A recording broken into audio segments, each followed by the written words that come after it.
Was Judah verbal? Was he screaming? Was he begging? He yelled.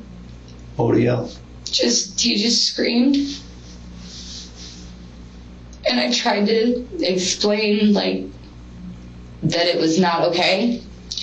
And he just to Alan or didn't. To Judah? To Alan, it's like when he got in that mood, there was no... In the last 2 weeks, how many times do you think Judah, to your knowledge, was taken downstairs? To the basement?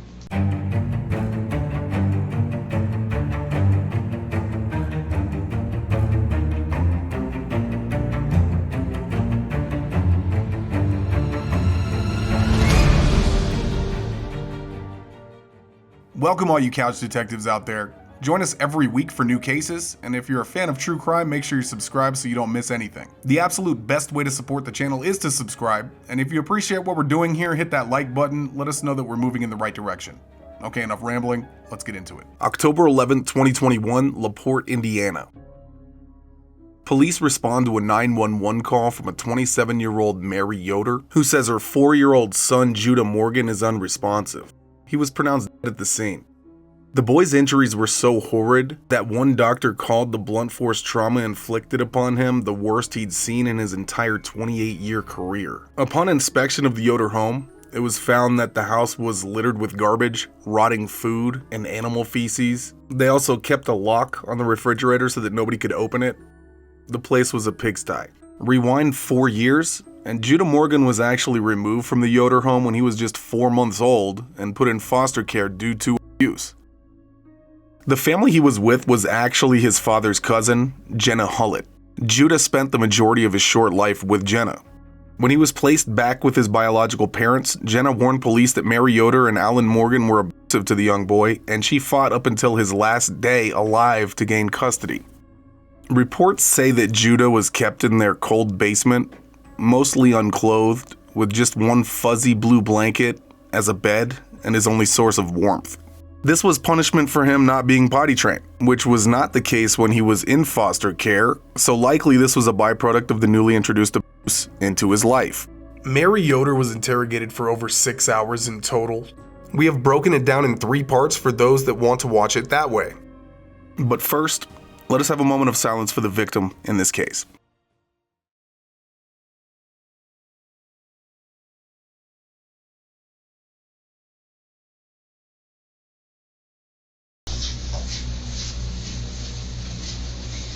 All right, Mary. Sorry, I was talking to my lawyer about my shit with my mom. Is there stuff going on? Well, me and my mom, we're going to court because we didn't get along, and I wasn't trying to let her see my oldest son because there was just a lot of tension between me and my mom, but obviously now is not the time for and well, if I'm done here. If you're done here. He said that he was going to call me. Oh, the lawyer? Yeah. Okay. Well, basically, I'm going to ask during just this interview that we just not get on our phones. Yeah, that's okay. I know. Okay. So let's start off. We are recording. Okay. I know. Why don't you give me let's start off simple with your information. Okay, like your kids' information, just what we have. Okay. Okay. Okay. And it's Mary. Yes, ma'am. Middle name? E. E? What's that stand for? Elizabeth. Elizabeth. Okay. And then last name? Yoder, Y-O-D-E-R. Y-O-D-E-R. Okay. And then what's your date of birth? 8/23/95. 8/23/95? Yes, ma'am. Okay. And then, what address do you live at?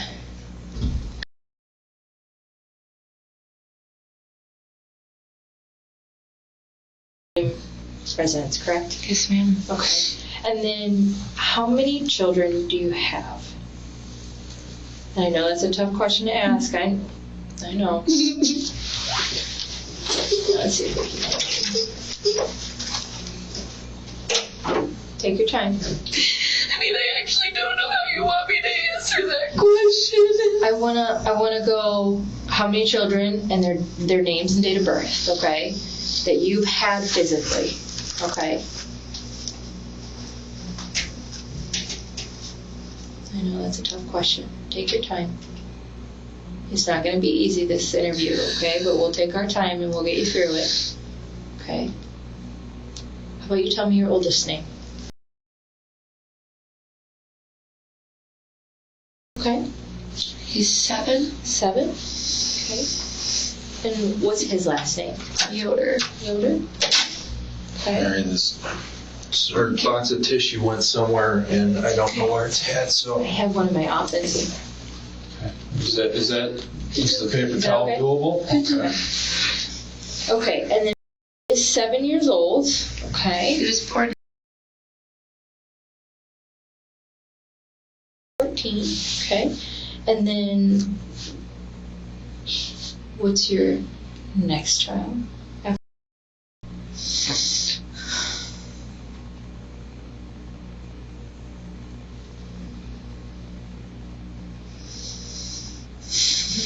Do you know how many children she has? I'm sorry. Just Okay. Sure. I want to make sure I'm not asking.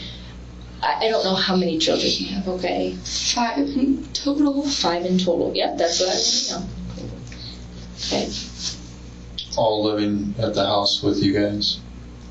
I'm sorry. These are just. Sure. I know, Okay. these questions are hard. It's because a lot of the questions we're asking is because we, one, don't know, or we need to make sure we have the right correct information if we do have some of this information, okay?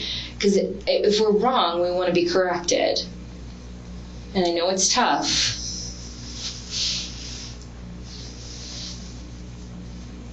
I just never thought at 26 I would be talking to police about my son being dead. Because of his freaking dad.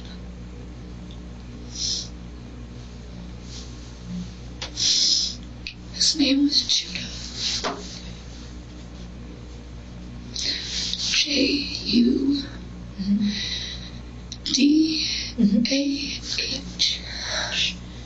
Does he have a middle name? His middle name was Marshall. Marshall.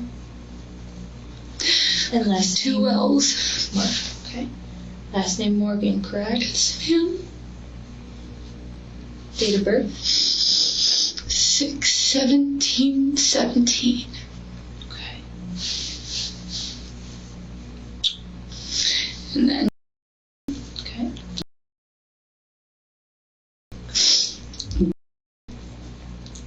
and then his last name is also Morgan. Okay. And his date of birth? 19. 19. Yes, ma'am. And then. Okay.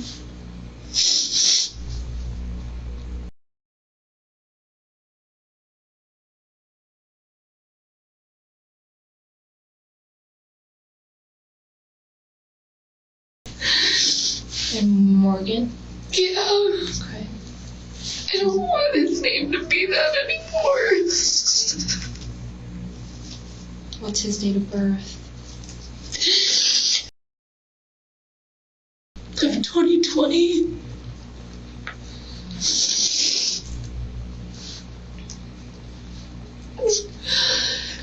You just had, right? Yes, ma'am. How do you spell that? Is he gonna have a middle name? And his date of birth, correct? Yes, ma'am. 10. Same as Dexter. Oh goodness. Yeah, so it's been a freaking weekend. Yeah. Yeah. Okay. Does he have a middle name? I didn't catch it. It's okay. My God, his teachers. Jesus. Okay.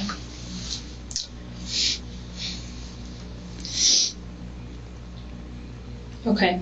So we have 5 total.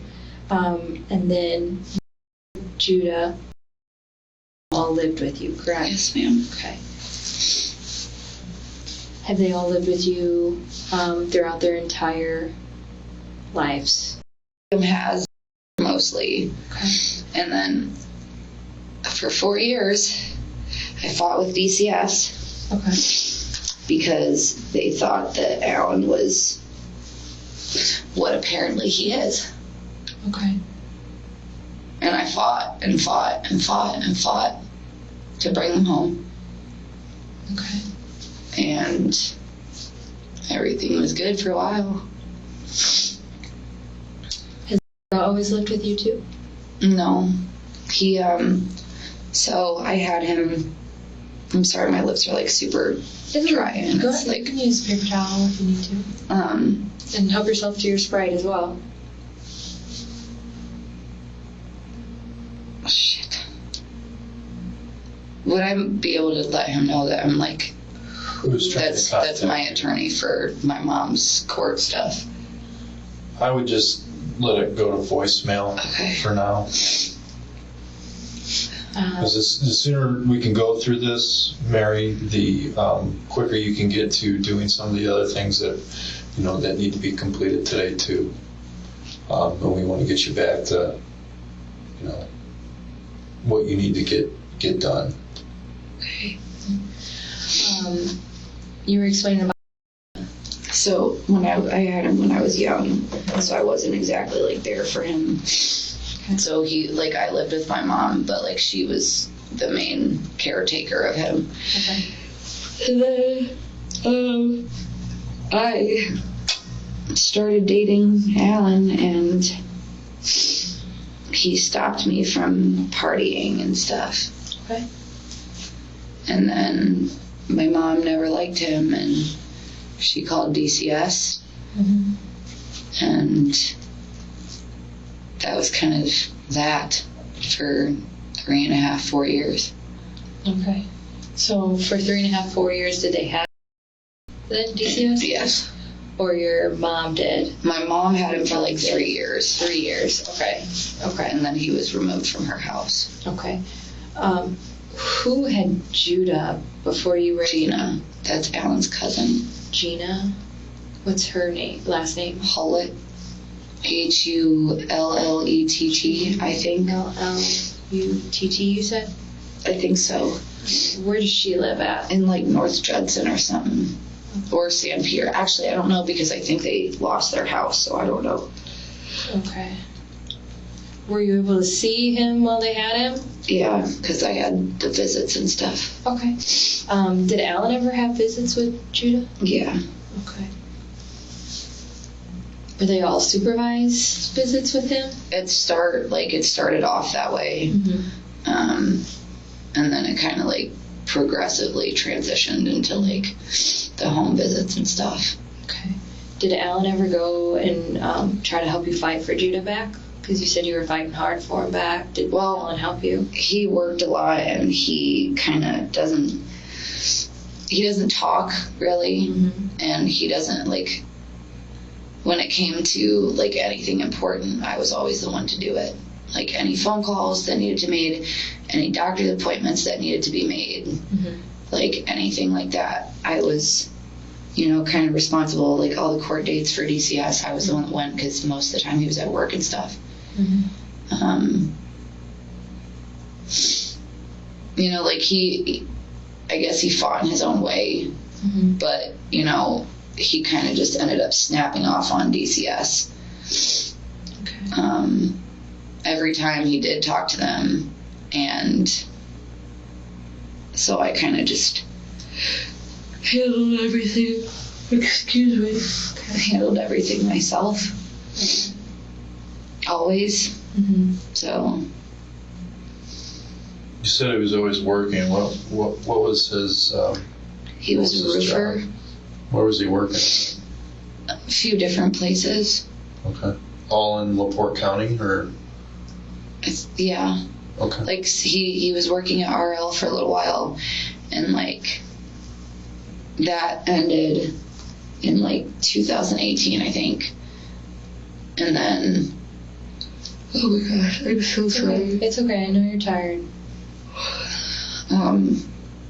But then like he started doing like odd jobs and stuff because he didn't have like a legitimate job, I guess, anymore. Mm-hmm. So. Does he still currently work then? Has he worked the last couple days or? No, because I've been in the hospital, so he was home with the kids. Okay. Did he drop you off at the hospital? Is that how you got there? No. Morgan had came to pick me up. Oh, okay. Okay. Is that Morgan Fulton? Yes. Okay. Okay. And Morgan's is that a very close friend? Best friend?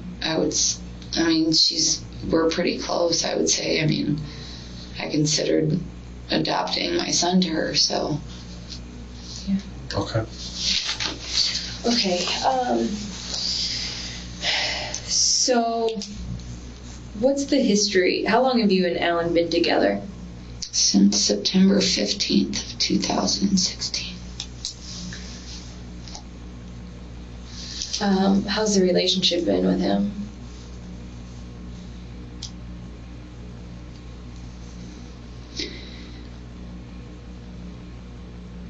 At first it was good. The first couple months. And then we lost our apartment. And we started staying with his mom. Found out I was pregnant with Judah. And I don't know, I mean, it kind of went downhill pretty quick once we lost the house.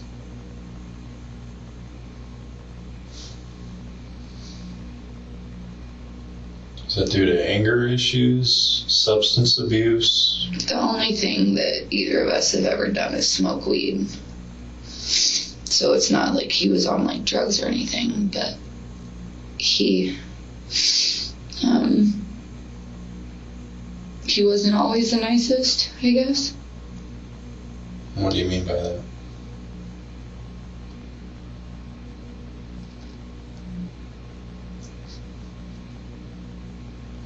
God, I'm so sorry.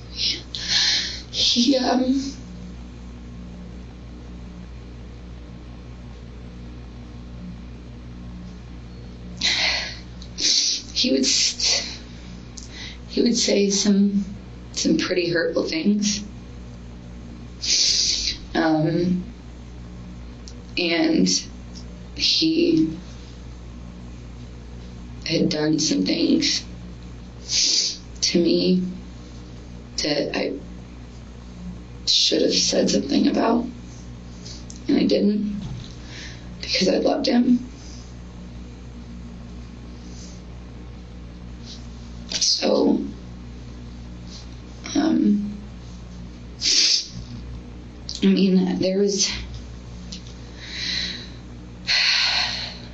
there was good times, you know? Like, we were together for 6 years. So it wasn't all bad, you know? Like, there was some really good times, too. But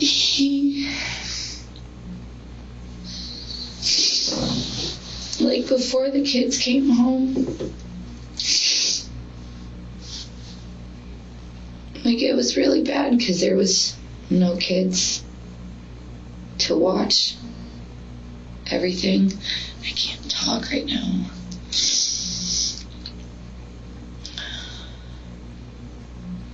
So sometimes I got hurt.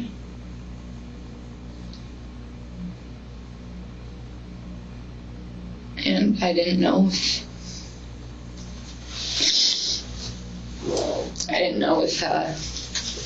it was going to end. And I was scared.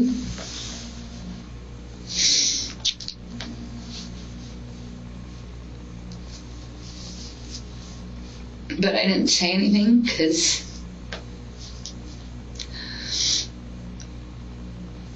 I didn't want him to Because I knew even if I said something, he would go to jail for a little bit, and then he would get bonded out. And then I'd probably get my ass beat for saying something. So I just didn't. I mean, I told a couple friends what happened, you know, and they told me to say something, and I just didn't. Sometimes love can be a very powerful emotion that can maybe cloud what would be our logical reasoning. But that doesn't make anything okay. No, it doesn't. Like, there was definitely times where I thought I was gonna die. But I loved him, so oh no. That's Gina. I feel like I need to answer that. Like, she needs to know. We will take care of it after We'll take care of it, yeah. Can I just say I'll call you back, like, with a text? No. In fact, can we just set the phone, turn it over, set it over here, That so. way you're not distracted. I'm sorry. No, it's This okay. is just like, everything's just No. really overwhelming right now. I know. We will deal with one thing at a time, because the more we deal with at once, the more you're going to be overwhelmed, okay? So that's why we're trying to cut it down to one thing at a time for you. It'll definitely help you relax a little bit more too, okay? Okay. What kind of things would he do to you that you thought you were going to die?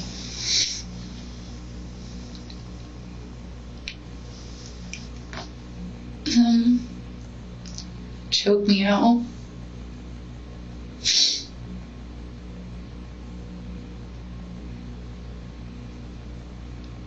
There is a time that he thought I was trying to cheat on him when I wasn't.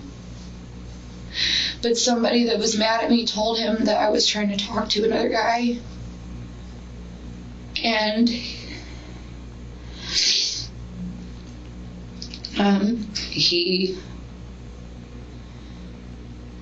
hit my legs really hard.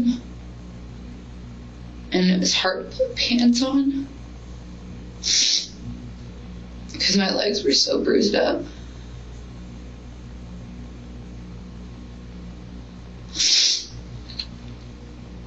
And he used to have a really big issue with self-harm.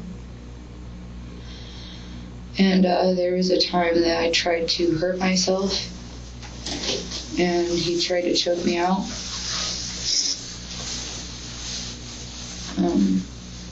Like, every time, instead of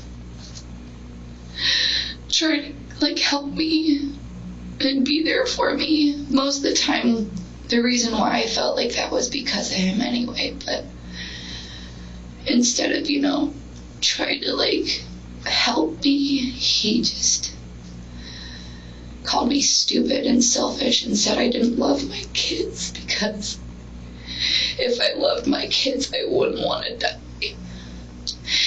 And then I remember most of the time I would always tell him, well, if it weren't for the way that you treat me, I wouldn't want to. So there was a lot of that.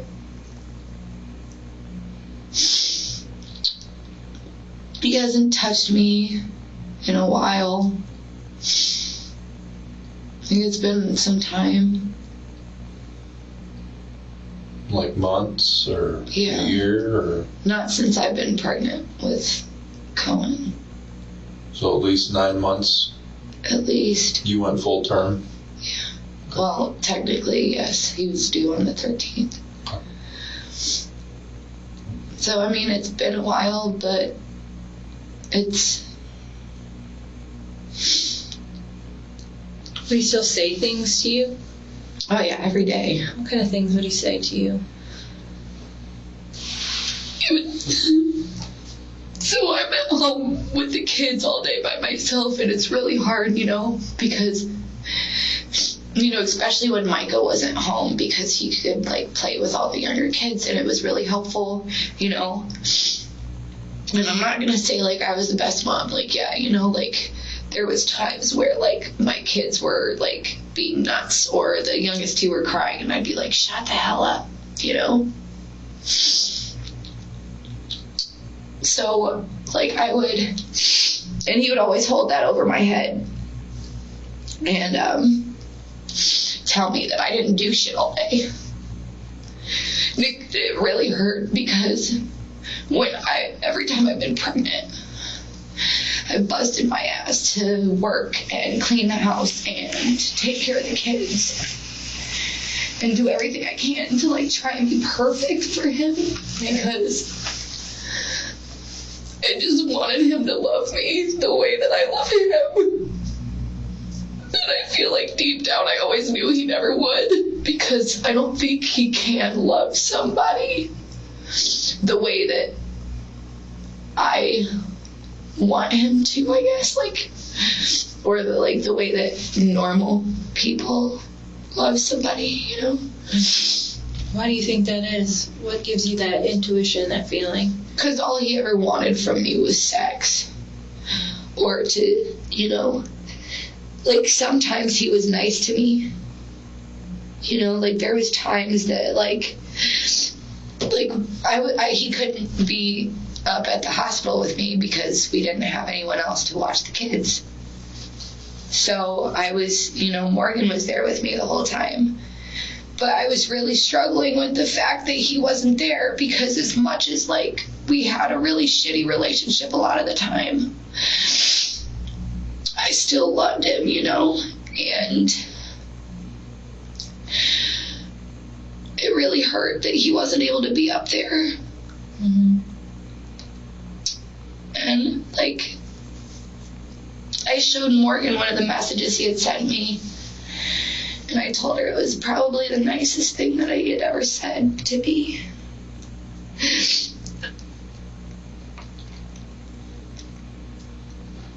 What were some of the bad things you would say to you? Call me lazy all the time. Tell me I don't do shit all day. I'm a stupid bitch. I'm a shitty mom because I'm depressed. I'm a shitty mom because I have told the kids to shut the hell up. Or that I walk outside and take a breather when I am getting stressed out. But I should just be dealing with it, because that's my job as a mom, is to just suck it up and deal with it. I wasn't allowed to, like, any guy that I had ever been friends with, I wasn't allowed to be friends with him, because he automatically thought that I was trying to do stuff with them, or vice versa, which is not the case, because he's the only person I wanted to be with. But that wasn't the case for him, and I know it wasn't. He can say it was, but it wasn't, and I had proof that it wasn't, you know. So when you say that, do you think he was cheating on you? I don't think, like, he had physically cheated on me. I don't know. I don't think he would. I don't know, but it would, like, online a lot, like, like Snapchat, like, buying pictures and stuff of girls and whatnot on Snapchat and stuff. And that really hurt, because I was pregnant. So I was really self-conscious as it was. Yeah.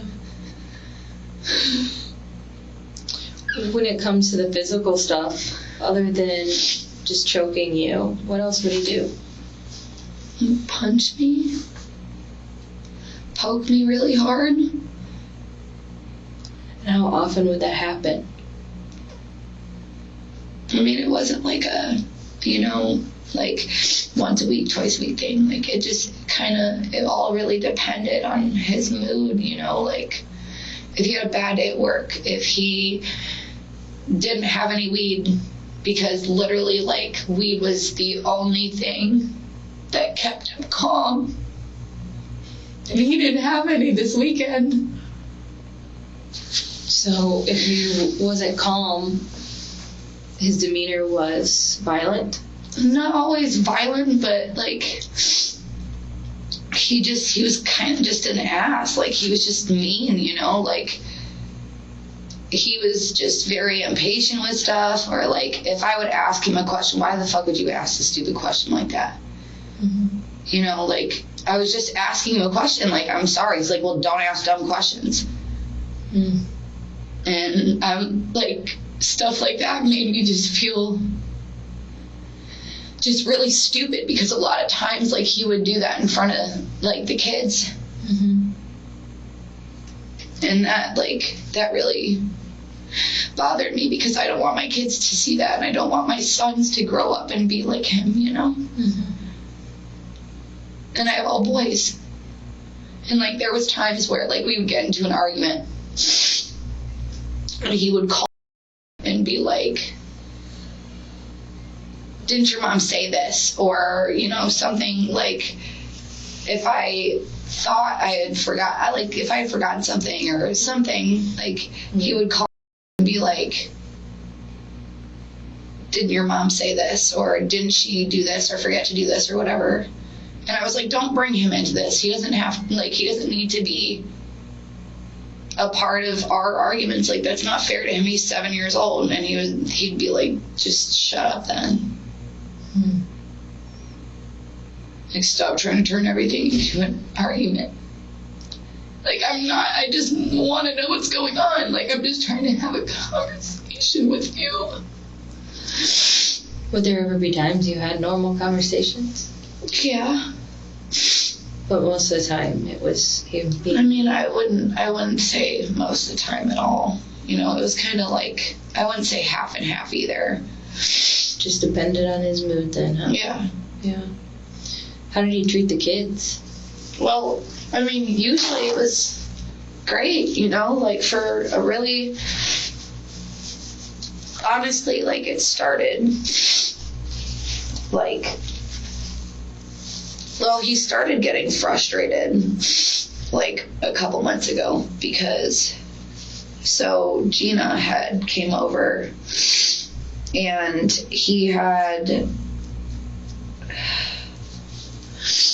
Judah had climbed in her car and took her keys out of the ignition and took off. Like he had gotten out the car and like ran off with them. And I was like, that's not okay. You can't be encouraging him to steal keys out of the ignition of a car. And I got really irritated, and I kind of started just ignoring them. Well, when Gina and Phil stopped coming over, Judah started acting up, and he started like peeing himself and pooping his pants, and he was fully potty trained, so it was frustrating, you know. And then he started ignoring Alan, which is what really pissed him off. And I guess the last couple weeks he was just, I guess, fed up with it. And since he was ignoring people, he would send Judah downstairs. And a lot of times he would hit him, and I would go down there and try and tell him to stop. And he would just back up, go away. And I would tell him, like, you need to quit, dude. Like, you need to stop. Like, this shit's not okay. Like, you need to stop. He was like, just shut the fuck up and go upstairs. And then there was times where I would get frustrated, and I would tell Judah, like, can you please just stop ignoring him, please, so he will stop getting mad. Because I didn't know what to do. Because I was scared that, you know, if I intervened too much, maybe, that I would be down there too. So sometimes I just didn't say anything, because I knew that he would come back at me. How often would this happen to Judah? Like probably every other day for the last like couple weeks. I mean, there's a couple days where he started behaving like really, really well. He was awesome. And he didn't pee or poop or anything. He was going to the bathroom like he was supposed to, and you know. And then so like the rule is like if you're in trouble, like if you're not following rules, we're not going to give you like sweets or like Hawaiian punch and stuff. And the other kids got Hawaiian punch because he had an accident. And he started doing it again, like doing the ignoring people stuff, and he got mad. And he basically just kept him downstairs, and then he would bring him upstairs, have him try and go to the bathroom. And if he refused to go to the bathroom, which he did a lot, or just ignored him, he would take him back downstairs and just kind of have him sit down there.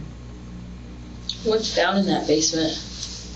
All kinds of shit, just random shit. We never, until he started going down there, we never really went down there because it was the landlord's stuff, so he kind of just... So it's not like a living area or anything like that? There's just a bunch of random shit down there.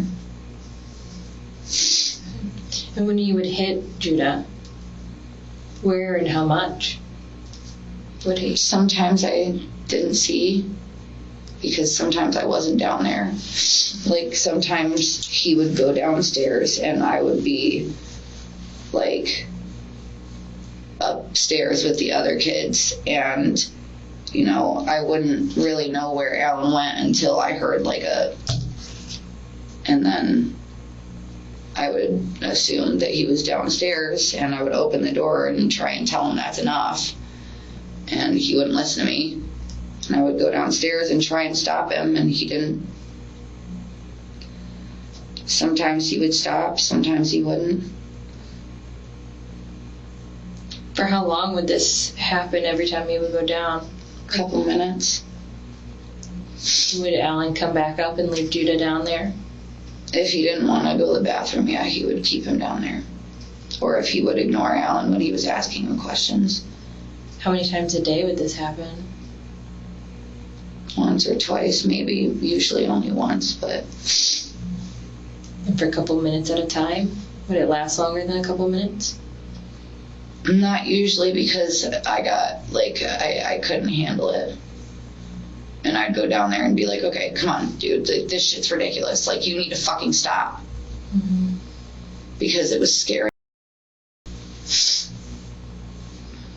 Where would he hit him at?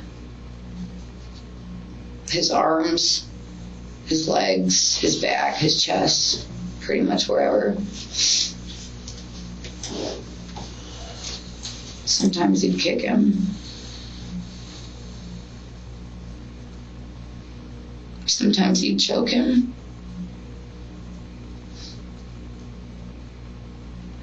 And there was so many times that I tried to pull his hands off of him, or... But it's like when he got like that, like he couldn't control himself.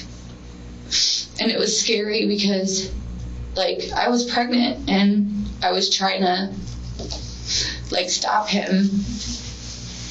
And there was like a couple times where he went to try and hit him and he almost hit me in my stomach, so I just kind of backed up and I told him to stop, but he just... Would he be standing or No. sitting in a chair or laying down? Or I'm sorry, Judah, would he be laying down? Would he be sitting in a chair? It kind of depended. Like there's no chairs down there, so he was either standing up talking to him or sitting down. Judah would be? Yes. Standing up or Sitting down. sitting down on the floor? Yeah. And Alan, when he was really frustrated with him, he would make him sleep downstairs. Was there a bed down there? There wasn't a bed, but there was like a fluffy blanket that we had that he would lay on? Yeah. It was probably like the softest one I could find. It's like a Sherpa blanket. But. And Alan would make Judah sleep down there if he was really frustrated with him. Yeah. Okay. And I know that it bothered because he could hear it. And there was a couple times where I just kind of grabbed and tried to like cover his ears, and because I tried to do something and he wasn't gonna stop, and I was too scared to like try and intervene because I didn't want him to accidentally like hurt my unborn child, And I know I should have said something. But did Alan, why did you not say anything? Because I knew he would try and hurt me. Would he say that too to you? I mean, he had. What would he say? He said, well, you know that if you say anything, you're going to lose all your kids and you're never going to see them again. So I would suggest you just keep your stupid mouth shut. Would Alan threaten you or any of the other children? Not the kids, no. But me, all the time. Would he threaten you about this incident or these incidents with Judah? Not like directly, no, but it was more of like the generalized thing. Like I just said, like with the, like if you say anything, you're going to lose all your kids and you're not going to have a house and you're not going to have shit. And that's, I feel like, honestly, why I didn't, because he was all I had, him and my kids were, I don't really have friends like that, like, me and my family don't really get along. And you guys don't get along because of Alan? Or did you get along? I mean, me and my mom have always had a really shitty relationship. But ever since I was with Alan, it's been worse. Would Alan do this same thing that he would do to Judah, to any of the other children? Mm-hmm. Why do you think he just did it just to do Judah? I honestly couldn't tell you, because if it was like a few months ago, like anyone would say that they were like the closest, Judah was like his little mini me. So outside of disciplining Judah and taking him downstairs and hurting him, he was close with Judah? He was. What would they do? Why would you say he was closer with Judah than the other children as a mini-me? I don't... See, Alan never really talked about how he felt. So,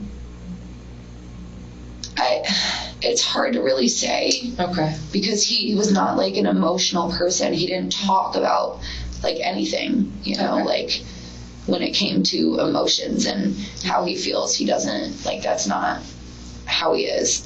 He wants to be tough, He doesn't want to come off as a pussy, I guess, Would he always, in his emotions, from what you observed, what were his emotions most of the time? Were they mostly anger and losing his temper? It was like... Or were they happy, or it just kind of... It just kind of depends. Like, and honestly, like, he never, like, drank. Like, he didn't drink at all. So he wasn't, like, an alcoholic. But, like, weed was literally the only thing that kept him even slightly okay. Okay. And when we got to the point where we were broke, and we couldn't get anything, he kind of started to get frustrated because he was stressing out because he didn't have any weed. And I mean, like, I understand to an extent because it helps me too. But at the same time, it's like, I don't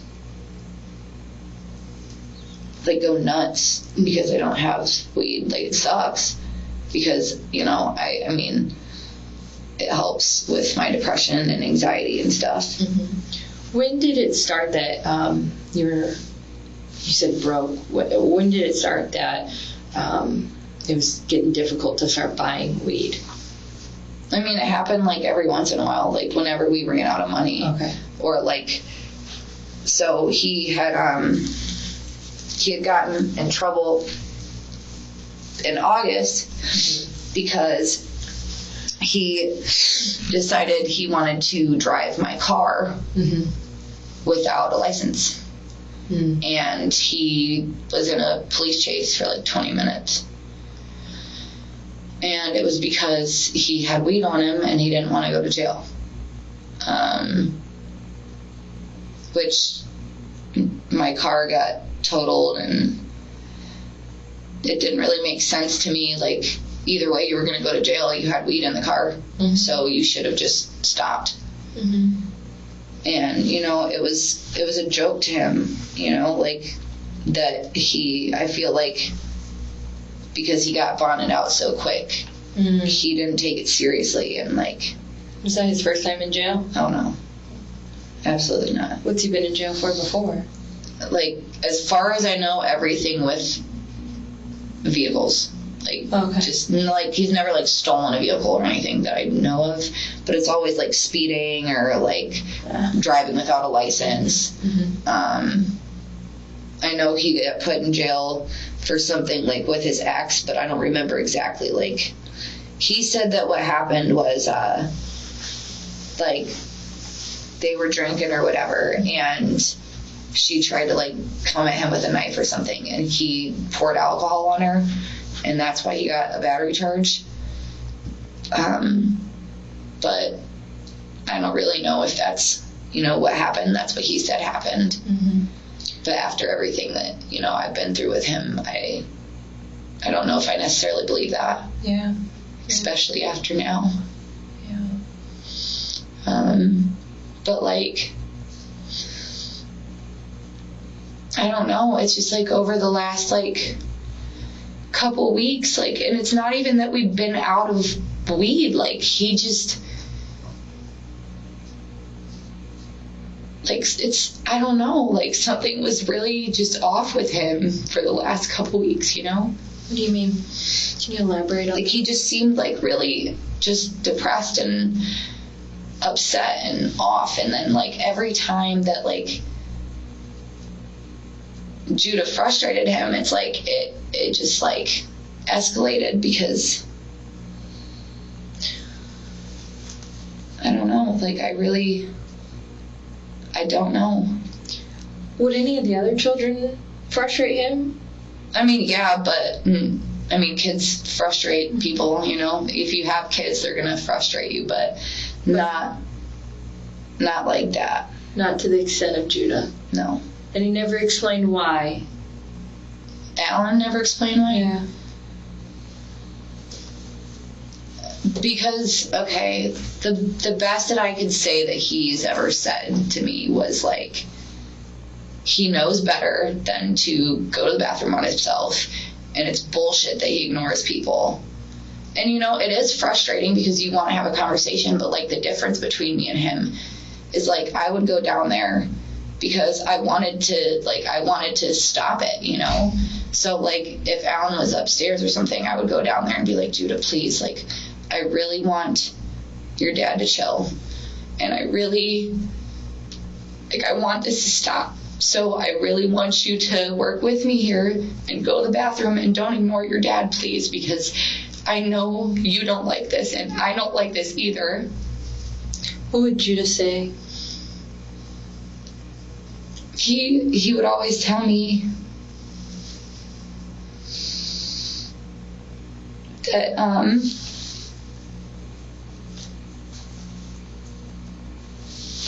he would always tell me that he didn't know how to stop. And I think that's another thing that pissed him off, because, like, he was fully potty trained. And then when I stopped letting Gina come over, he started, like, doing that. And at first, like, it wasn't, you know, Alan didn't get this pissed. But then it just got worse and worse and worse and worse, and I didn't know what to do at that point, you know? Like, there was, I mean, obviously And Judah is 4, correct? 2017? Yeah. Before. Did Alan understand that at 4 years old, that he's 4 years old and maybe just struggling with potty training again? I mean, I feel like there was points, like, at the very beginning when he started doing it, like, he was understanding about it, but then it got to the point where it was just pissing him off because he kept doing it, and the only times that he would do it would be, like, when he wasn't getting what he wanted, or, like, got a Go-Gurt or something, and he wanted a Go-Gurt, but we told him no. And, like, I mean, yeah, we gave a lot of snacks and Go-Gurts and stuff, but that was because he's teething, and, you know, it's a lot easier to appease with food and juice and stuff like that. And, you know, like, he didn't like when he was not getting what the other kids did. So he kind of looked at it, okay, well, if they're doing this, then I might as well just, you know. And I asked him before, like, why? Like, why do you ignore him? Mm-hmm. Like, I really just, I want to know, like, I don't understand why. Because I know, like, I know what's happening is wrong, and I'm trying to stop it, buddy, but I can't if you won't talk to me, you know? Mm-hmm. And would he explain why he would ignore him? No, he would just say he can't stop, or he doesn't know how. And I didn't know how to help. Like, I didn't know what to do. I didn't know what to say. And how many months or weeks has Alan been doing this to Judah then? As far as, like, see, it wasn't always, like, the aggressive stuff. You know, like, he would have him go stand down in the basement just because it was, like, dark-ish. And, like, he wanted him to, like, learn, I guess. Like, he thought that if he had him stand down there for 5 minutes, you know, little kids are scared of monsters or whatever. So I think that maybe he thought that if he had him go stand down there for 5 minutes, that maybe, you know, he would stop doing the stuff. But he didn't. Scare tactic, in a sense. And then, I mean, that he would want maybe, to scare him out of it. And then it turned into violence, turned into the aggressiveness. Yeah. When did that start? How many months ago? A couple weeks ago. A couple weeks ago. Is about the same time that Alan's been acting funny? Yeah. And it's like, I know he's not on drugs. Like, he, you know, he's very, besides weed, like, that's all he ever did. Mm-hmm. And it bothers me because, you know, he always talked, you know, when he talked about his dad, mm-hmm. his dad passed away when he was young. Mm-hmm. But his dad was a very violent person. Mm-hmm. And he always, you know, would tell me about, like, not always, but, like, he told me that his dad had hit them with, like, 2x4s and just beat the shit out of them. And there was multiple times where I was like, why would you be like your dad? And that pissed him off, and then he came at me. Would he say why? Why he would be like his dad? Did he ever answer your question? No, because talking about his dad just pissed him off. Bringing up his dad pissed him off. And then he would, like, he would, like, walk super fast at me. The fuck did you just say about my dad? Mm-hmm. You don't know my fucking dad, so shut the fuck up. But it's like, and he would get really upset when I said, do you really want the boys to grow up mm-hmm. and be like you are? Oh, shut the fuck up. Mm-hmm. It was always the same thing. Mary, I got a question. Yes. And it stems back to a statement you made earlier in this interview. Early on, you mentioned that you had to fight with CPS for Judah. Well, for really all of them. And that was because my mom didn't like Alan and she didn't want me to be with him. And she wanted Micah to live with her. So she called DCS and said that Alan had hit him, which that's not what happened. And I even told DCS that was solely because I was playing rough with him and I was playing too rough. And, so what had happened was I was going like this and I was trying to make him mad, but he was too, and I was playing too rough. And I had accidentally left a mark on his face when I was doing that. And my mom thought that Alan had hit him on purpose. And I tried to explain, no, that was me. That's my fault. I was too rough. I fucked up. And nobody believed me. So everybody thought it was Alan. So for 4 years, it was just a constant fight. And, nothing ever happened during that whole time, we would get phone calls after phone calls after phone calls made on us. And they would check the kids every single time. And there would not be one mark on them because we didn't do anything. How many times I'm sorry. Sorry, go ahead. No, you finished your statement.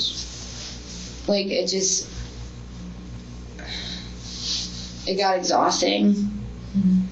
And I don't know why it went from, everybody is in a happy family and everything's okay. And we finally have our family back to all of this. So, I really don't know what changed. I don't know if it was me, maybe, that bothered him and he took it out on Judah. I don't know if something triggered him. I don't know. I mean, it's almost since, the whole car situation, he's been really weird. He never said anything like this, but it seemed like he thought he was a badass because he raced the cops, And he for a week and a half, 2 weeks after that happened, I'd sit there and be like, dude, you screwed us over because now we don't have a vehicle. We literally couldn't go anywhere for 2 months. We couldn't go to the store, we couldn't do anything, so we were stuck.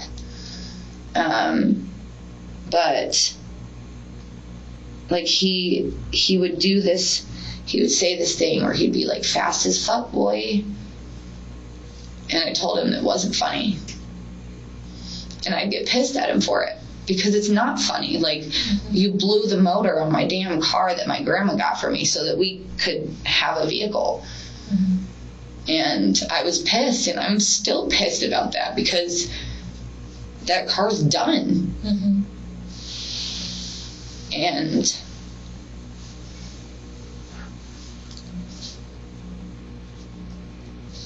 I don't know what changed. Where'd you guys get the red vehicle at? The red van? We bought that in Michigan City. Okay. My grandma also bought that. How recent was that you guys were able to get that?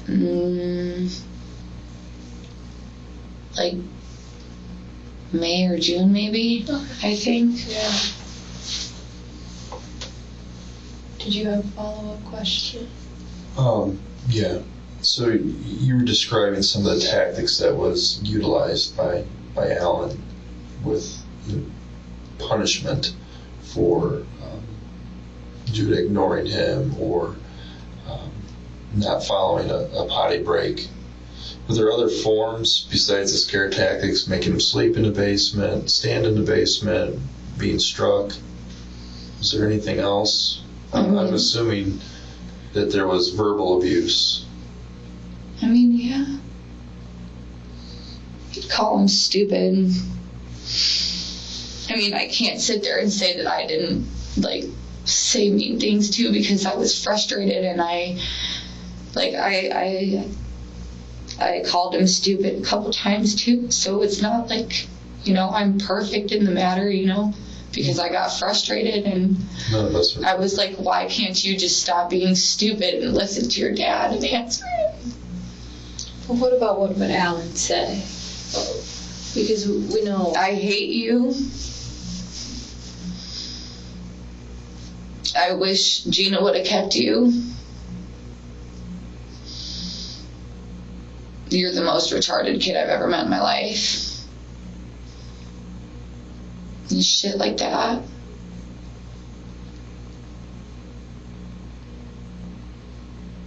It is just being, there's no other word for it than just saying that he was just being mean.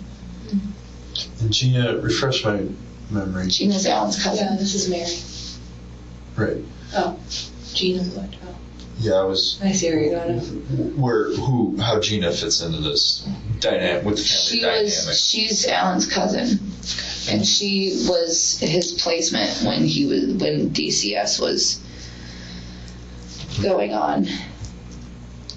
And I think a lot of the thing that pissed Alan off about Gina and Phil is because he called Gina mom and called Phil dad. And that really bothered him. Because I don't think that Judah ever stopped thinking about them, you know? And I think that really bothered him because he wanted his son, like that's his son, you know? Mm-hmm. And because of, I mean, maybe I'm incorrect, but I feel like because he missed them and he wanted to see them, he thought that maybe, you know, if he was peeing himself and stuff, that we would just say screw it and send him back to Gina and Phil. Mm-hmm. And it frustrated me because I felt like maybe at times, like maybe I should, you know, let him go over there. But at the same time, I was frustrated because I felt like if I sent him back over there, then his behavior was just gonna, you know, get worse. And I didn't know what to do about that. Mm-hmm. And I also didn't want to piss Alan off. Because there was times where I considered, like, kind of, like, messaging her and having her sneak over the house, but Alan would know. So I didn't. When was the last time that he was there with Gina, meaning Judah? Well, Gina had visited in, like, May, maybe the beginning of June at the latest, I don't know. What was the duration when he was there for? Because since he was 3 months old. By the placement of CPS? Since he was 3 months old. So, I mean, it's not really his fault that he looked at them as his parents. I mean, yeah, it hurt. And it upset me too because I never got to really be his mom, and he never looked at me like his mom. Ever. And, you know, lately, you know, I thought maybe it would be best if I found, you know, because I didn't agree with, you know, him going to Gina's, but I felt like maybe I should find an adoptive family for him as well, because I wanted him to be out of the house because I didn't want this to continue, but I felt like he deserved more. Mm. And I don't know. When was Judah placed back with you guys full time? In May? I believe so. Okay. So Mary, with some of these other, you know, these various tactics for discipline, was there any point in time that you were aware that Judah had been bound know he had, whether by rope or tape or?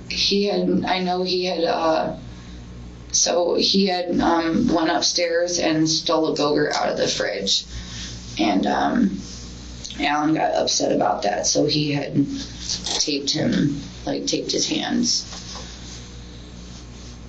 together and had put him up against How recent? one of the poles within the last week. I told him it was too much, and he said no, it's not, because he thinks he can steal shit out of our fridge. When's the last time you saw Judah? Before I came to the hospital, What time did you come to the hospital? at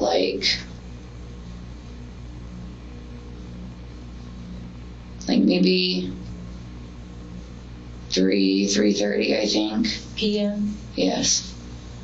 On 10:10? No. Wait, what? No, it was, So you came the day before? yeah, because yes. On Saturday. I'm sorry. On Saturday. No, it's okay. I'm just trying to get the dates right. So you were there 10:09? Yes. Okay. And then what time was born?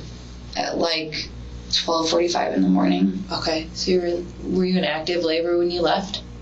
Well, so I had gotten my membrane stripped on Thursday, Okay. and I had read that usually, if there's not, labor signs within 48 hours, you should probably go in, especially if you're not feeling anything, because you didn't, want to risk infection. So Right. I called up Morgan, and I was like, I think we should just try and go in and see, because I don't like that he's not moving.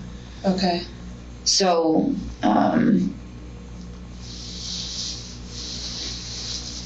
yeah. Go ahead. Sorry, I wanted to get those terms right.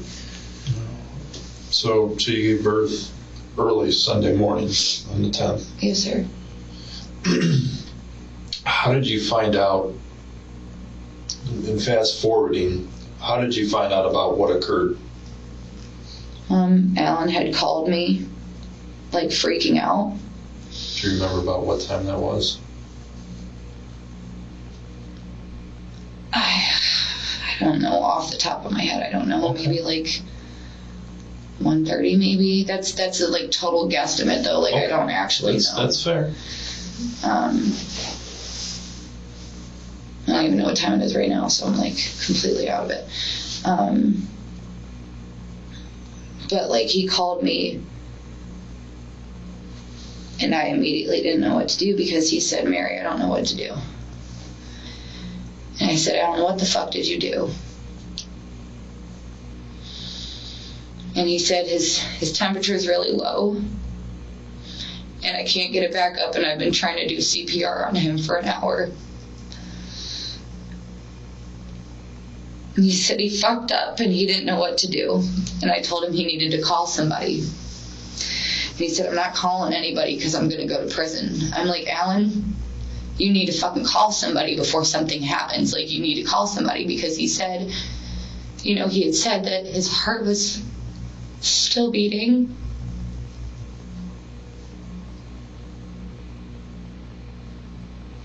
And I told him to call, so many times.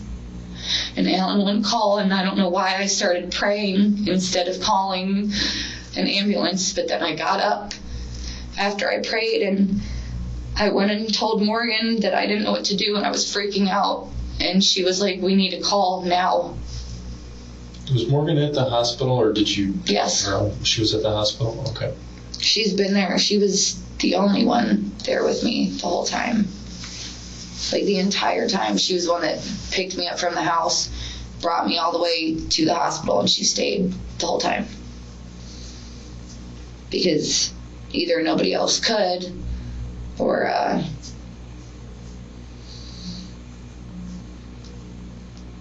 nobody else would. And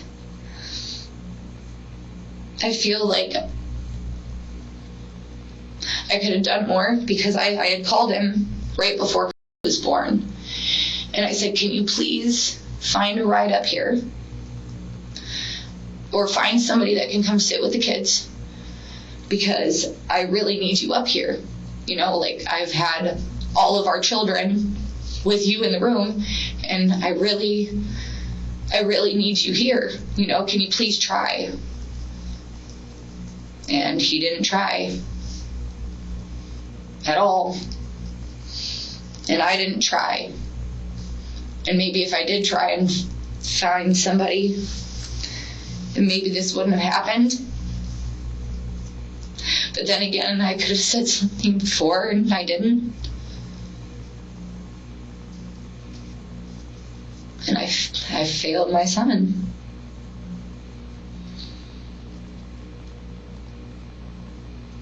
Have you communicated with Alan any other times since that contact? No, sir. The last time I talked to him, I told him, well, after that phone call, and I called somebody, like I told Morgan, and she called, and I called as well. And I called him, I was like, listen, I'm sorry. I love you, and I will always have love for you, okay? But he needs to be okay. And if there's something that seriously wrong, I'm sorry, but I already called. He's like, are you fucking kidding me? I'm gonna go to prison. I'm like, you know what, Alan? I'm sorry. And I've never had the balls to say this to him before. But something in my heart didn't feel right. And I said, you know what? I'm not fucking choosing you over my kids. But when I finally had the balls to say it, it was too late.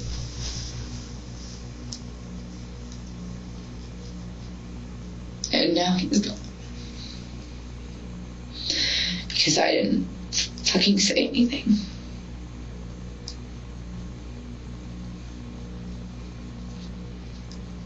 So really it is my fault, because I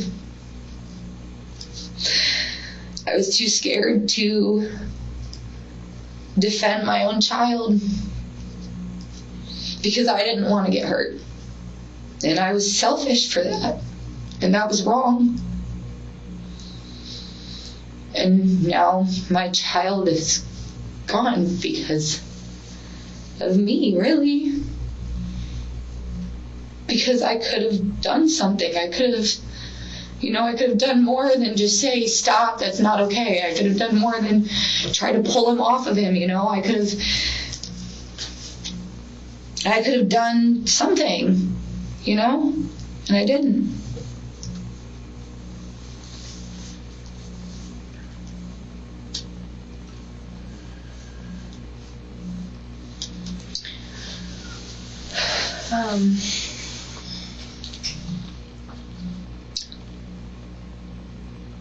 What else did Alan say? Anything else that we're missing? Did he elaborate on anything that occurred beyond?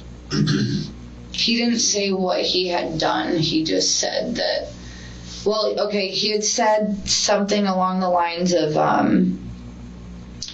that, because I had told him earlier, I was like, if he's making you that angry, you need to just ignore him. Like, leave him alone. Stop bothering him. Leave him alone.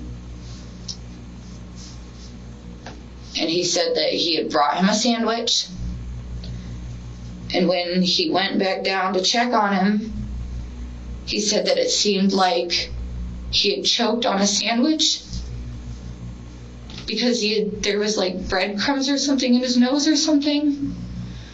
And he said that he was trying to help him, but he couldn't.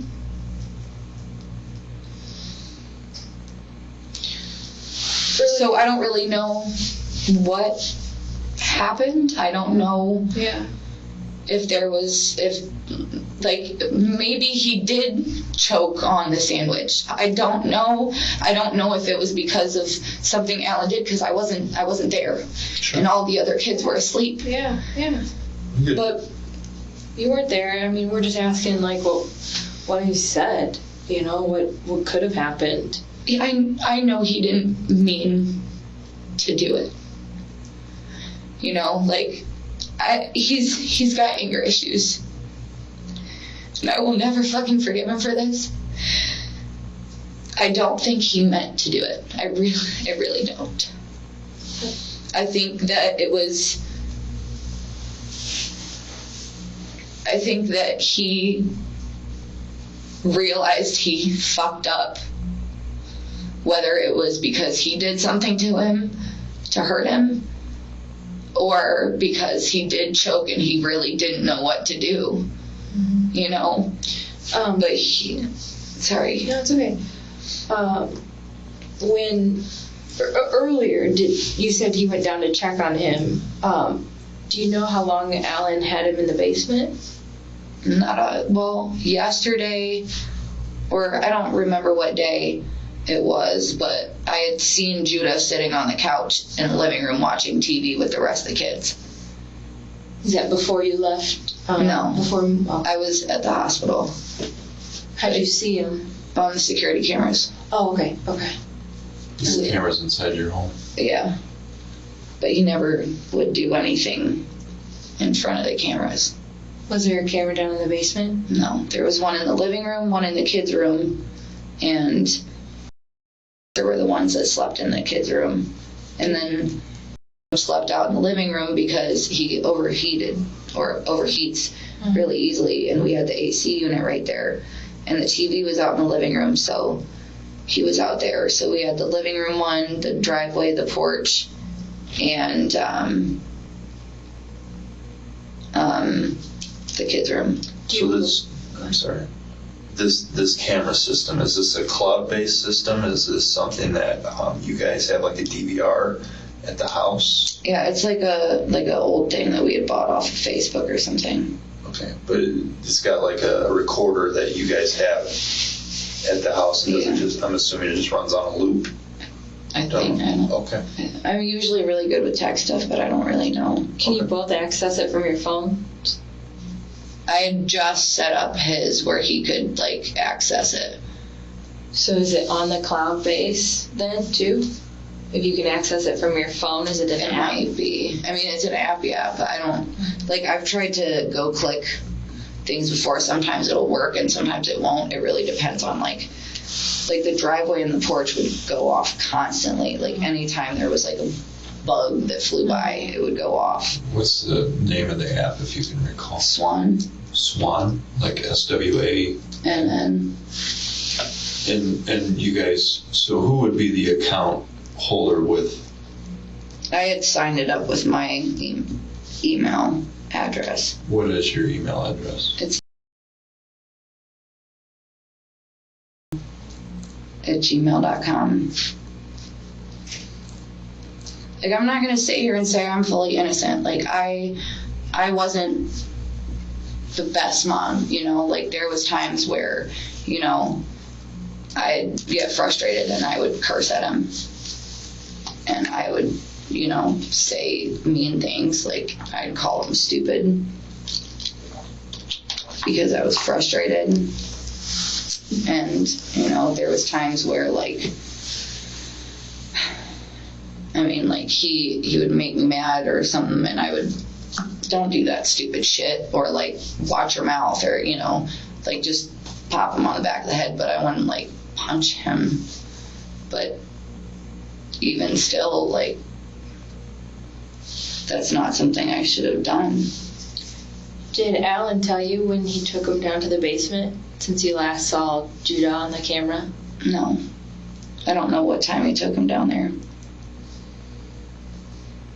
He didn't converse with you via text message when any of that was going on? No, because he had made dinner, and then he had all the kids in bed by 8:15 that night.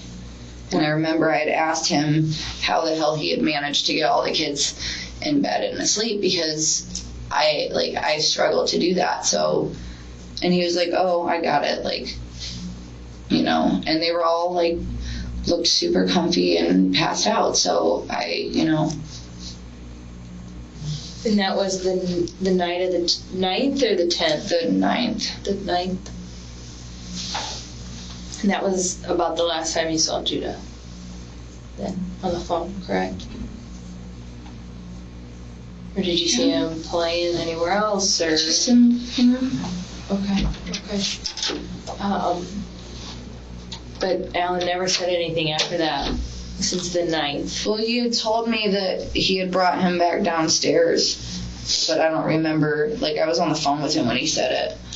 I don't remember exactly what time it was, or I'm assuming that, because he had said that the reason he had brought him back downstairs is because he had threw up all over the other bedroom that we had. So not our room, not the kids' bedroom, but the other bedroom, which is where, when he was behaving, that was his room.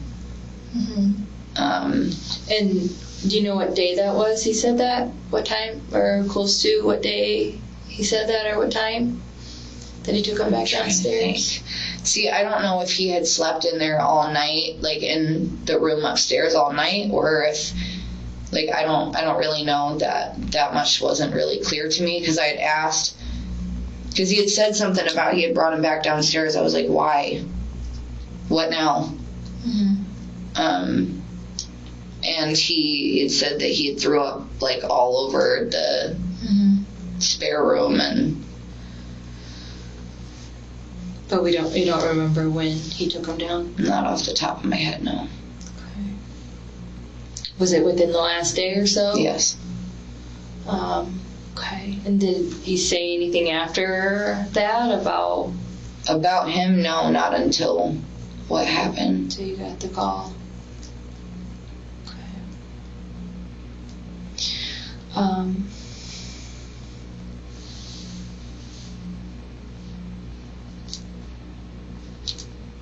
What has occurred at the hospital since you've been there? Any other phone calls that Alan has made to you, or said anything, or explained to you, or talked about Judah at all to you? No, we didn't really talk about him, just video games, and he wanted me to watch something that Ben Shapiro had posted.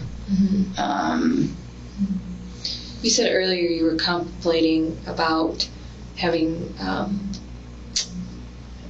his adoptive parents maybe take Judah. When did that thought and that discussion come about? I mean, Alan didn't necessarily agree with that, because he felt like they would spoil him. And I was like, okay, but they're good people, like, that. I don't think that would be a bad choice, When was that conversation that you had with Alan? like a month ago, Okay. at least. You didn't have it recently? I mean, and Have you had that conversation with anybody else recently? well, I had talked to Morgan about it, because we were talking about how I was debating whether I wanted to still continue with placing, because it just got really hard for me to think about letting him go. Yeah. And I had brought up to her, to be honest with you, like, I felt like maybe you guys would be better suited to. And then this happened. Did you bring that up to her at the hospital? Yes. This was at like midnight last night. Oh, And then Alan had called me at like 1:30. So I don't know if it was like the fact that I had just been talking about Judah, and then he called me freaking out. Yeah. And then I prayed. And I begged God to not let anything bad happen, because I was scared. But I automatically thought the worst, because he was freaking out. He was saying he was cold, and like he said, his temperature was like 91, and he got it up to 94, and then it went back down to 91, and he didn't know what to do. Did he say how long you'd been down there? He said that he had been trying to give him CPR for like an hour. Did Alan say he went down there to check on him after he gave the sandwich? Yes. So, did he say when he gave him a sandwich? He didn't say what time, no. He just said that, well, you had told me to ignore him. I didn't mean, like, that's not what I meant. I meant just leave him alone. Like, don't bother him. Like, just don't touch him. Just let him be. you know? Did you know he was in the basement at that time? Or I didn't know if he had maybe brought him up from the meal, you know? And then he told me that he had brought him a sandwich down there. how long in your mind do you think that was between the time he told you that he took him downstairs to the time he brought him a sandwich? The time he took him downstairs. The time I think he had taken him downstairs like in the morning sometime, maybe. Like before lunch, I think. Yesterday. Oh yeah, it would be yesterday, yeah. So you think Alan brought Judah downstairs yesterday morning is when the last time you think he told you? I know that he said that he went back downstairs because he had puked all over the bed. Okay. But I don't know, like... And then when it comes to the food, the sandwich, it was sometime in the afternoon that he took him a sandwich? From what I understand, yes. Okay. And then you checked on him again last night? Yes. After... Is it normal to keep him downstairs more than 24 hours? He has. What's the longest time frame you think he's gone? Like 2 days. Like he would bring him upstairs to go to the bathroom every couple hours and try and get him to go to the bathroom. And then he would just ignore him, and he got mad at him, and he said, fine, then take your ass back downstairs. Mary, do you know what time you were supposed to get back over to the hospital? No, sir. They're supposed to call me. Okay. Yeah. I think what we're going to do right now is just kind of sit tight at this point, and we'll get you back over there. Okay. Okay. That's Is there anything else we can get you right now to make you as comfortable as possible? We do have donuts if you're hungry by chance. No, I just want to see my kids. Okay.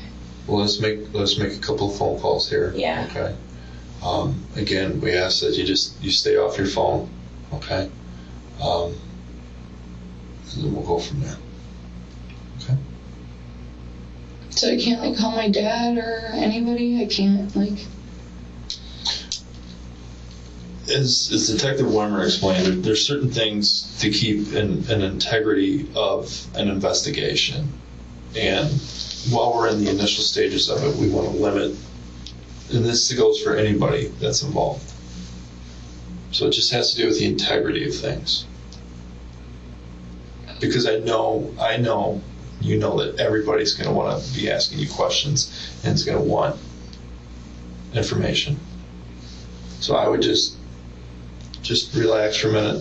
Let's focus on getting you back to the hospital, okay? So you can do what you need to do there. Okay. Okay. Hey, everything's. This is just a lot and overwhelming, so we're just trying to slow it down You're for exhausted. You're tired. You've been up.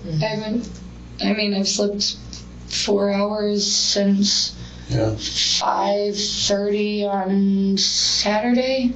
Yeah. Like literally a total of 5 hours, maybe, since 5:30 on Saturday morning. Oh my goodness. So, this is not what I wanted to have to deal with ever in my life. And now it's just, I'm like so out of it, and I'm just really tired, and now I'm just stressed because I'm worried about my kids, you know? Yeah, I came straight here with you, so I haven't been able to call and get some more answers on them, okay? And let us make a phone call and figure that stuff out too, and we can give you that information. Okay. Okay.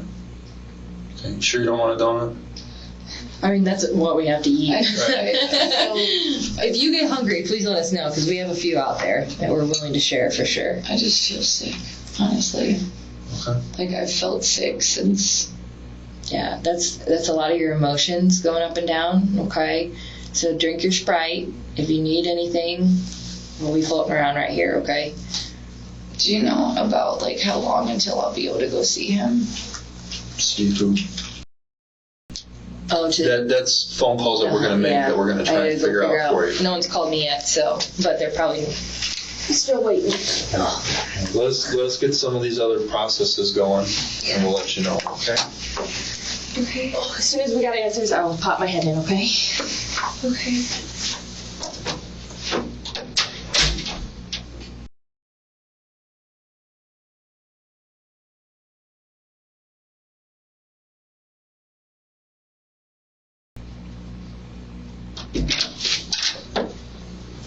Hi Mary, I'm Reed with DCS.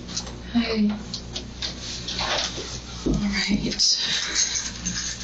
So, we did receive a report regarding what's going on. I'm so sorry for your loss. Sincerely. I'm so sorry. So just a part. I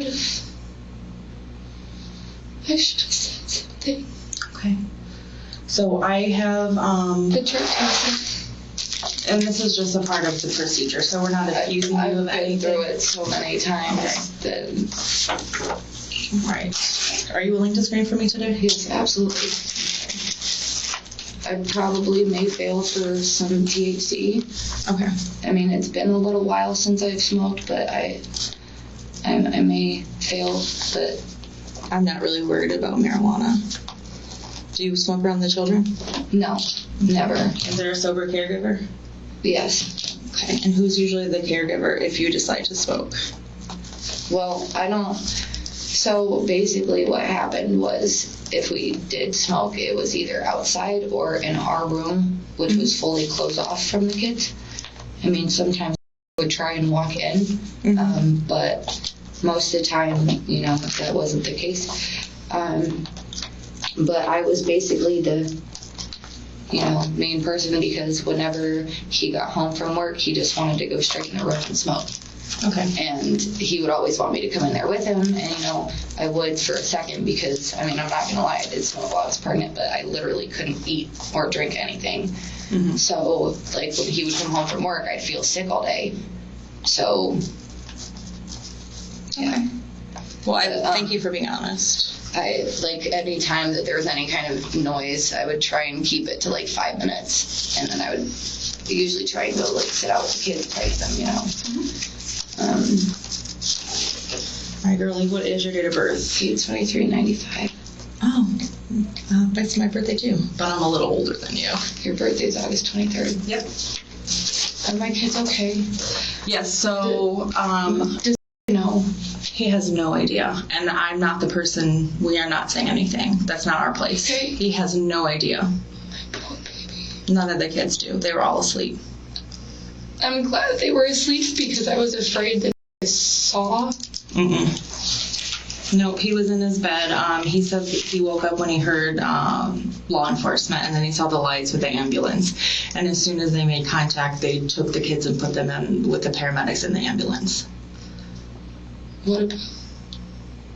Well, they said on the news that he was already gone when they got there. Yeah, but the children didn't see anything. He didn't disclose anything. He didn't hear anything. He, as far as he knows, that Judah's still alive. He doesn't know what's going on. Probably. He's being strong for he's looking after, he's being a big brother. He's amazing. He's very, very smart. He's very smart. You're doing something right. All right. Am I though? Like, if I would have just had the balls and not been scared of him and said something, he might still be here, you know? And you know how to do these? Yeah, too well. Dealt with it for 4 years. Okay, and then Alan, he smokes marijuana as well? Yes. Is that the only substance Yes. he uses? Do you know the last time he used? Who knows? Okay.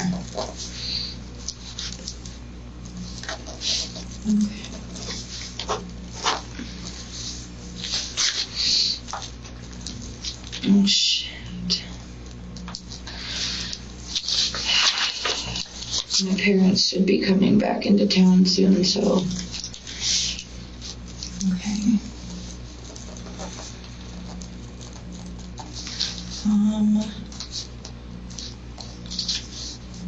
Did you receive prenatal care with Judah? Yes. Okay.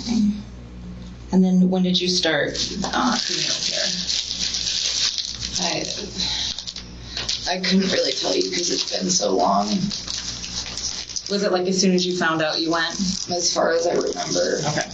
It wasn't like you never went or you went like 2 times? It was like that with Okay. honestly, but I already dealt with that situation. Oh, sorry. I didn't sign and date here. So where do we go from here? So the kids currently are with my coworker. They're getting a skeletal scan at Franciscan just to make sure that they don't have any injuries. Okay. I disclosed that, there wasn't inappropriate discipline with them until we kind of get this resolved. You said there was? There was not. He never indicated that there was physical abuse on him. So we're just going to do a skeletal scan. They are detained as of right now, just until we cover all bases. When will I be able to see them? We can set up something soon. Let me give you my card.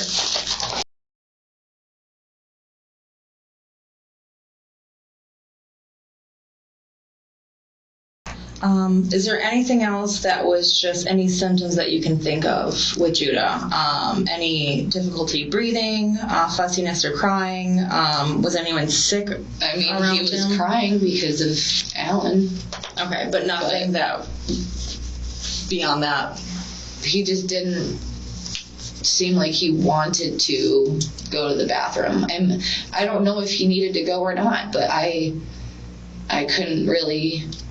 Alan didn't really want me near him because I was the one that was trying to stop him from being so angry. I mean, I wasn't always the best mom, I said things to him that I shouldn't have said. Mm-hmm. Could Judah communicate what was express why he couldn't use the bathroom? He said, I remember, and it pissed Alan off because he asked him why he didn't pee like he was supposed to. He pissed his pants. Mm-hmm. And he told Alan because he didn't want to, and Alan slapped him across his face. Okay. So he didn't want to use the bathroom, or he didn't want to use the toilet? He said he didn't want to use the toilet. Okay. And that pissed Alan off because that was really the whole reason why Alan was frustrated in the first place, is because he wanted him to use the bathroom like he was supposed to. Okay. And I get it that it's frustrating. We didn't really have the money to get pull-ups for both of them, but I would have rather just put him in freaking pull-ups, man. Okay. Did he have any medical conditions that he was diagnosed with? No. Allergies, asthma, sleep apnea, seizures, any heart condition? He had acid reflux when he was little.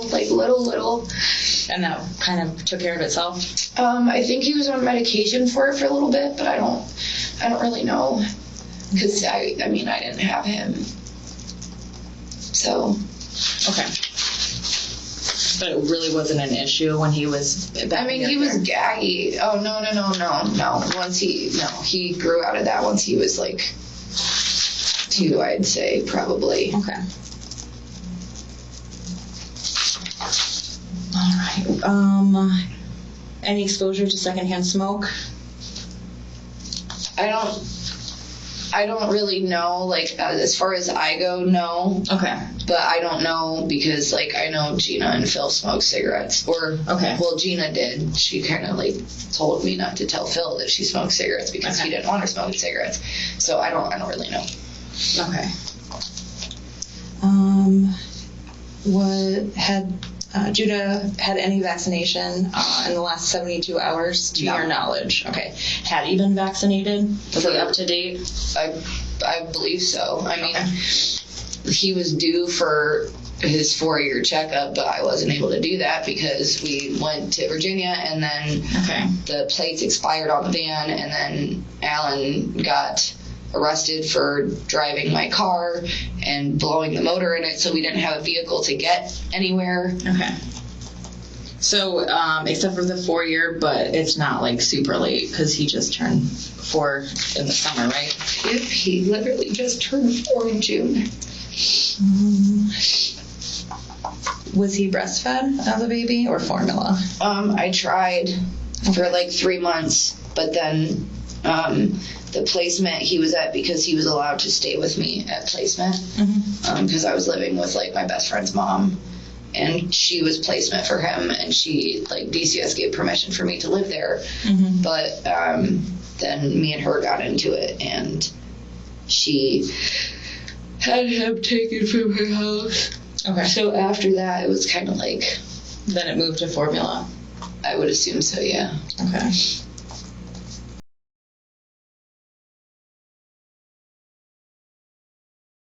Is there anything else about Judah that I would need to know just about him in general? Like any behavioral issues, any... He said that he was talking to something in the closet. Okay. And that kind of scared me a little bit, because the things that he would say were very, just very odd, I guess. And it was stuff that even made me uncomfortable. Okay. Like, I believe in God, and I also believe in other things as well. And it scared me because the way that he talked about it was like it was something that was not of God. Do you have like anything in specific, like He that said sticks that out? it stayed in the closet and it was telling him to do bad things. Okay. And he couldn't tell it to stop Okay. because it was bigger than him Okay. and it scared him. So he listened to it. Okay. Did he say what bad things he wanted him to do? Not listen, go to that kind of stuff. Okay. So, because I had asked him one time why, because he was playing in the kids' room, and I had seen him talking to something. Okay.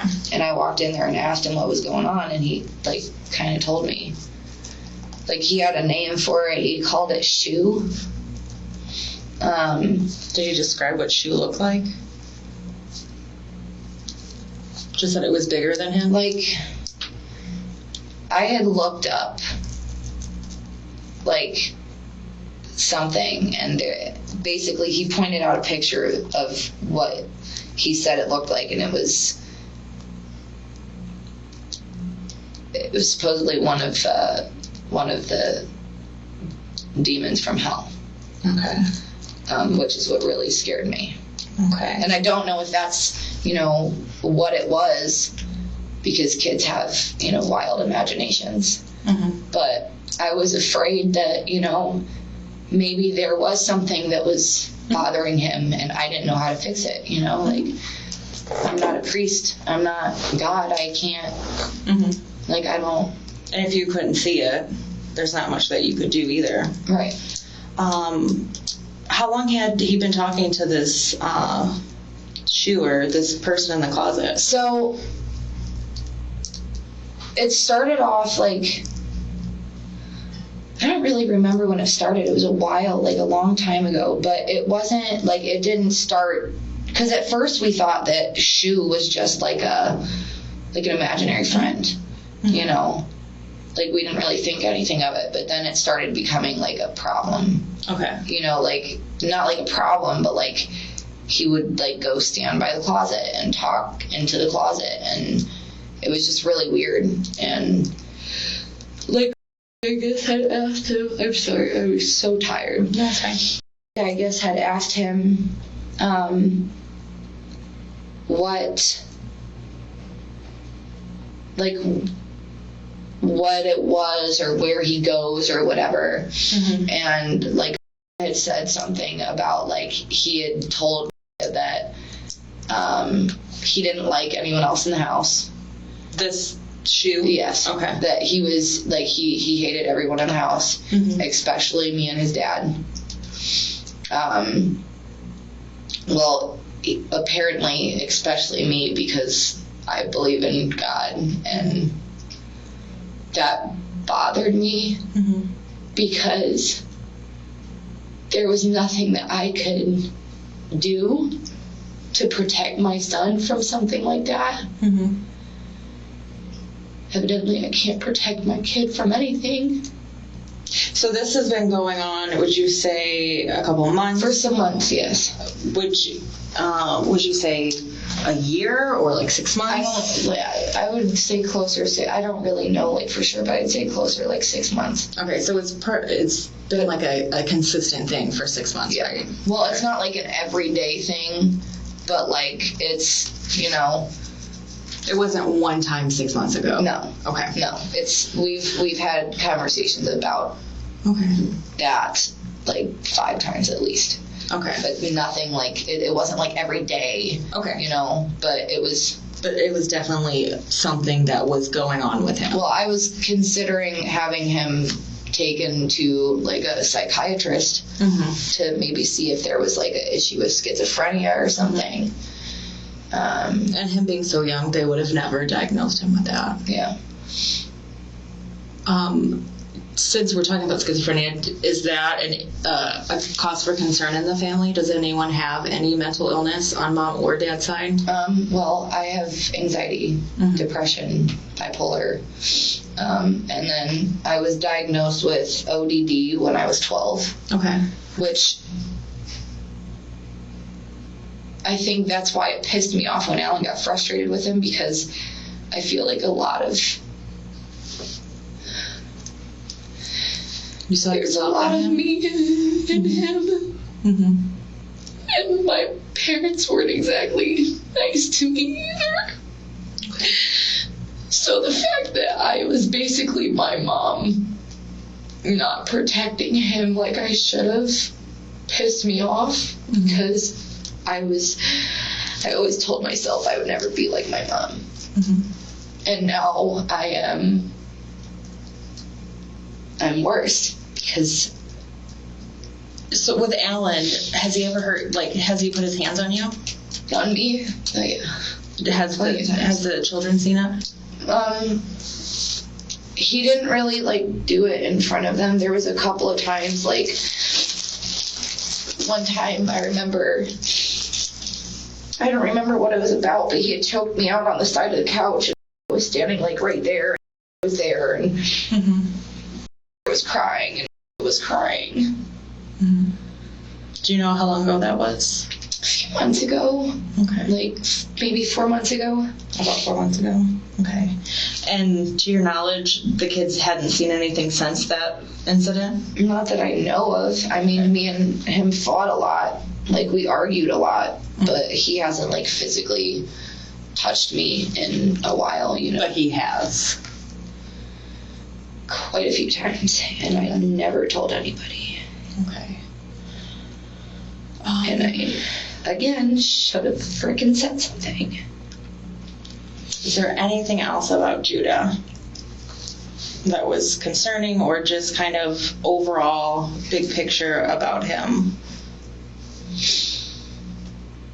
Besides the fact that I completely failed him. So he was having just issues defecating and urinating. And he wouldn't, like, when Alan would ask him a question, he would just sit there and stare at him. Okay. Like, stare right in his face. And that pissed Alan off to no end.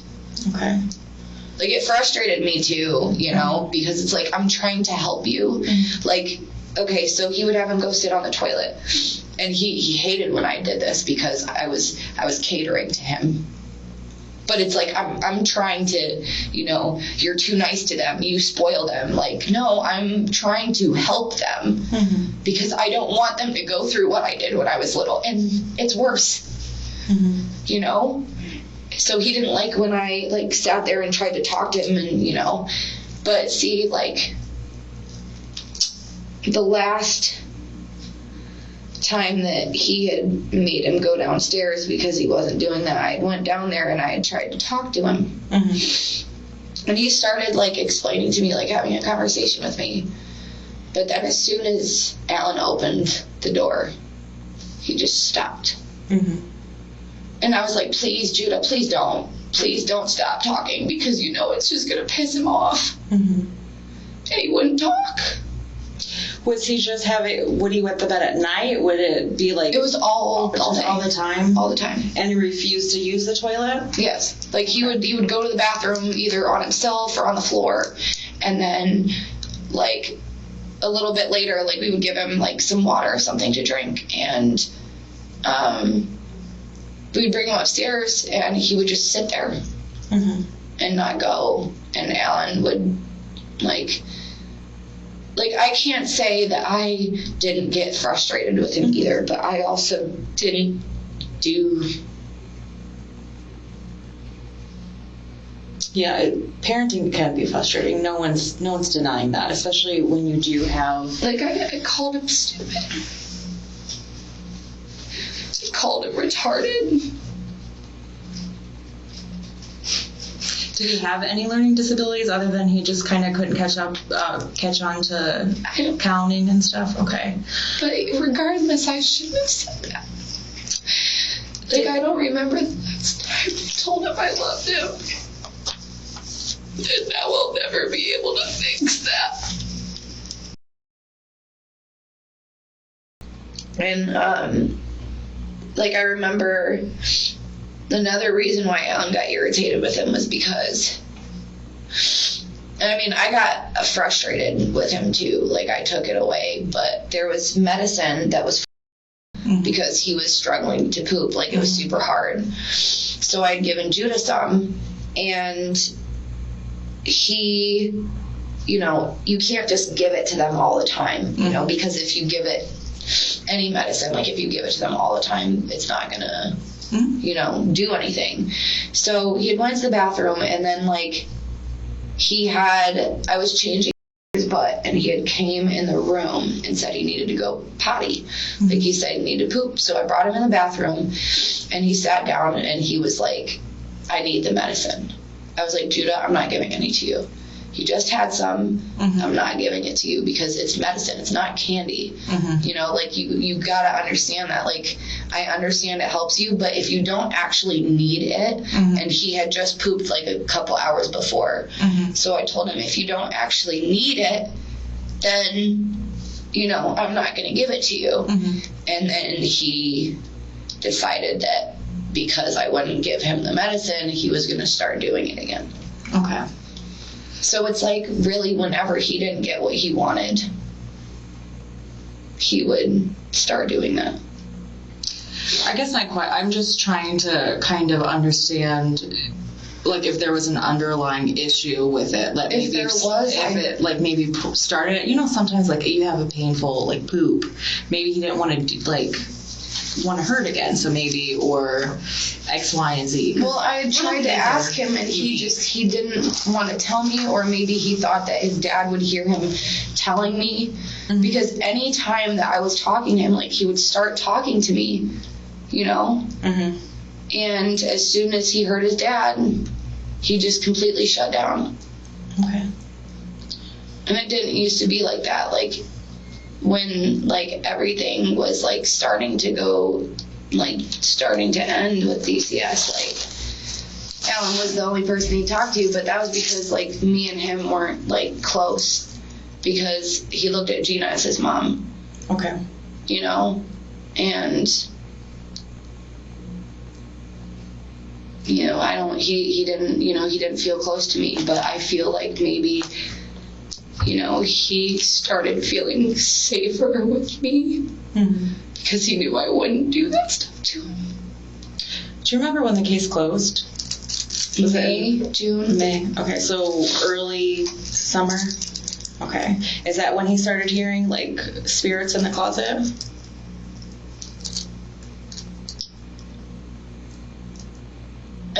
Something around there. Maybe it was, I don't really remember exactly what month it was.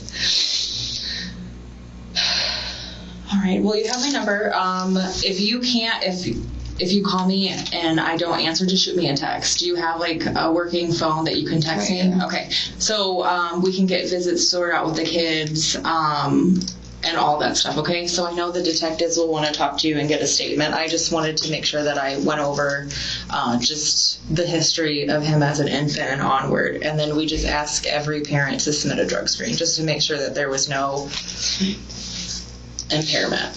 Okay, do you have any questions for me? Okay, if you do, feel free to contact me, okay? Okay. All right, thank you, Mary.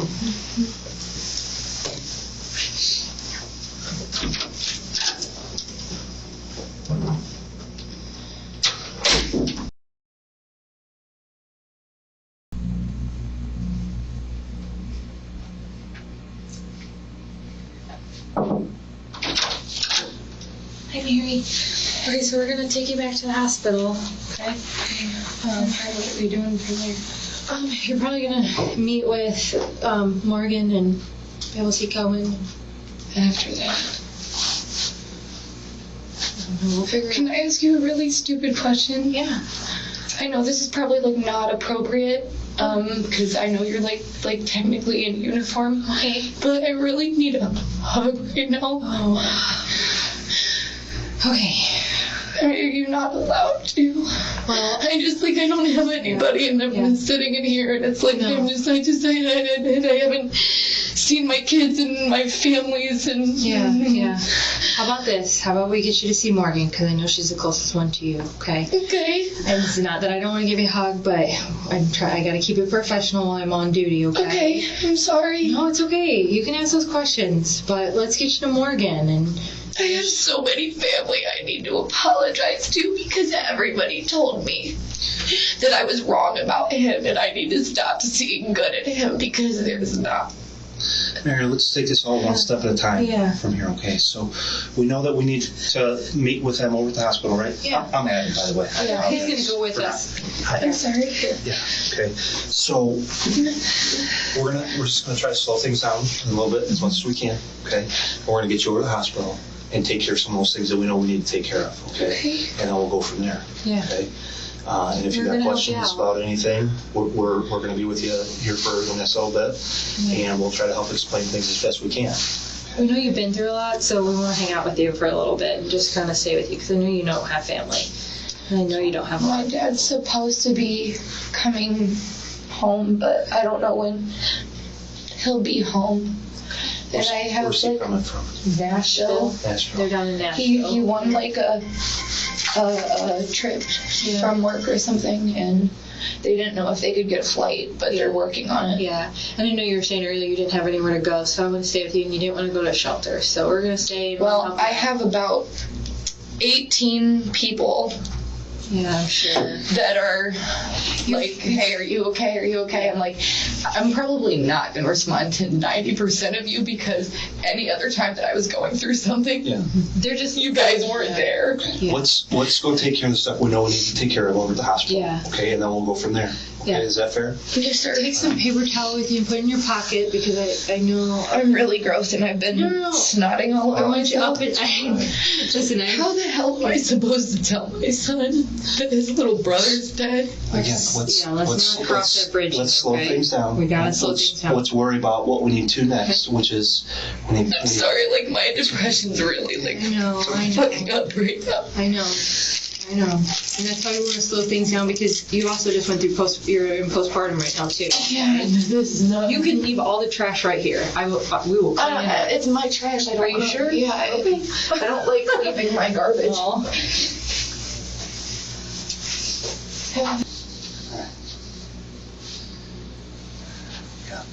Okay, so we're gonna be back in with you in a second here, and just make sure that everybody's on the same page with everything. So we'll go over some of that stuff, and then talk about where we're gonna go from here, what we can help you out with. Okay. make a checklist. Yeah. Work on a checklist with some stuff. So we'll be right back in with you. Okay. Do you actually mean right back in, or is it going to be like? No, I'm just gonna use the restroom and grab me some water, and then I'll be back in. I want to check in with these other guys that are here. I'm sorry. Yeah. I'm just like Okay. Yeah. all these rooms are making me really like. No. What if I leave that door cracked open just a little bit? Is that okay? We'll Yeah, give you some air and stuff. Yeah, we're trying our best It's to. also get off super of- cold in here. I know. I thought the same thing this morning. Yeah. So, just give us a second. Okay. If you need water or food, you just let us know, okay? Okay.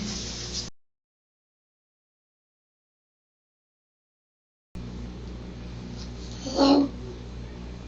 Hi, Grandma. I take it my mom didn't tell you, did she? I take it my mom didn't tell you, did she?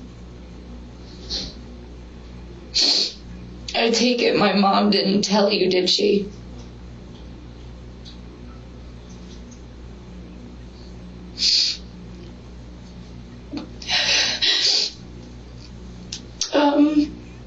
Judah's gone.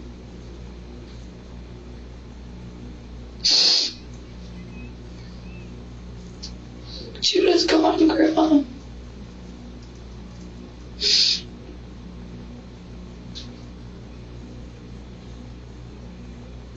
I said, Judah is gone, Grandma. Judah. Grandma.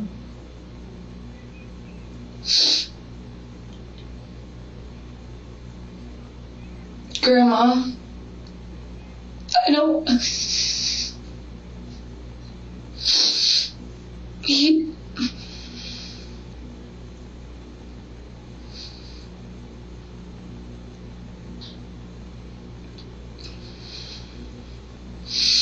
I really don't know how.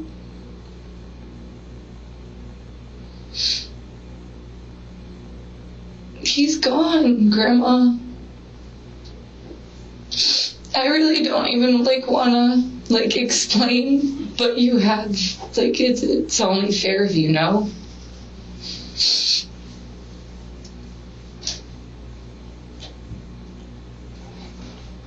Well, everyone was right, and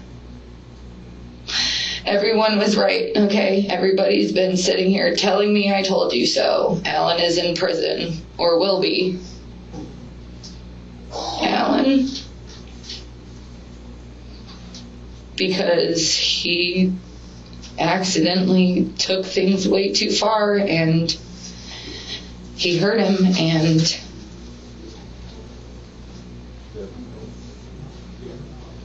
Grandma, I don't want to have to say it again.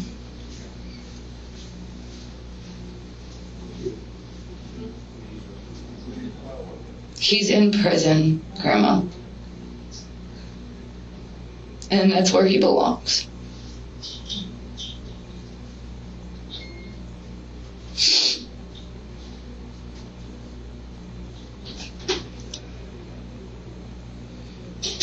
I hate myself.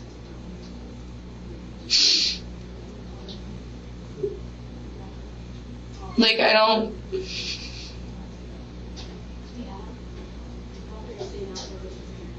They just got him.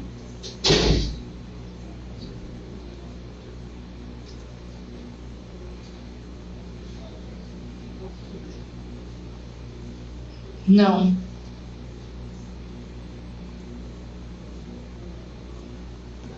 No.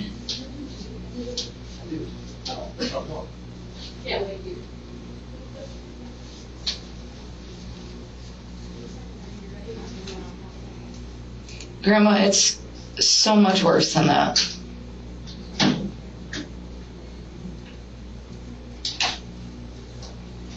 I really don't even want to have to get into detail. To be very honest, I'm surprised my mom didn't tell you.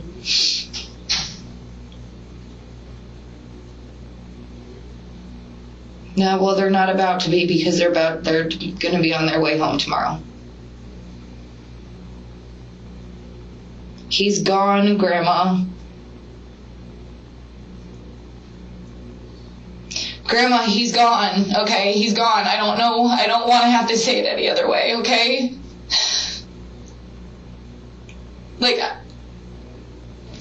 I don't know what else to tell you, and I really don't want to, say it any other way, okay? I really don't. Grandma, I don't want to have to say it again.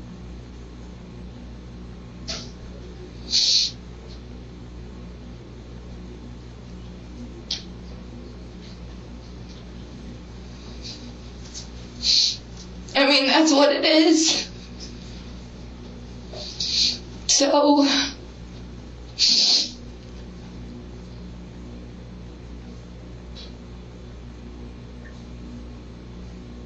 there's nothing you can do. There's nothing anyone can do, Grandma. There is literally nothing that anyone can do. It is too late.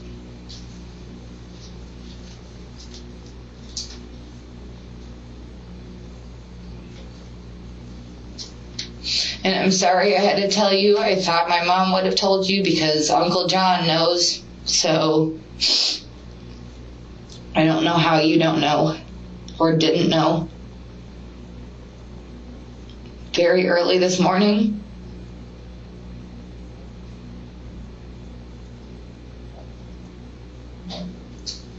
while I was in the hospital. Yeah, I have been lying to you, Grandma. Yeah.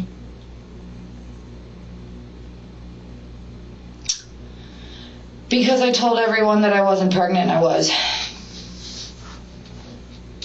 Yes. Well, he has a cleft lip. The cleft lip, where it's like kind of like their lip is split.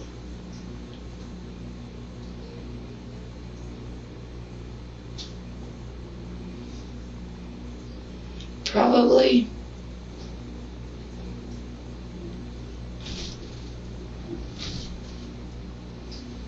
No, I'm sitting in the sheriff's office.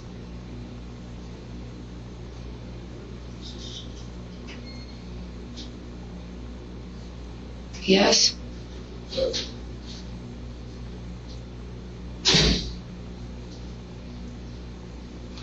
Grandma, I thought we already went over this. Like, I'm not trying to be mean, but, like, I really don't want to have to repeat myself, okay? Like, I really don't. Like, I don't want to have to say it again, okay?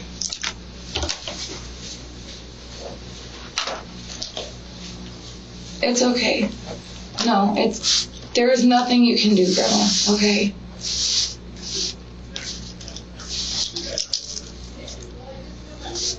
I have to go, though, okay? I have an officer that's trying to speak to me so we can figure things out, okay? I love you, Grandma. Bye. I really hope she doesn't have, like, a freaking heart attack. Okay. You doing okay with your Sprite? Do you need any more water? Do you need any water or anything like that?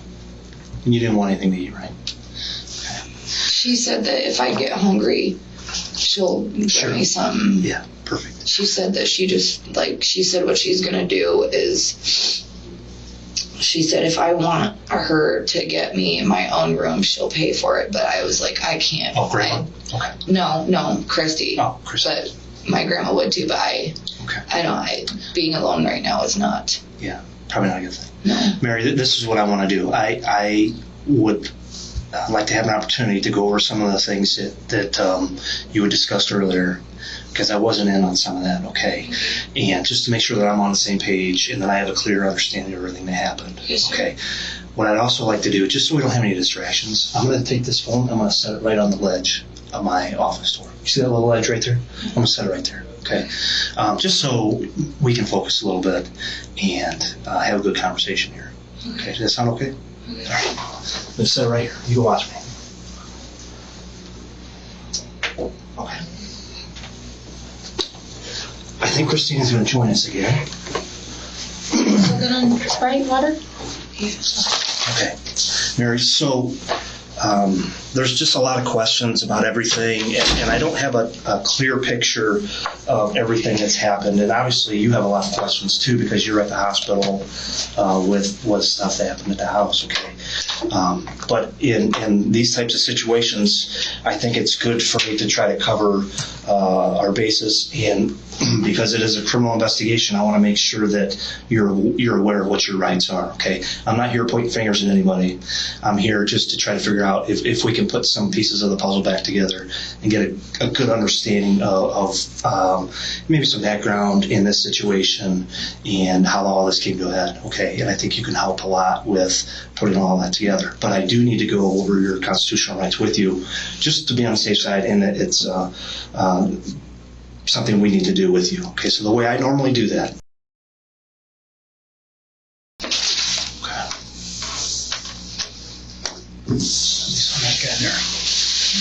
So, and Mary, again, I apologize, but there's been a lot of moving parts with this whole situation. And as I had told you before, I can only imagine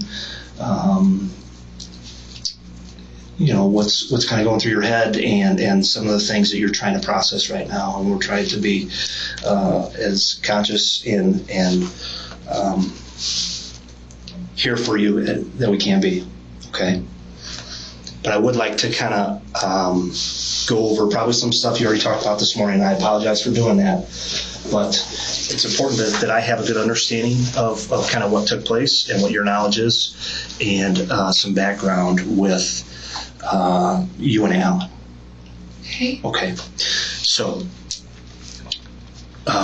if you could explain to me the children that are living in the house with you guys, leading up to Saturday, which was the 9th. Is that right? Mm-hmm. Leading up to Saturday the 9th. We're all living in the house with you? Yes, sir. And it's my understanding that there's a time period that they weren't living with you. Yes, sir. Talk to me about that. Basically, my mom wanted custody of me, and she called DCS on me because she told them I was smoking weed and that Alan had hit me, which was not the case, because that was me playing way too rough with him. And I told DCS that, and nobody believed me because everybody said it was Alan, and I tried to explain to them that it was because I was being too rough with him, and they didn't listen. And they told me to quit covering for him. And I tried to explain, that's not what was happening. Well, He had some sort of bruise? he had a mark on his A face. mark on his face. Because I was sitting here, come on, get mad, playing with him. And Kind of play slap? I was being obviously way too rough with him. Can you give me just a time frame, approximate month, where all that first started? He was removed from me May 7th of 2017. 2017. Yes, sir. Okay. And Judah was born in June of the same year. Okay. So, where did it go? With my mom, like she wanted. Okay.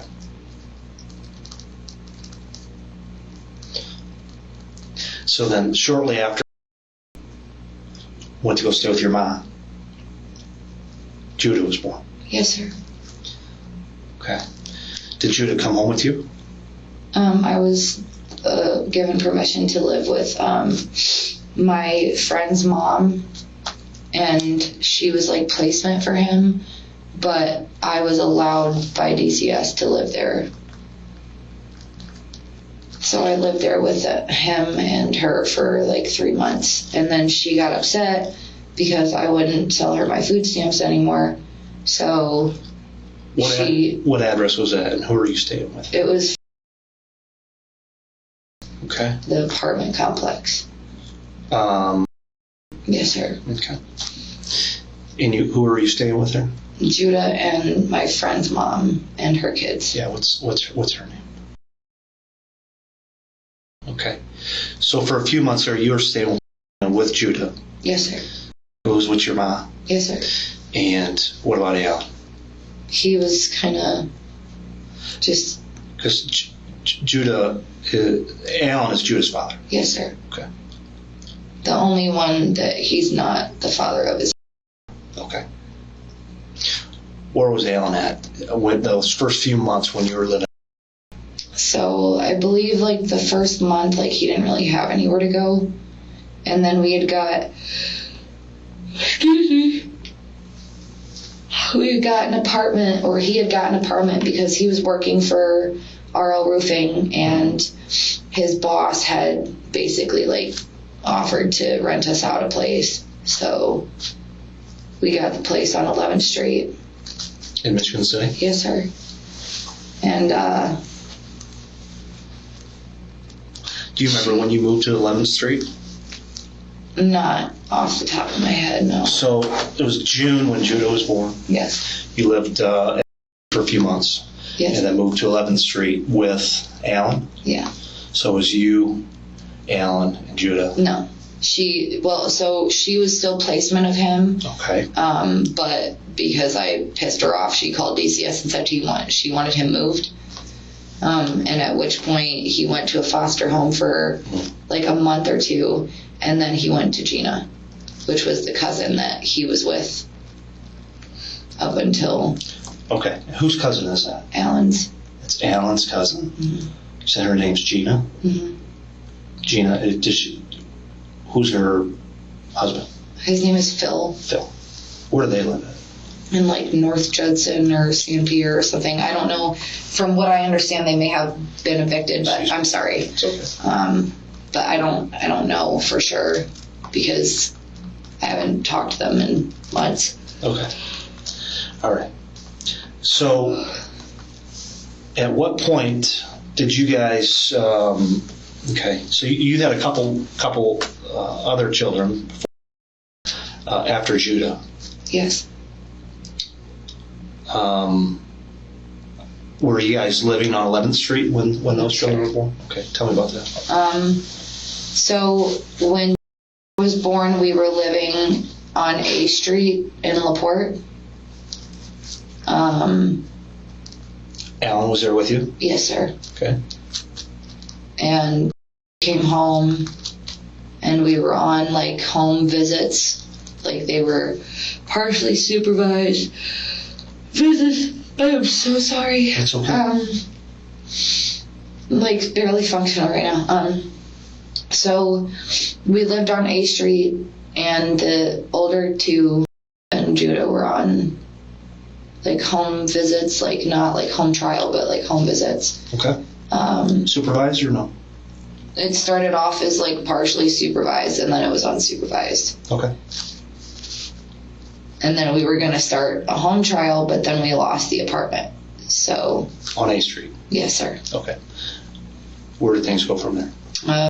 He was still with my mom, and Judah was still with Gina. And like I moved to my mom's house, and Alan kind of like, I think he like stayed with his mom a little bit, and then I don't really know like what he did. Oh my goodness, I'm so sorry. I don't know really what he did other than that. Because my parents don't like him. And So he never moved in with your mom? no. My parents always hated him.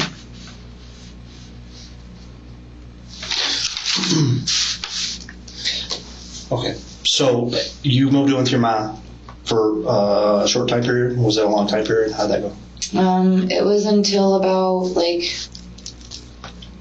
let's see, maybe May, and then we got the house. Oh my goodness. I'm so sorry. We got the house out there. On A75? Yes, sir. Okay. When was that? Like last summer. Okay. Summer of 2020? Yes, sir. And I was born like a couple months after we moved in there.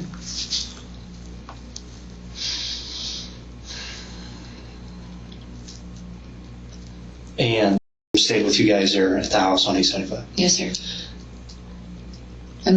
did as well. Came and was he? Well, never was removed from us, and then, well, I kind of cussed out somebody at DCS, and they didn't like that, and I was standing there, and so they removed the kids because they said that I was like freaking out at, and it wasn't at, it was at her. You're frustrated with DCS? Yeah. Okay. So I kind of like cussed the lady out, and she was like, "Yeah, that's not cool." So. And at what point did, because all the children were living on 875, when did that merger, when did you guys all reunite at that residence? This home trial ended around Christmas of last year. Ouch. And Judah's ended, I believe, in like May or the beginning of June, like the end of May. Beginning of June or something like that. Once you guys were all back in the house, so it was Judah, you, and Al. Yes. We were all at the house there together. Yes, sir. How was the atmosphere there? For a while, it was really good. You know, like, I mean, me and Alan have always had kind of like a on and off relationship, but. How long have you guys been together total? 6 years. Okay. Since September 15th of 2016. You guys went on and off. I mean, from we've been 2016 to current date. Well, the longest we were actually like apart, like we weren't together, was like a month. Okay. I mean, we like fought all the time. What'd you guys fight about? Stupid shit. Whether it was a guy that tried to like my picture on Facebook, or, you know, someone tried to message me, even if I didn't know who it was. I mean, it could have been anything. Like, I could have just said something that was like what he considered stupid, and it would have been a problem. What, he asked to see your Facebook account? Did he have access to your Facebook account? I mean, I didn't like leave my phone locked or anything. Okay. Like, he could access my phone, but I didn't care. You let him. You didn't have a problem with him. No. Would he often try to do that? I mean, I couldn't really say because I don't know what he did while I was like asleep. You know, he could have went through my phone while I was asleep. But I'm sorry. I mean, I'm sure it's possible. I'm sure he did. Okay. And just so I don't miss something, when did Judah? When did he join you guys in the house? Like at the end of May or beginning of June or something like that of this year, or not this year. Wait. Yeah. I'm so sorry. It's okay. May? You think May 2021? May or June. We can verify all that stuff through DCS and that. I just want to make sure that I'm on the same page. Okay. So you and Alan would fight. You guys been on and off. You guys would fight about stupid stuff, Facebook, whatever. How would things be with the kids, with and Judah? There was no like issues up until like the last time that Gina and Phil came to the house. And Gina and Phil had custody of Judah. Judah, yes. For a few years. Yes. Okay. Most of his life, you know. Yeah. And I guess I got frustrated because he had gotten in their car and took in their keys out of the ignition and took off, and he thought it was funny.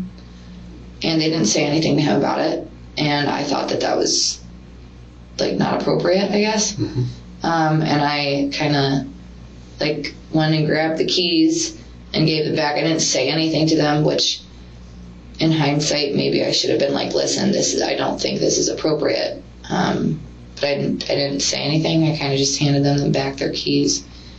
But then they like asked to come see him and the rest of the boys, and I kind of just ignored them because I was frustrated, because I felt like, you know, I felt like they didn't like respect like Your rules? Yeah. Okay. And because they carried him around everywhere, and he was almost 4, so I was like, you don't want to carry him around everywhere because he's almost 4. Like he's got to be somewhat independent. So you had the issue with the keys, and then from that point, you essentially cut Gina and fell off, right? Yes. Okay.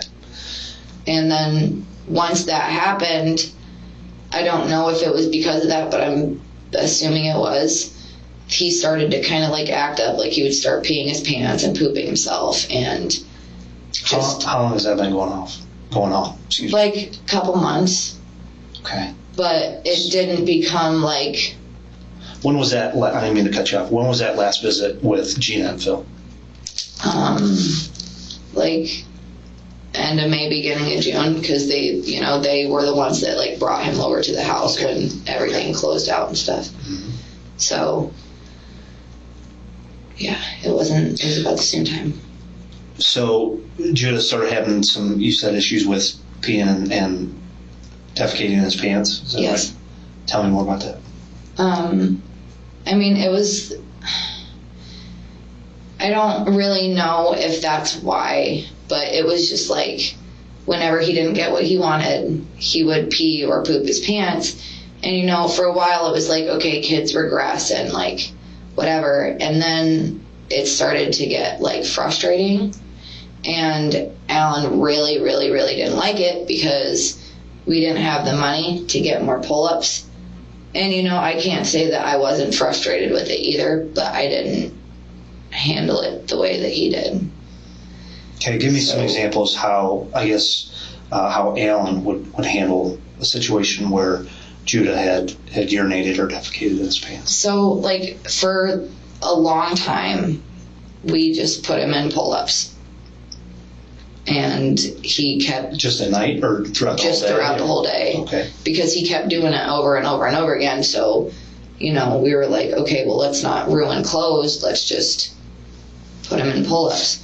And then he just kept doing it. And then we didn't have the money for all these pull-ups because there's in pull-ups too. Mm-hmm. So we started just putting shorts on him.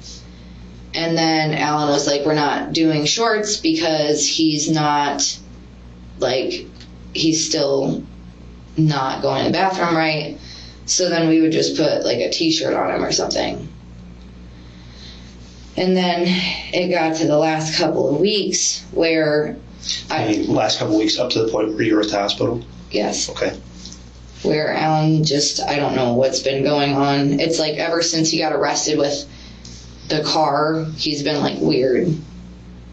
Because he got arrested because he was driving my car, without a license, and he had weed on him, and he blew my motor, and it was just a whole big deal. So that added to the stress of everything. Yes. Okay. And I really don't know if I could say if that was, because it didn't seem like it really affected him. It seemed like it was more, because I was pissed about it.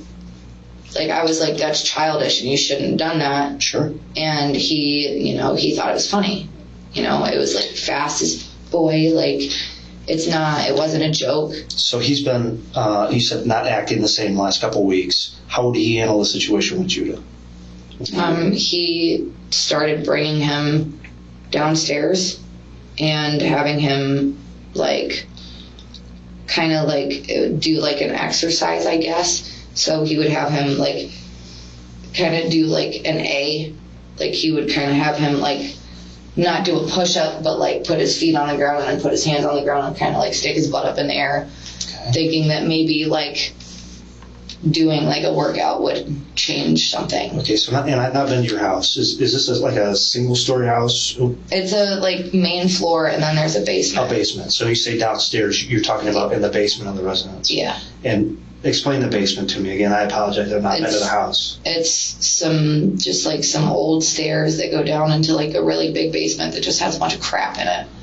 Okay, so it's mainly for storage. It's not really a living area. No, that's the landlord's stuff. That's all of his stuff. Is there electricity down there? Yes. But he kept the lights off most of the time because he was, I think, trying to like kind of scare him into behaving, I guess. Okay, so there were lights down there, but Alan wouldn't turn them on when he took Judah down there. Yes. Okay. So that started in the last couple of weeks. He would take him down there and make him do this pyramid exercise. Yes. And what else? And then he just continued to not do what Alan wanted and go to the bathroom. And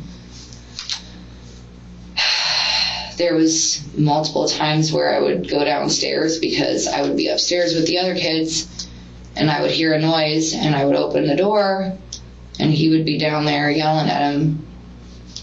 And I'd go down there and I would try and get him to stop. What was he doing? Punching him, kicked him a few times. He taped his hands up, put him like up against the pole and tied his hands up. What did he tie him up with? Duct tape. And if he didn't answer him, he would punch him. Did you see him do this? And I tried to tell him to stop, and he kind of just told me to shut the fuck up and go away. You're not helping, just go away. And he wouldn't stop. Well, how long would they stay in the basement? Like I'd say between 2 to 5 minutes. I mean, it kind of differed. Sometimes he would just go down there, see if he was going to answer him, and then if he didn't answer him, he would come back upstairs and leave him down there for a couple hours and then bring him back upstairs and see if he was going to go to the bathroom. And if he didn't go to the bathroom, then he would bring him back downstairs, or if he was ignoring him, he'd bring him back downstairs. There was times that he would carry him down to the basement by his neck. Was Judah verbal? Was he screaming? Was he tried. begging? He yelled. What would he yell? He just screamed. And I tried to explain, like, that it was not okay. And he just To Alan or didn't. to Judah? To Alan, it's like when he got in that mood, there was no... In the last 2 weeks, how many times do you think Judah, to your knowledge, was taken downstairs to the basement? I mean, there's a couple times he stayed down there for a few days. Like, he stayed down there for like 2 days. Judah? And then he would bring him up because Judah would start, going to the bathroom. And then he would stop again because the other kids got something that he didn't like, that he didn't. And then he would bring him back downstairs. When Judah was left in the basement for for a couple days, would you guys bring him up to eat or take food down to him? Or how did that work? It kind of depended on Alan's mood, I guess. And if you guys didn't feed him, I mean, tell me that. Like, there was a couple times. I want you to be 100% honest with me. There was a couple times that Alan said, "Okay, well, if you don't want to answer me, you're not going to eat." And I was like, "You got to give him something. Like, you can't just starve him." So there were incidents where Judah was withheld food. Yes. Is that right? Yes. Okay. And I would sneak him food when... What would you sneak down there? I would try and give him like a banana or some fruit or something so that he could eat something or drink something. And Alan would let you take that down to him, or you would do it without him knowing, or how would that work? Do it without him knowing, because if he knew, he would tell me that I'm coddling him or I'm spoiling him, or this is why he does what he does. And when you would go down to give him this food, I would try and talk to him. To Judah, what would you say to him? I would say stuff like, "Listen, I understand that you have a hard time going to the bathroom, but I really need you to try, because I don't want your dad to get mad, and I don't want him to get mad at you, and I don't want him to get mad at me, and I know you don't like this, and I don't like this, and I'm trying to help you, but I really need you to, like, please stop ignoring him, because there's only, like, I can't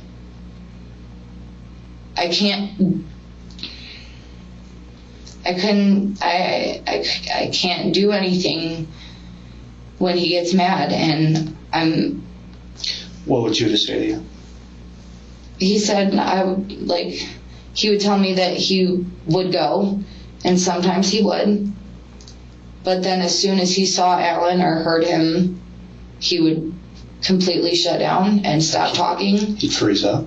And Alan got pissed off at him, and Why do you think he would do that? Why do you think Judah would do because that? he was scared of him. He was scared of him, right? He was scared of him.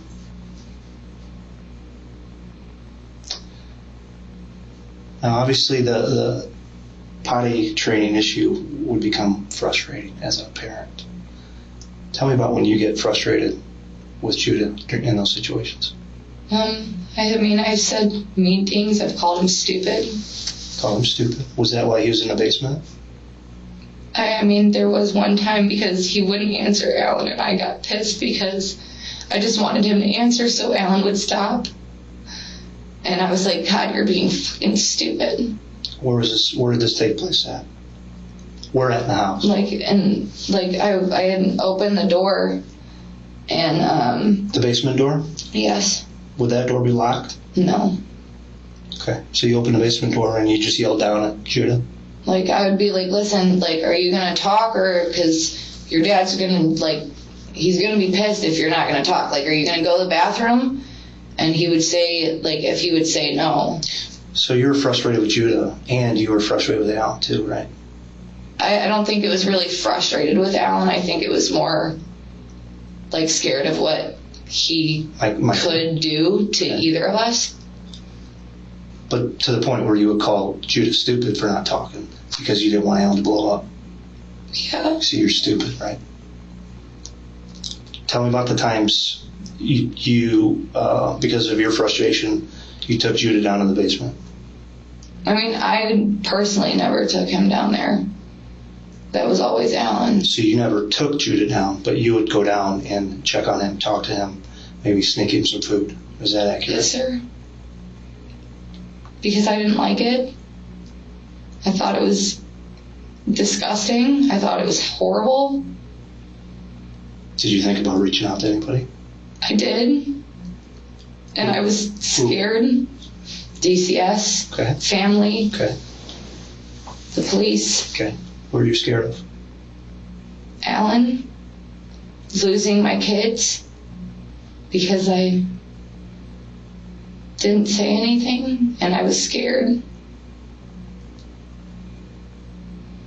And I knew that if I said something and Alan went to jail and he got bonded out, that it would either go, I would get kicked out and I would just get screamed at, or I would get my ass torn apart.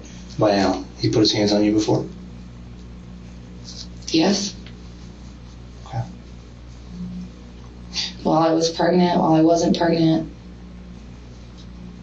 Numerous times. Yeah. He hit you with a closed fist? He had, yes. Much like you had seen him do with Judah? Yes, sir. You saw him strike him and kick him? Yes, sir. Was that why his hands were bound up?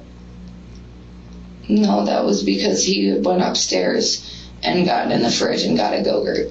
Okay. Okay. I had asked you a few minutes ago, and I think we got sidetracked a little bit. I want you to try to estimate. I'm not going to hold you to a number, okay? I want you to try to estimate how many times Judah was taken down to the basement as punishment. In total? Total. Now, it's my understanding this has been going about 2 weeks. Is it maybe a little bit longer than that? It started, he didn't keep him, it started just as a 5-minute thing. Okay. And it was a little bit before that. It wasn't it was, I think it really was just originally just to kind of scare him, because kids are scared of the dark and monsters, and I think he thought that if it was dark down there and he was scared, that maybe he would stop doing it. Okay. And he didn't.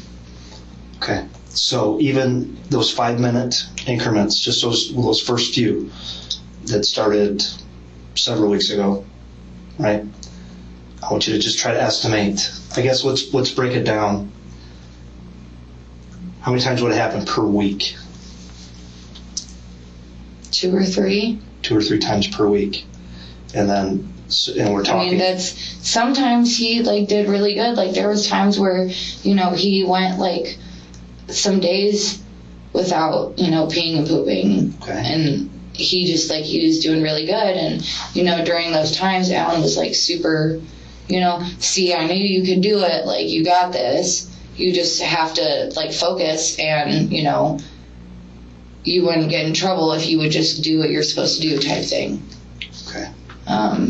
And then, like, as soon as he had an accident, Alan completely just snapped. He would snap. And that's when, what would happen?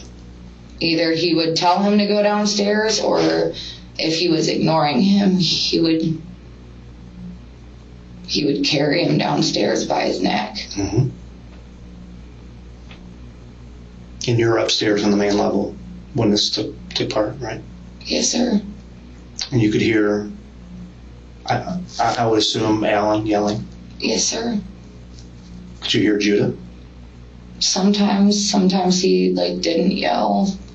Okay. Sometimes he did. And you heard strikes, punches? I mean, I heard kind of like, I mean, I was upstairs. Yeah.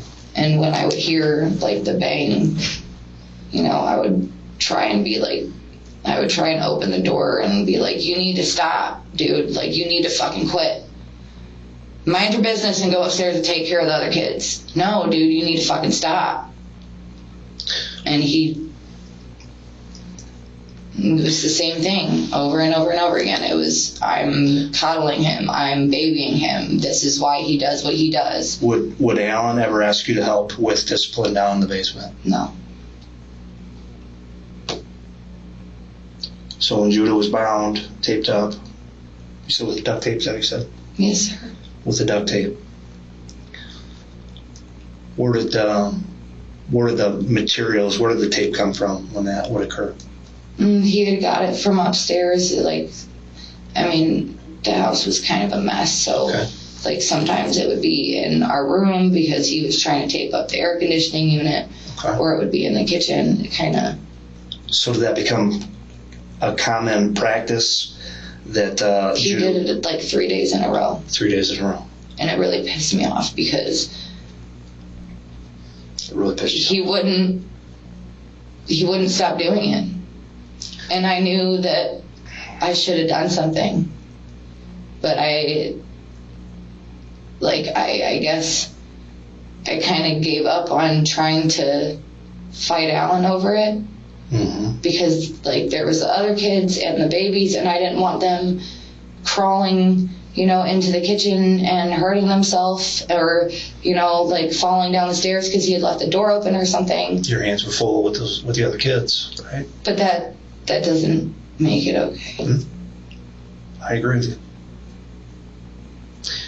Take me to how things were just prior to you going to LaPorte Hospital to give birth to.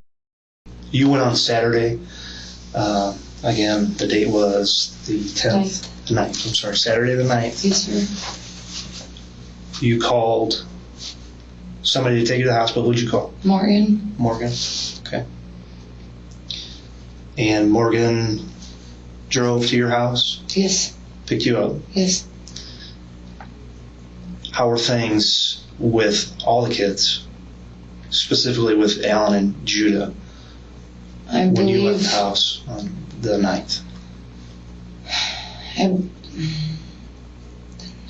Saturday. before his birthday. So,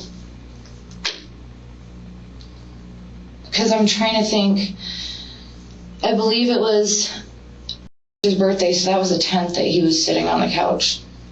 I think. Or No, Judah. Okay.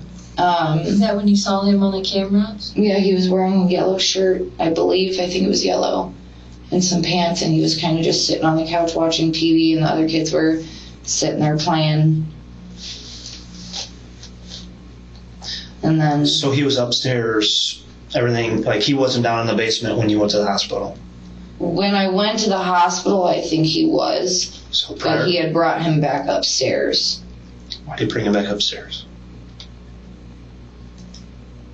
I didn't ask him. He didn't like say, hey, I'm gonna go get Judah and bring him upstairs. Was it because he knew somebody else was coming over to the house? No. Because me and Morgan had already left. You guys already left. Like, she didn't come in or anything. Like, she just pulled up and picked me Okay. up. But when you left the house, Judah was not down in the basement. I believe he was. You believe he was in the basement? I believe so, Okay. yes. Okay. Because I think, But you saw him on camera later? I don't know if it was that day or the day after, but I do remember seeing him on camera, like sitting on the couch. Had you heard Alan yelling at Judah that day? That day, Saturday, no, because it was kind of super stressful that day because I was in a lot of pain and I was very just like anxious. And we had planned for me to go to the hospital and hopefully get induced. Okay. So we were just, I was cleaning a lot. Okay, so how long had he been down in the basement then prior to you going to the Port Hospital? Like, he had been, I believe, down there the night before because Alan would have him sleep down there sometimes. What would he sleep on down there? There was a like thick, like Sherpa blanket that was like folded up. Okay, so a thick blanket, just thrown on the, was it concrete floor? Yeah, I think. Concrete floor? Would he have clothes on? Pajamas and stuff down there? Well, when Alan felt like letting him wear pajamas, yeah. Most of the time was he unclothed? There was quite a few times that he was naked, yeah.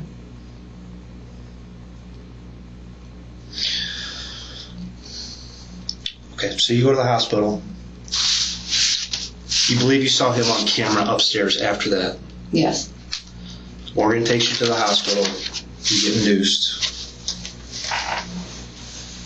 No, okay, I was at the hospital when I saw him on the camera. On the 9th, Saturday the 9th. What time did you go to the hospital? At like Three something in the total? afternoon. Okay. All right. I don't want to get caught up on when you saw him on camera, but you're certain that you saw him on camera. Did you have any cameras in the basement? No. There's a camera in the living room. Okay. There's a camera out. There's 2 cameras out, like on the porch and on the driveway. Okay. And then there's one back in Micah and Dexter's room. If you don't mind me asking, what's the purpose of having the camera like in the kids' room? And was there one in the living room too, or no? Yes, sir. Those security cameras. Well, there was a couple times where one time this guy had walked up into our house and had threatened us because his son tried to hit my dog on his dirt bike. Okay. So we didn't really that would explain like the outdoor cameras. I Yes. completely understand that. I'm just curious, and if you don't know, you don't know. But the camera in the living room and the one in the bedroom, the kids' bedroom. So the kids' bedroom is kind of like just to make sure they're asleep because he likes to get up like super early in the morning, or Okay. he has a hard time falling asleep. So That makes sense. when he's taking a nap, we would use that to like make sure he's actually taking a nap. Yeah. And the living room was out in the living room because like the other rooms he would get super hot and there was no AC unit. Okay. So we would have his crib right in front of the unit, and we would play like his lullabies on the TV. Sure. So that's why the camera's out there is for whose crib's out in that living Yes. room. Okay. All right. So let's go back. You're at the hospital. What is the first indication to you that something is going sideways at the house? He said that. You talking Alan? Yes. Sorry. He just had said that he had like implied that he had went downstairs, and I was like, just leave him alone. Like, ignore him, leave him alone. Just stop. Just let him be. Do you remember how long that was after you've been to the hospital? Not off the top of my head. I mean, it was Would you guys communicate through text messages, Facebook Messenger, called him, you know. calls? Yeah, most of the time I was calling him because it was a lot easier for me, like with everything all like hooked up and stuff. Sure. But yeah, like I did message him and whatnot. Through what? Facebook. Through Facebook. Okay, I didn't mean to cut you off. You're okay. So he reached out to you. He indicated, was that a cell phone call or text message? He had messaged me. Through Facebook? Yes. And he had mentioned that we went downstairs.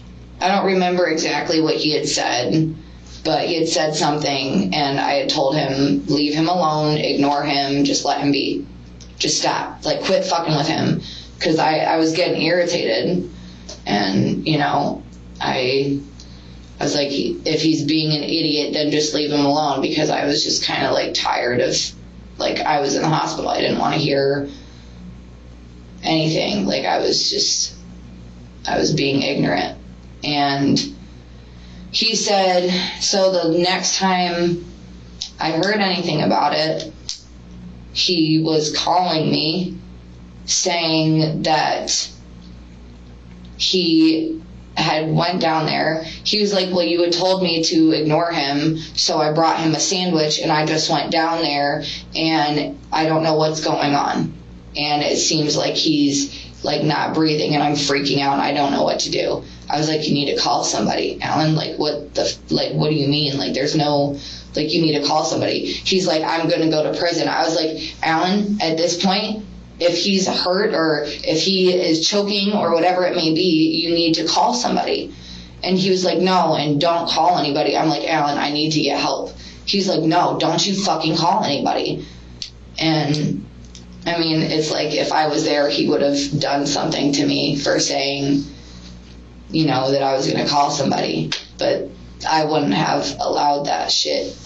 You know, like, I wouldn't have, you know, just ignored him. Like, I didn't mean, like basically tell him to shove off. Like, I wanted him to just not bother him. Like, I wanted him to just leave him alone. Like, that was my whole point. Like, just stop going down there. Just stop. Leave him alone. I didn't mean bring him a sandwich and then just disappear. I meant just don't touch him, don't talk to him, leave him alone. And I tried to, like, figure out what was going on, because he wasn't, like, making a lot of sense. And all I could really hear were noises, and I asked him what was going on, and he said he was, like, 91 degrees. How did he know that? Was he? We have a thermometer that scans, like, has a little light, and it scans. Okay. And I was like, Alan, what the fuck is going on? He's like, I don't know if he choked, like, I don't know what to do. And I was like, okay, well, I need to call somebody. He's like, no, like, I'm gonna figure this out, like, I got this. I'm like, no, you don't, because you wouldn't have called me if you didn't know what was going on. He was like, I've been trying to do CPR on him for an hour. And I was like, Alan, what the fuck? Like, this is not okay. Like, this is bad. Like, I need to go get somebody. So I kind of lied to him and said that the nurse was coming in. And I called Jesse, which is his brother. Okay. And I said, Jesse, there's a fucking problem. Because he's calling me saying that Judah's, like, getting cold and he doesn't know what's going on, but he hears his heart rate, but it's like quiet or whatever. And Jesse was like, you need to fucking call somebody. Where's Jesse live? Like, I thought it was Michigan City, but I guess it's, like, listed as LaPorte. Okay. So you called Jesse. And he was like, I know that's my brother, but you need to call somebody. So then I hung up on him, and then I called Alan back because I wanted to know if he was okay. Like, I was like, what's going on? Like, tell me he's okay. Like, tell me that there's nothing wrong. And he was like, I can't. Like, I don't know what to do. Where are you at when these phone calls are taking place? Like, in my hospital room. In your room. Okay. Is there anybody else in there with you? No. Okay. And so he had said that he didn't know what was going on. So again, I hung up on him. and called Jesse again, and I was like, okay, I'm gonna go call somebody. So I went over to Morgan's room, I went over to the nurse's desk, and I said, I need to be discharged now. Like, I need to go get my kid. I don't know what's going on, but there's an emergency and I need to leave now. She was like, okay, is there something I can like help you with? I was like, no, I don't know, but I need to go get my kids. I need to go make sure my kids are okay. And then I went to... Remember which nurse that was? Jana. Okay. You know which one I'm talking about. Okay. But so I went to Morgan's room and said there was a fucking problem. And I told her what was going on. And I was honest with her that I was scared that Judah was seriously hurt. And she was like, we need to call somebody. So she called, and then I called at basically the same time. And when she called 911, you're on the phone with Alan? No, with Jesse. And then I told... You were on the phone with Jesse, okay. Like, when I walked in her room, I believe I was on the phone with Jesse. And I was like, okay, I'm going to go because I'm going to call. He's like, you need to. Like, call them now. You called Alan after? No, I called the ambulance. Called 911? Yes. So you went into Morgan's room? And I was in Morgan's room when You were on the phone with somebody, not 911? No, I was I had called 911 while I was in there. But not initially, because when Morgan's on the phone with 911, you're talking with somebody else. With Jesse. With Jesse. And then I hung up on Jesse and called 911? Yes. Okay. And then I tried to explain what was going on, and they said they were sending officers out. And then is that when you called Alan and told him that you were sorry? I said, I'm sorry, but I can't choose you over my kids. And he said, fuck you, you stupid bitch, I'm leaving. And then evidently, somehow Jesse got word that apparently he was hiding in the woods trying to kill me, I guess. So they wouldn't let me leave the hospital. And Morgan said she wouldn't take me over there to get the kids because I wasn't safe. And I said, I don't give a shit if I'm not safe. I want to go get my kids. And she was like, I'm sorry, Mary, but I'm not taking you. I was like, okay, but I need to go get my kids. And nobody was going to let me leave. And I tried to get somebody to just take me, but nobody would take me. Okay. And then we went in the room, and the officer showed up. And okay. We'll go back a little bit. Obviously, we've asked a lot of questions, and we've talked a lot about Judah. Yes, sir. How was Alan with the other kids? Like, awesome. And it used to be like that with Judah, too. It really, like, all of them, they all... The potty training issues started not soon after he showed up. He started living with you guys on 875, right? Yeah, I mean, he did good for, like, the first, like, couple months, but then it kind of just stopped. And then he just, like, he would go, like, he would use the bathroom like he was supposed to. And then Alan was like, oh, yeah, you're doing good. And then he would stop as soon as... Did the other kids need any type of discipline action in the last 6 months? I mean, in the last 6 months, yeah. Sure, tell me about some of those. What was it? I mean, Just, mainly, or was it? I mean, not at all. Okay. But, I mean, like, so, like, if he woke up and he kept getting up and kept getting up, I would spank his butt a little bit, but, like, it was open hand on his diaper and just kind of, like, lifted up his leg and tapped his butt. And, like, kind of, well, with Alan used a belt, but it wasn't like What to do? he used to do this thing where he would throw up when like my mom would get brought up, because it was kind of like a trigger for him. But Alan hasn't done that in a really long time, so he hasn't like been in trouble. Okay, well, tell me about when Alan used the belt. I mean, it's been quite some time, but he would just take the belt and spank him 3 times, and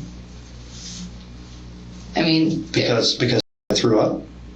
well, he would try and make himself gag, and that really pissed Alan off. I mean, there was times where I like raised my voice at him about it too, because I didn't want him to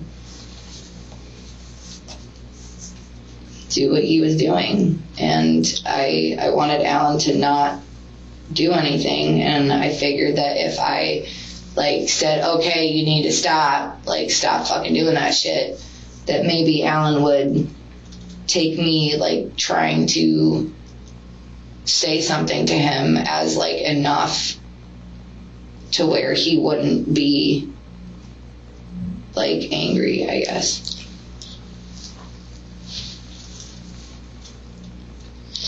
Who would do the majority of the disciplining with the children? Alan. But there were times where you would also discipline. Right? There was times where, there was times where, if he wouldn't like go lay down and take a nap, You're talking? yeah, Okay. like I would like move his leg and tap his butt and be like, all right, you need to go to bed, dude. And he would, and then he would put his binky in his mouth, and then he would lay back down. Like there was times, because I was pregnant, it was really hard for me to lift him up, and this is not like, it wasn't because, I was trying to do it to be mean, but he dead weighted, and like I couldn't pick him up off the floor, like I couldn't bend down to pick him up all the way. So usually he was like standing up, he would try and open our bedroom door, and I'd be like, no, you need to go lay down. So I would like grab his hand, and he would just drop. So I'm like, okay. So I like kind of had to like pull him in the room and like lift him up with the one hand, because I couldn't like physically pick his whole body up, because it was hard for me. Okay. Was Alan working? Sometimes. Occasionally. He didn't work much up until like a week and a half ago. Okay. Like he had taken off Thursday and Friday of last week, because I had the doctor's appointment Thursday. Okay. And Had you been working? me? Yeah. No. Okay. So Alan was working occasionally. He took off Thursday, Friday, because you guys probably knew that this birth was going to. Well, we were hoping so, yeah. I thought when they swept my membranes that it was going to be like almost instantaneous, but it wasn't. Okay. I want you to.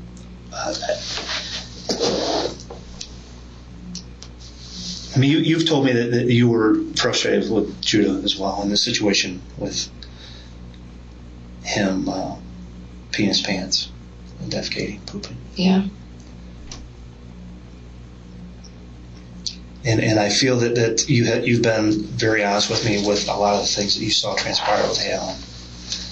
But I think you might be minimizing some. I mean, I've like, there's been times where like he was being, doing what he was doing, and I would like kind of like, okay, dude, like, come on, stop being stupid, like stuff like that. Stopping. So you'd swat him in the back of his head. Yeah. Would that be in the basement or upstairs? Upstairs. Like, okay. I don't know. Like, if he wasn't listening, I would just kind of, come on, man. But. So you would try to redirect him with a simple swat to the back of the head? Yeah. Did you strike him with an open hand? I mean, I spanked his butt before, yes. His butt. Okay. Sometimes kids might need that.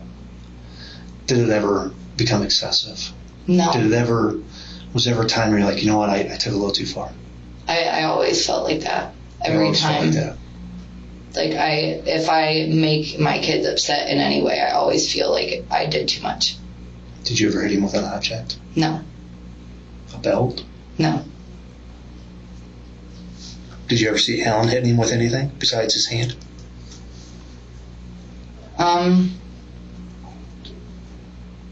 I feel like once or twice. I don't remember what it was because I was more focused on trying to get him to stop than I was whatever he was trying to hit him with. That was in the basement? Or was that upstairs? Yeah. It was in the basement. Does Alan smoke? Smoke weed? Yeah. Cigarettes? No.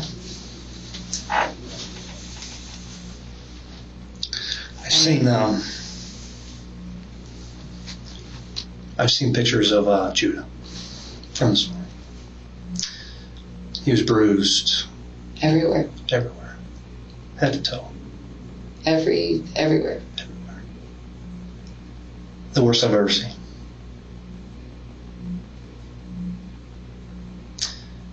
And along with the bruises, there appear to be some burn marks. I want you to try to help clear up how those would happen. Burn marks, I wouldn't know.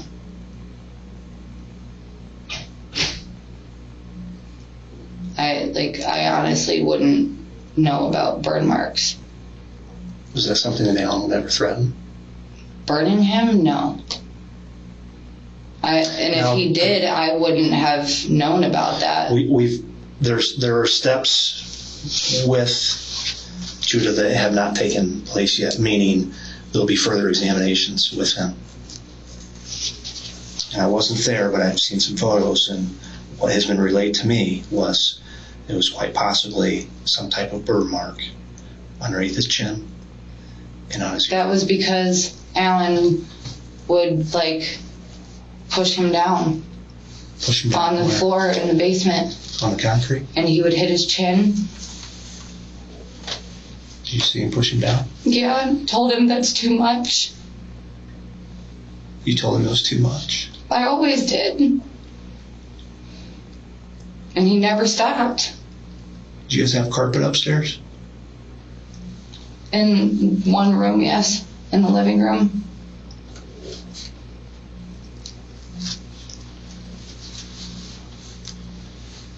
You told him to stop because it was too much, but he never did. But he didn't take that extra step, right? No, didn't. And I should have.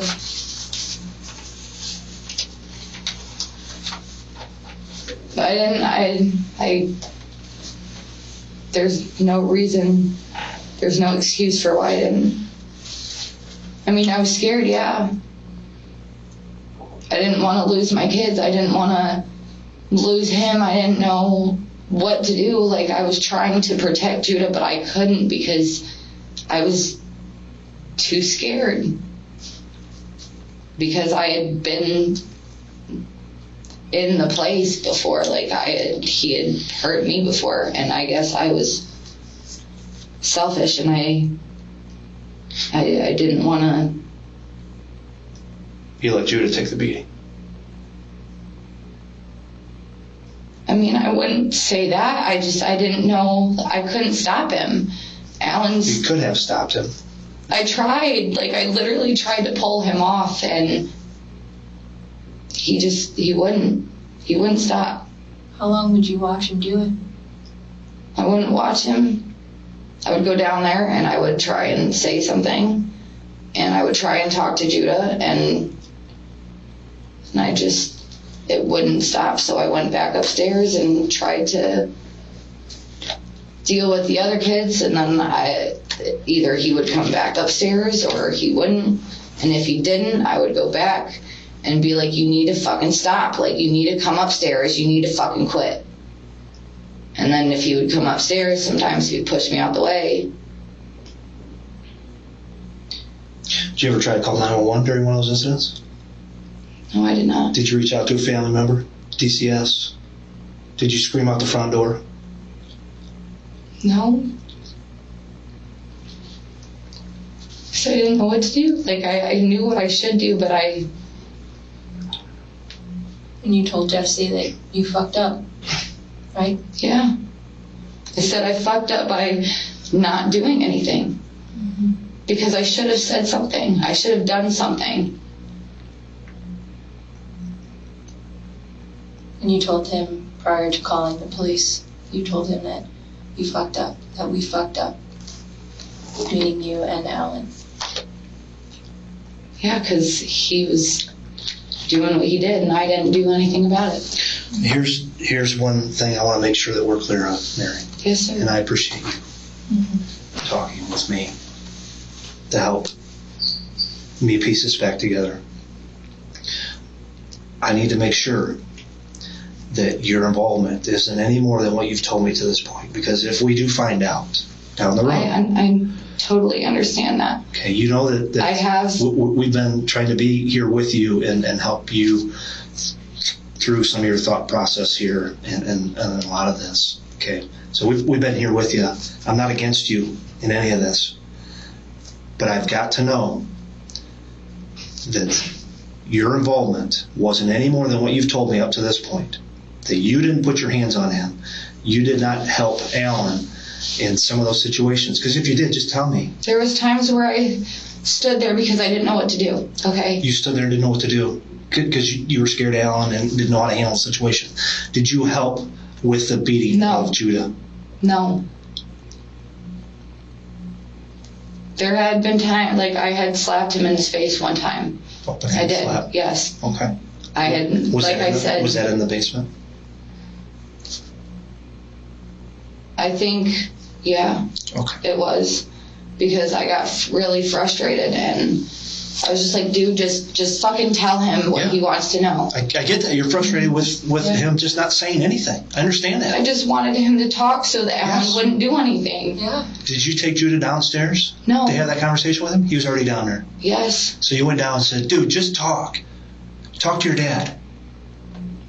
So everybody will settle down, right? And you open hand slapped him. Right? Yes, one time I did. One time. And I felt immediately like a piece of shit.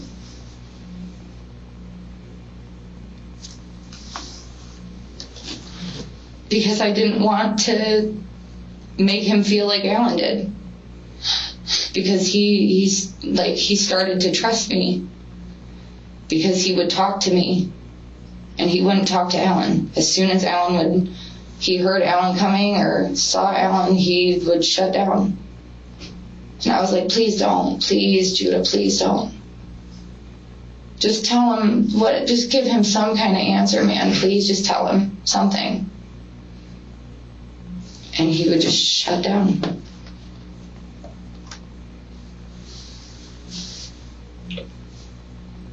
And I was too much of a piece of shit to say anything. You know, we talked earlier about how all you wanted was Alan to love you the way you loved him. Do you think that just by talking with Judah and being there, that it pissed him off? No. And slapping him, do you think that that's something that you wanted to do to help please Alan too? No, not at all. Not at all.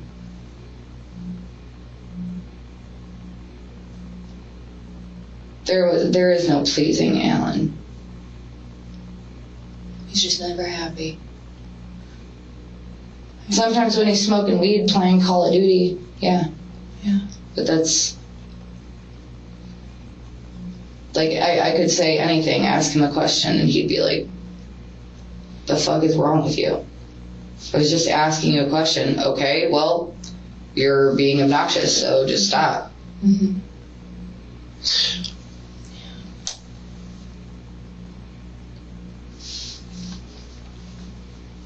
And I should have said something. You might have covered this, and I apologize if you did. It's okay. You called Alan prior to calling 911, right? Yes. And you stated to him, we fucked up. No, I told Jesse that. I'm sorry, you told Jesse that. You told Alan's brother Jesse, we fucked up. What do you mean by that? I meant that I didn't do shit, and now Alan's saying that something happened to him, and I could have done something. You feel like you could have put a stop to this long before it ever got to this point, right? And I didn't. You did.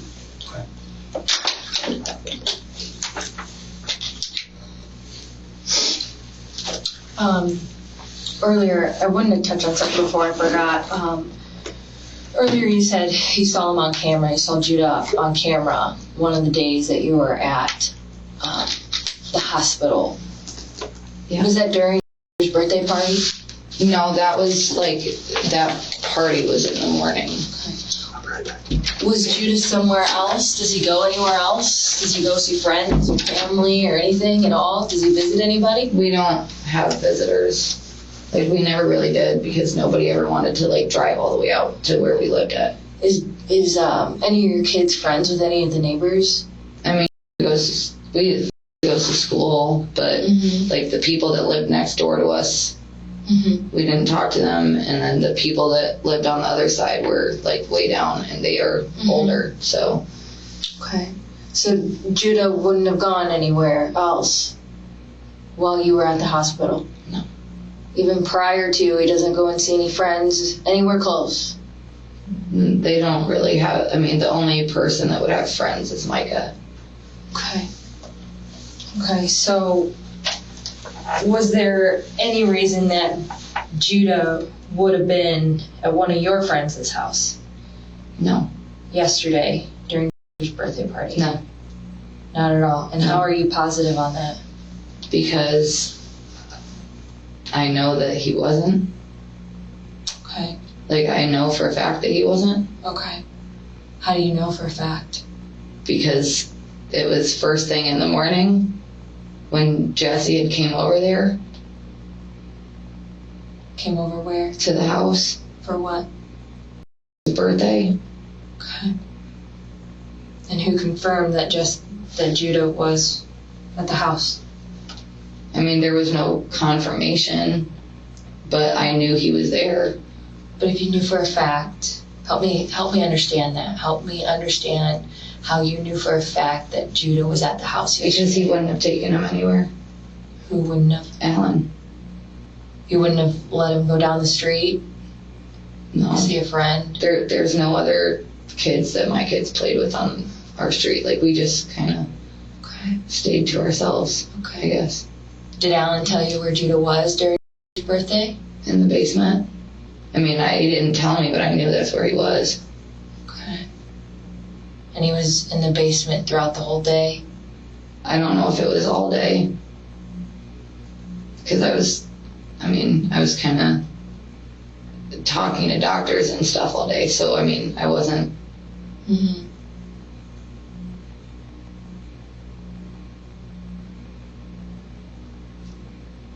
Did you get to see his birthday party on the camera? Kind of. Who was all there? Alan video called me. Okay. Who was all there? Just Jesse, Alan. Okay. Does Jesse know where Judah was, or did he even ask? I told him afterwards. I'm assuming that the whole friend's house thing was something that Alan told Jesse, that he was at a friend's house. But there's no way he would have. No, absolutely not. Okay. Because I think Jesse had asked, what the fuck was going on, and I was or he had asked something about where Judah was, or something along those lines. And I know that Alan had said that he told him that he was at a friend's or something. But I told Jesse that was bullshit. I said, Alan fucking lied to you. When did Jesse ask you that question? I think it was when I called him the first time. Yeah. I believe. So Jesse had no idea what Judah was going through? No. What Alan was doing? No. Anybody else have any idea? No. Because he told me not to tell anybody. And you don't think he would confide in anybody? No. Alan doesn't talk to anybody. He wouldn't. Is he close with his brother Jesse? Are you closer with Jesse? Well, he was close with Jesse, but not close enough. Mm-hmm. I told him I was going to call Jesse, and he said, no, don't. And I was like, no, I'm calling him. I don't know what to do. I need help. He needs help. I'm calling. Because I wanted Jesse to go over and try and help Alan, because obviously Alan was panicking and something was very wrong. Mm-hmm. And Jesse said, I can't get over there, so you need to call somebody. Like, something doesn't feel right. And I was like, I know. Like, he was like, so call now. Would anybody else ever babysit or take the kids or come visit, did any of them have Nobody friends? ever came inside like that. Okay. And did any of the kids have friends at all? I mean, I know I did at school. Did he go see them at all? Get to go visit? No, because for a long time our van was broken, so. I mean, it wasn't broken, but it was illegal to drive, so. Okay. And was he the only one that was going to school? Yes. Okay. And that was what school? Kingsford Heights Elementary. And I know you mentioned his teacher earlier. What's his teacher? Her name's Miss Schreiber. Miss Schreiber. Okay. Okay. Do you like her? I've never met her. Oh, okay. Thank you. There's a couple things that I want to just try to clarify with you, okay, as I'm thinking about some of the things we've talked about a lot. I just want to make sure, again, that I'm on the same page with you and have a clear picture to this whole situation. This basement door, I think I'd asked you if Judah had been locked down here. That door does have a lock. It does, but it never was used. So what kind of lock is it? I think it's one of the little turn ones. Like you need to have a key to turn it, or I don't think- just flip it? No, you just flip it. You just flip it, like a deadbolt type. Yeah.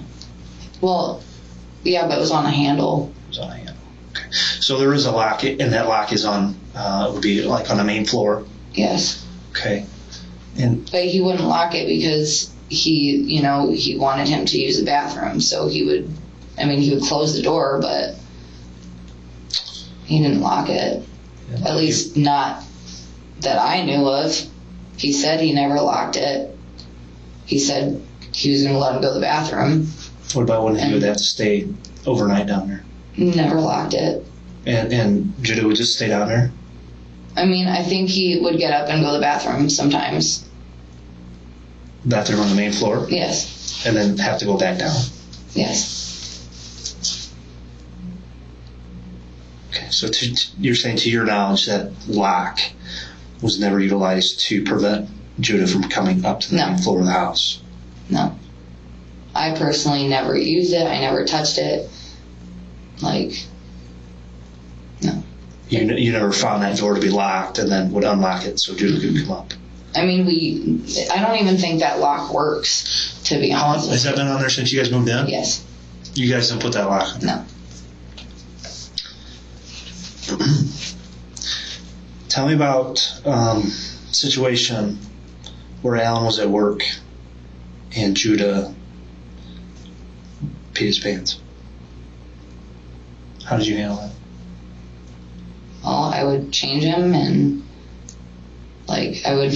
so what I tried to do is while Alan was at work, I tried to kind of not do any really punishment because I wanted him to be upstairs with other kids. So, You tried not to, but there were occasions where you would do some sort of punishment. Or I just didn't do anything because I thought Alan would notice and that he would get mad at me. Or he would get mad at Judah because I tried to let him be upstairs.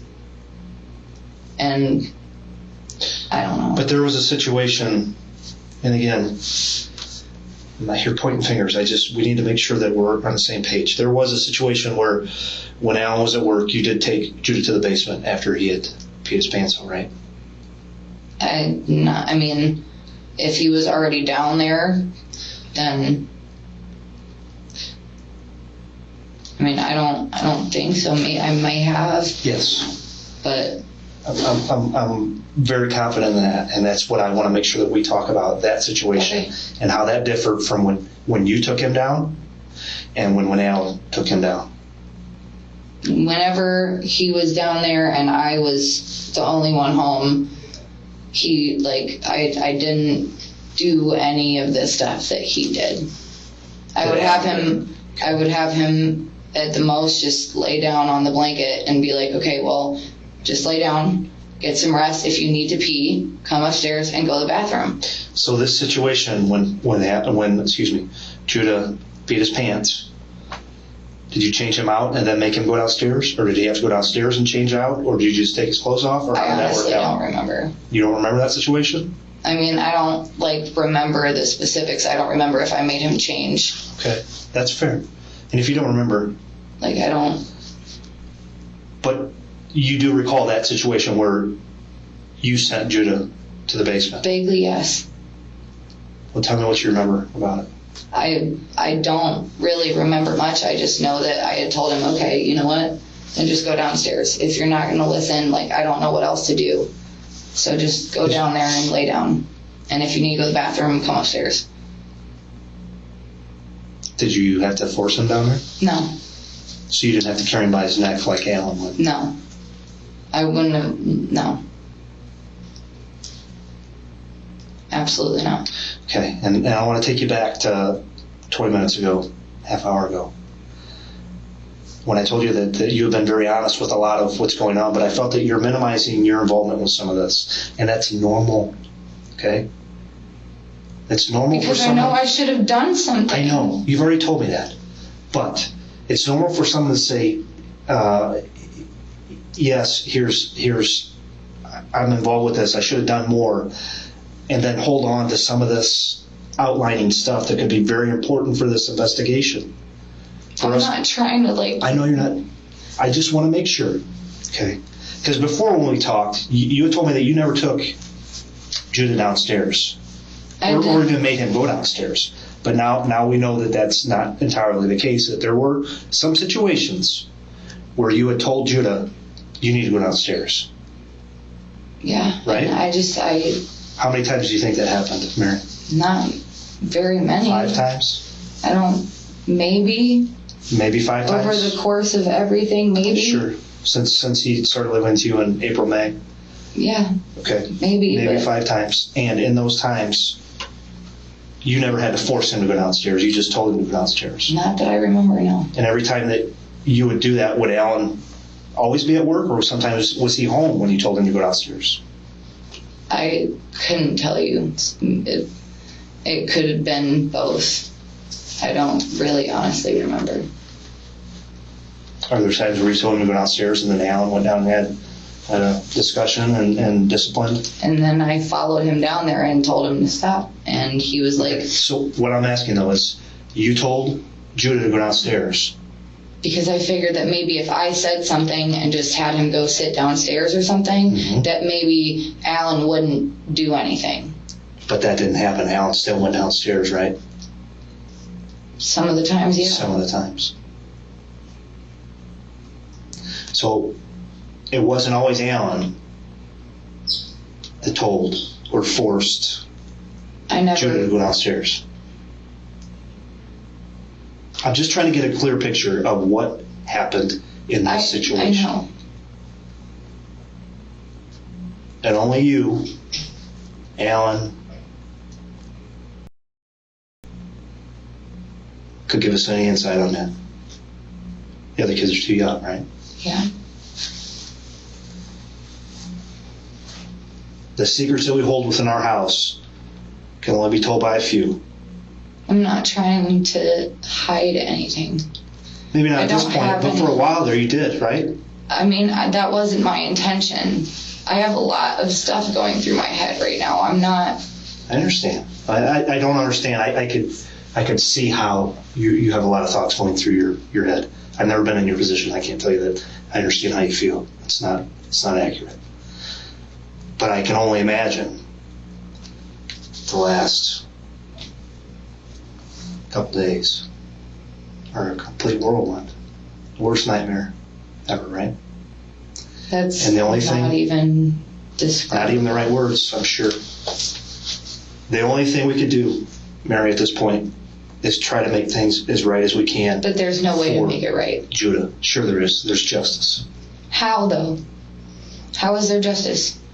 When By us having a 100% picture of what happened there. It's never going to bring him back. No, it's not. And It's not. that's not. That's not. But we have to do what we can from here on out for him. To hell with everybody else with Alan. And if your involvement is any more than what you told us, we need to know about today. I'm being I'm gonna be straight up. Straight up. My memory really does, it's really foggy sometimes. So if it's like, oh, well, did you, I'm like, oh, you know what, maybe, because it's not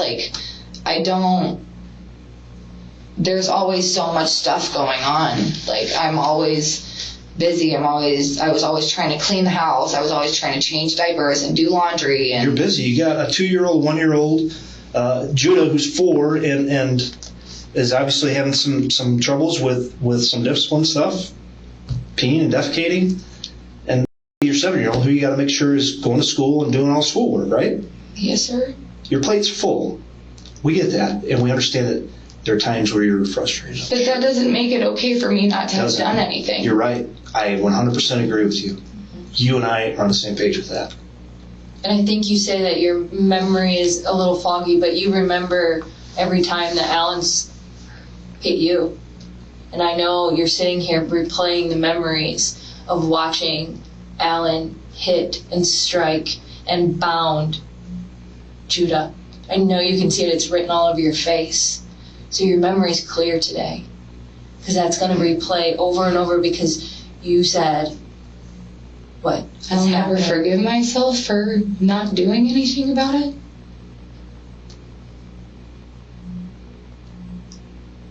Because all it would have taken is one phone call.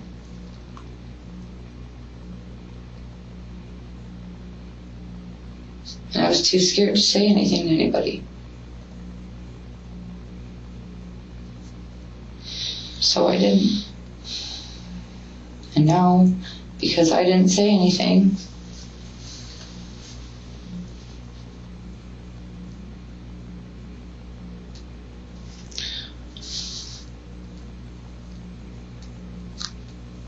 Okay.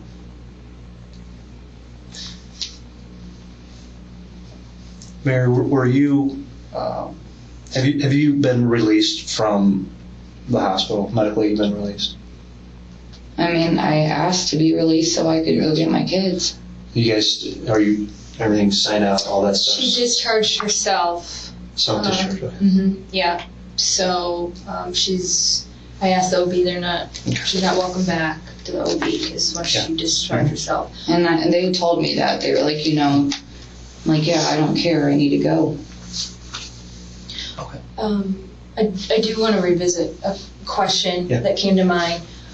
You said you would let him come up and use the restroom when he was ready to use the restroom, correct? I mean, it wasn't really about letting him come up. I mean, he knew that if he needed to go to the bathroom, to just come upstairs and go to the bathroom. Okay. But he was under the impression that he was to the basement. Once he was told to stay in the basement, he was in the basement. Would there be any reason why in the basement there would be soiled potty trainer of sorts, or a bucket or something with soil? Yeah, because Alan had a potty seat down there. Mm-hmm. And he sometimes told him, don't even worry about it until you can decide you want to go on that, then don't, So that was down there for him to use the bathroom. for him to use the restroom. Yeah. So a lot of times he wouldn't even come upstairs then. Not a lot of times, no. Because he was under the impression that he had to stay in the basement to use the bathroom. I mean, he definitely used that little seat part because we couldn't find the actual seat itself. Okay. So Alan had just put that down there. Okay. Thank you. I just wanted to understand that.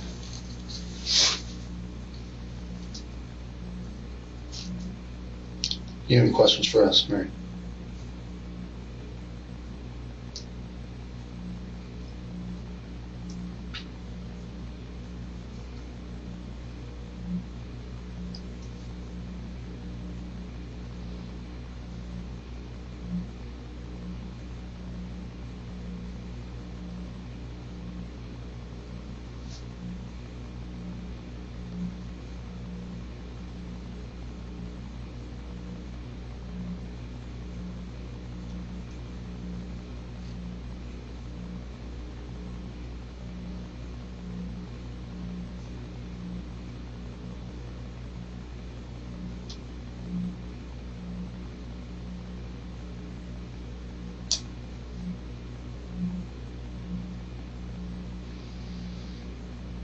I just want to, like, I want to, I mean, I can't fix it, but I want to do what I can to, I mean, I will never feel like there will be justice served for what happened, and I'll always hate myself for not saying anything. But if there's anything that I can do to help in any way, I want to do that. Because it's not right and it's not fair what happened.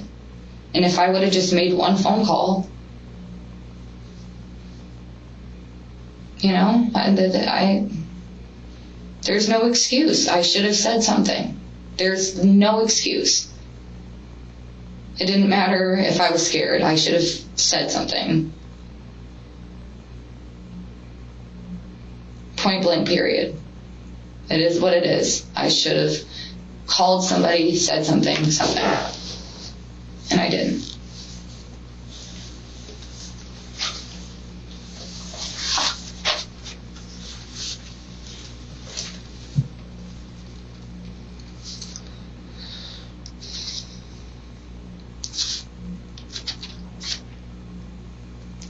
I'm going to ask that as much as you can be, try to be patient with us for the next few minutes until we figure out the next steps on where we go on that next step. Okay. Remember I talked to you earlier today. Let's take this all one step at a time. Took you to the hospital. We were there for a little bit. Then you came back over here. We're going to try to figure out that next step. Okay. I'm not sure what that is yet. So if you could, as much as you can, be patient with us for the next few minutes, and we're going to try to figure that out. And might pop in and talk to you and see if there's anything we can do for you. But it's going to take us a few minutes. Okay. So by a few minutes, you mean like I'm going to be sitting here for a while? Well, I can get you some water and we still have those sandwiches if you're hungry. I don't want any food. I just want to see my kids. Do you want to lay your head down for a minute? No. I know you want to see your kids, and we're trying to work towards, what those next steps are, but there's a lot in play with this, and a lot of people that are involved that we have to talk to let them know some of the information that we have, okay, what we're learning about this whole situation. And that's what we're going to do. Okay. And we can't make immediate decisions on that. It has to be kind of thought out process, collaboration with other individuals. Okay. So again, just ask that you try to be patient as much as you can be with us for a few minutes here until we can figure out what that next step is going to be. And as soon as we know, we're going to come talk to you about it. Okay. Okay?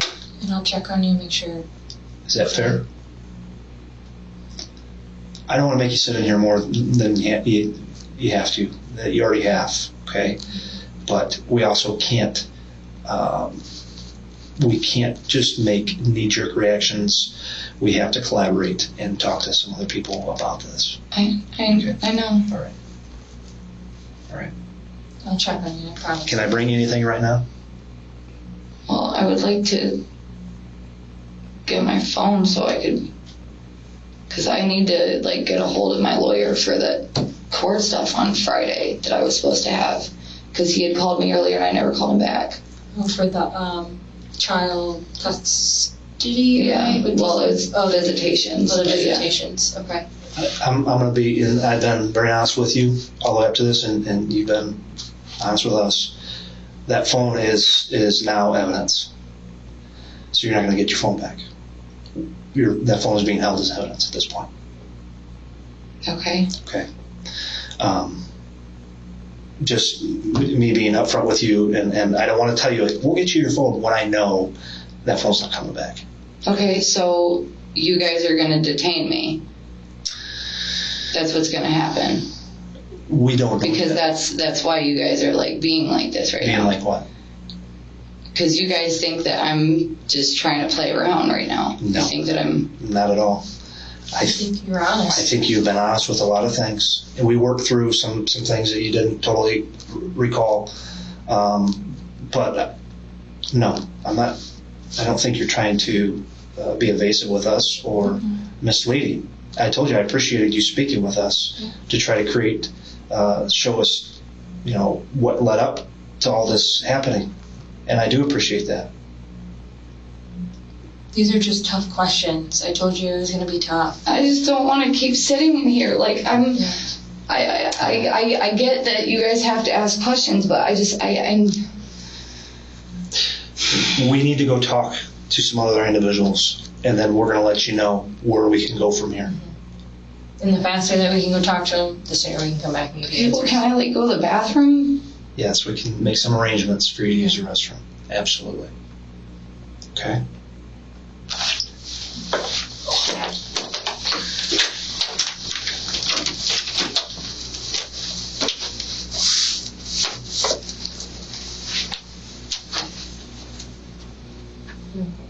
Yeah.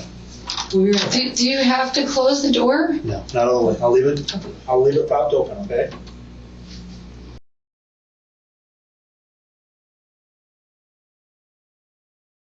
Let me get those answers for you.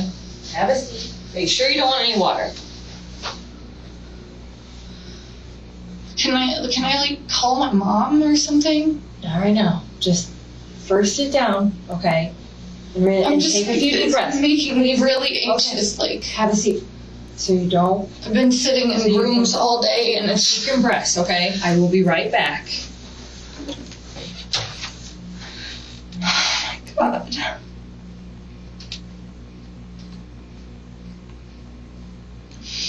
I know I should have said something, and I'm sorry.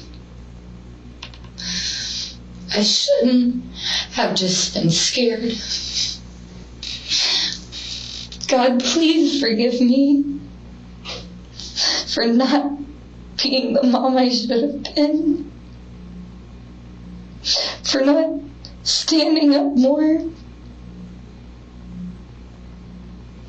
God, please forgive me. Please, God, forgive me. Because I'm being as honest as I can. And I'm scared. Because I know that I should have done something more. And I didn't. And I don't know what to do. God, please forgive me. Please give me a chance to make this right. Please, because I will do whatever it takes. Whatever it takes to help them with what they need. Please, God, please. I'm sorry. And please tell my boy I'm sorry too. Because I should have stood up for him more. I should have protected him more, God. I should have called somebody. And I didn't. And God, please give me a chance to fix this. Please. I know there's no fixing it. I know there's not. But give me a chance to make something right. Please. I know I haven't had faith in you. And I know I've said that you weren't real. And I know that I haven't been praying or being a good Christian in any way. And I'm sorry, God, but please, I'm begging you, please forgive me for not being a better mom and protecting my kids more. Because if I would have just stood up and made that phone call, this wouldn't be happening right now. None of it. But because I was too scared to make a phone call. God, I'm begging you, please. Please forgive me. Please.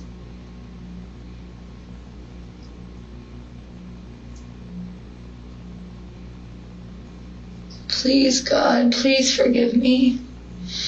And please give me a chance to make this right. Please.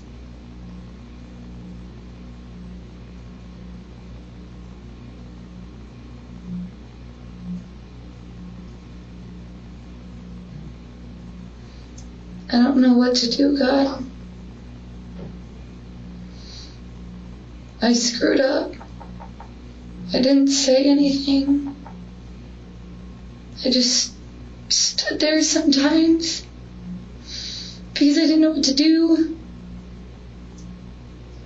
I called him stupid.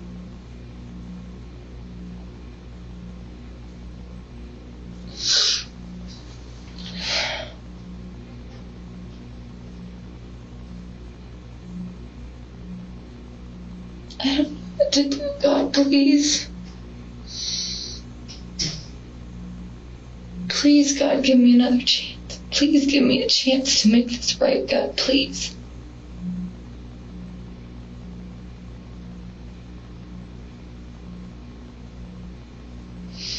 Please, God.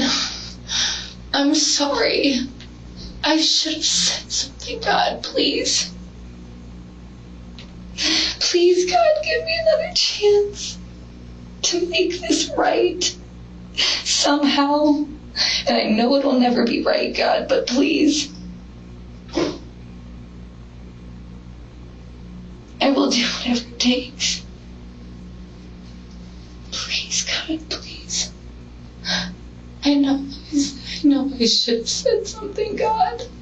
I know I should have. And I didn't.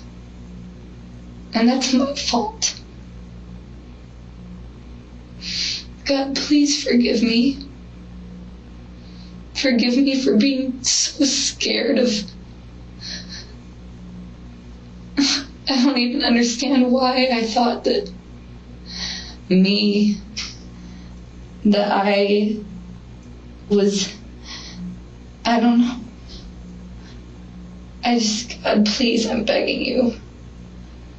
Forgive me for not standing up. Because now I'll never be able to.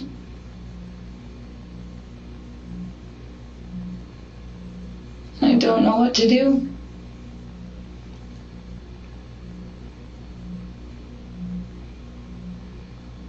Please, God.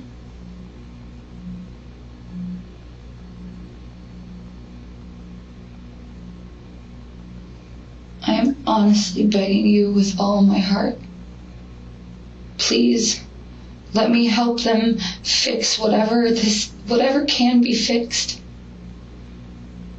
Whatever justice I can bring him, even though it's not justice. Whatever I can do, God, I want to do it to help. Because I know I should have said something. And the least I can do, the most I can do now is try and help.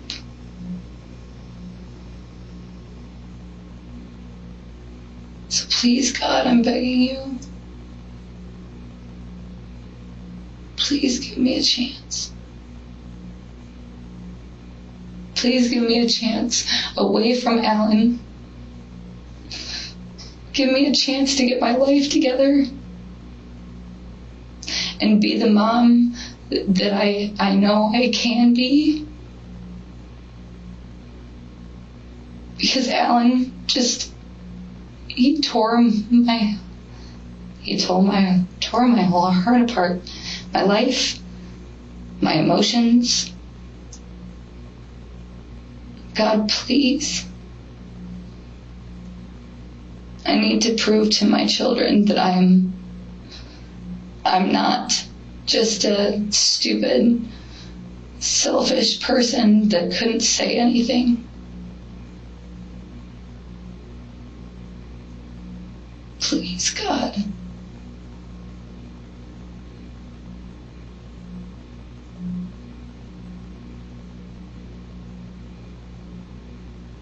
I just don't know what to do.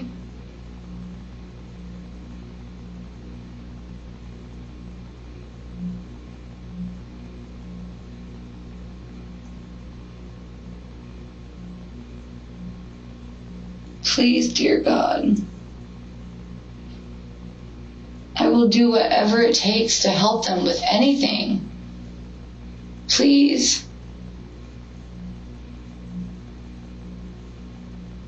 I'm trying to be honest with them, but I don't think they believe me. And I'm trying to be honest because I'm trying to tell them everything that I can remember, anything that could be of any help.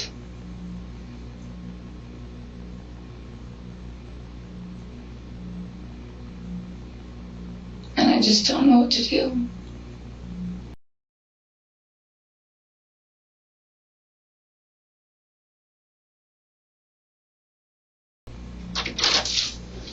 Okay, sorry. I'm gonna ask you again. Do you want any food? No. Are you sure? Yes. Okay, you know you haven't ate. Yeah. Okay, and you know I'm worried about that. Yeah. I know, like I've probably bothered you a bunch about it. I can't. But here's the thing. I really would like to see you eat. Okay? Because, and this is just between, listen, just please stop asking me questions, okay? Hold on. Okay, I am in here because I just want to make sure that you either eat or get some more water, okay? Because you've been up a while and you haven't ate. They're still discussing whatever they're discussing. Okay, I have 0 answers for you. My concern right now is you eating. Are you sure? Are you positive? Because I have a bunch of Subway sandwiches out there. A cookie. I can't. Okay, why can you not eat something for me? Because I just can't, I don't feel good. I'm just stressed. I'm, I know, Okay. I know I screwed by not saying anything, and I'll never, I can't wrap my head around it, okay? I don't know what to do. I'm trying to, help you guys. I'm trying to give you guys all of the information that I can, but I feel like it's not enough, and I don't know what to do, okay. And I'm trying, but I'm freaking out because I don't know what's going on. Okay. I know. Let them finish discussing. But I told you, one, that I would check on you while they were still discussing. I told you that because I care about you. I care about what is happening, and I care that you haven't ate, and you're postpartum. But I want them to understand that I didn't want, this is not what I wanted. I tried to stop him, okay? I did. Okay. And I really didn't know what else to do, okay? I really didn't. Okay. I really, genuinely didn't know what else to do. And I know I should have called, and I didn't. Okay. And I am, I'm sorry, you know? Okay. Okay.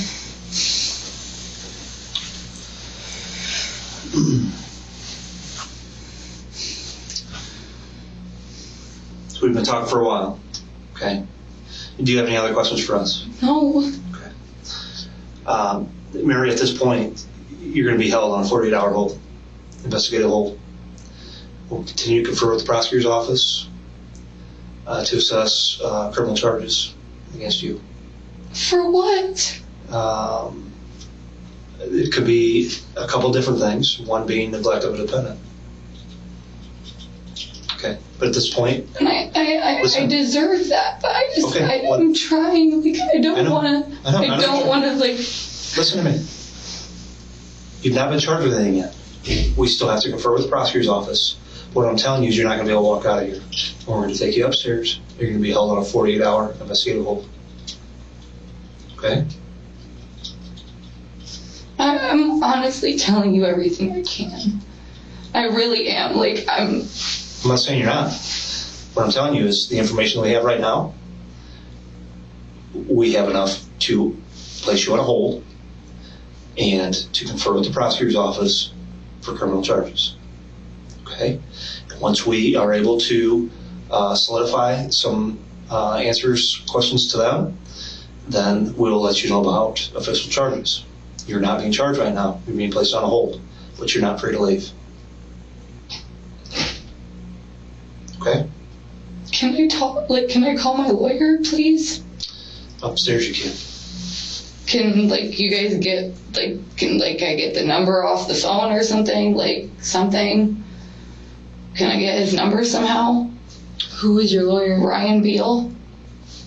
I can look in the yellow pages for you for sure. Okay? So I got an officer here. He's, we're going to take you into custody and walk upstairs. I stand up. So I'm not gonna see my kid. Not today. We'll take this card. So you have that in your property. So if I call my lawyer, that's my one call then? I'm not sure what their process is upstairs, to be honest with you.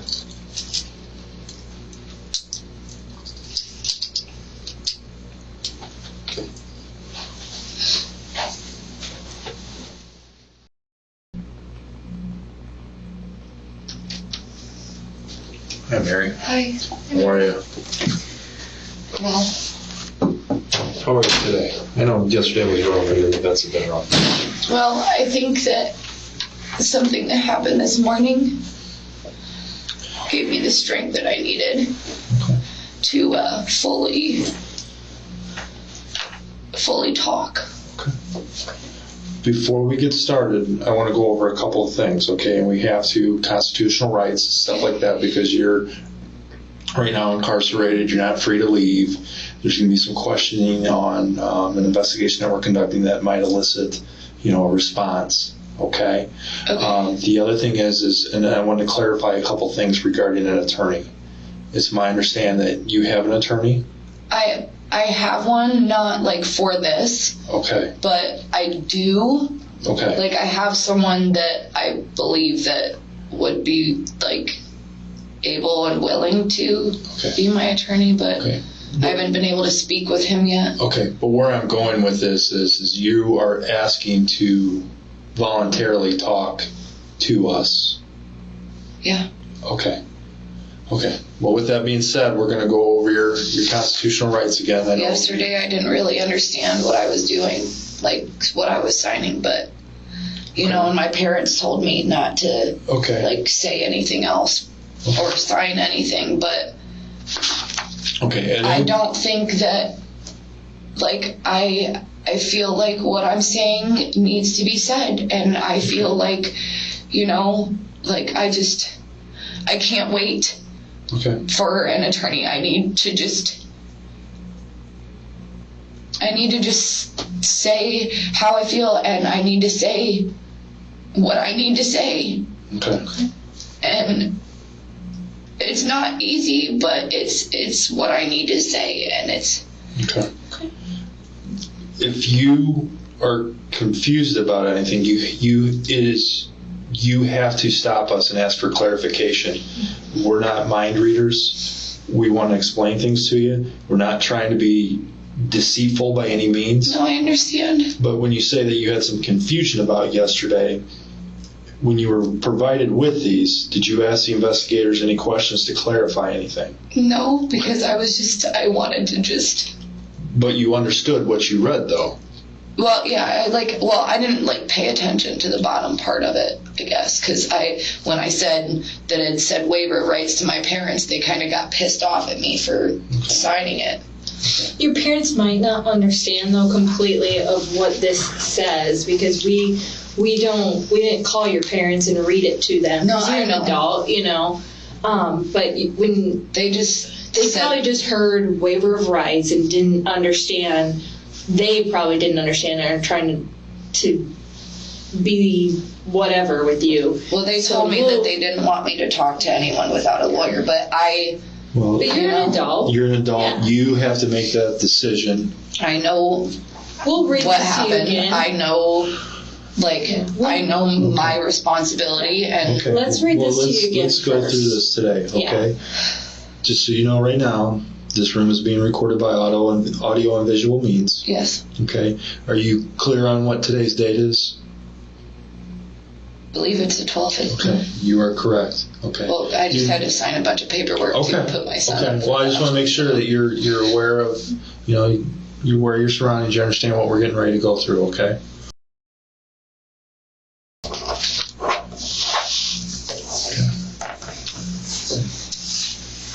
She's going to sign it as a waiver.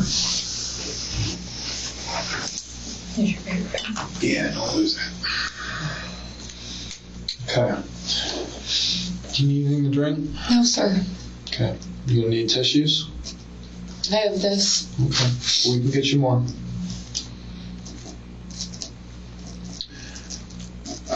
So Mary, I'm gonna assume that you're gonna want to talk about an incident that occurred at 31.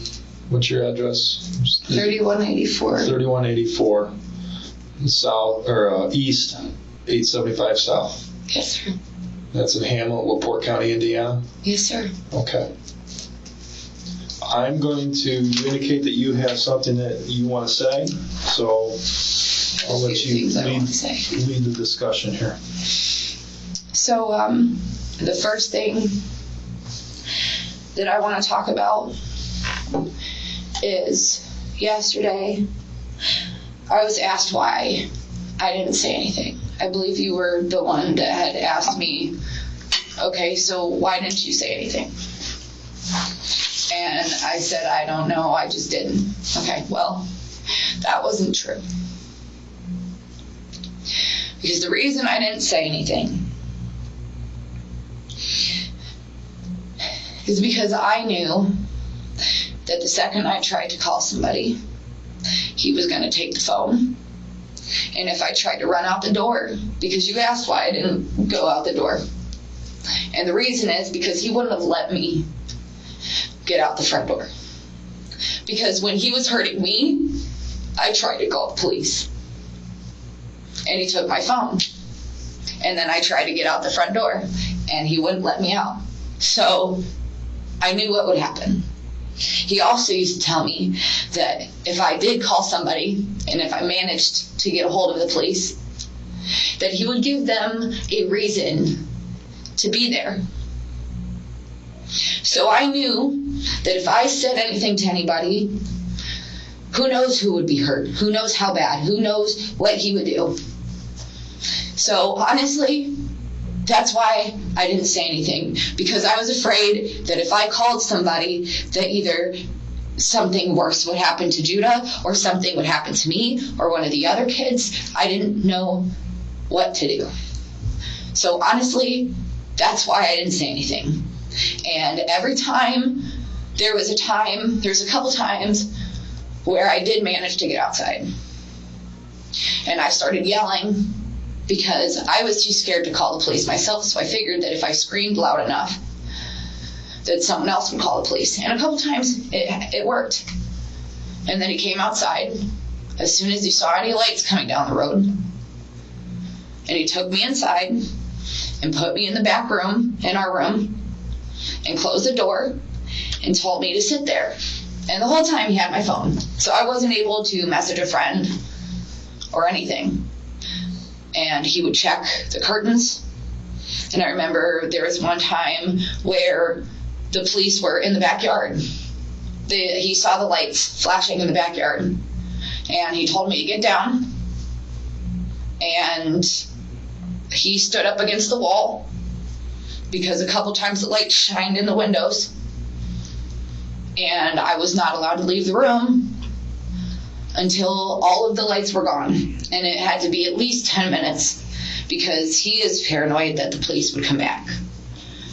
So until he knew for sure that nobody was there, I was not allowed to leave the room, and I was not allowed to have my phone until he knew that I was calm enough or not stupid enough to say anything.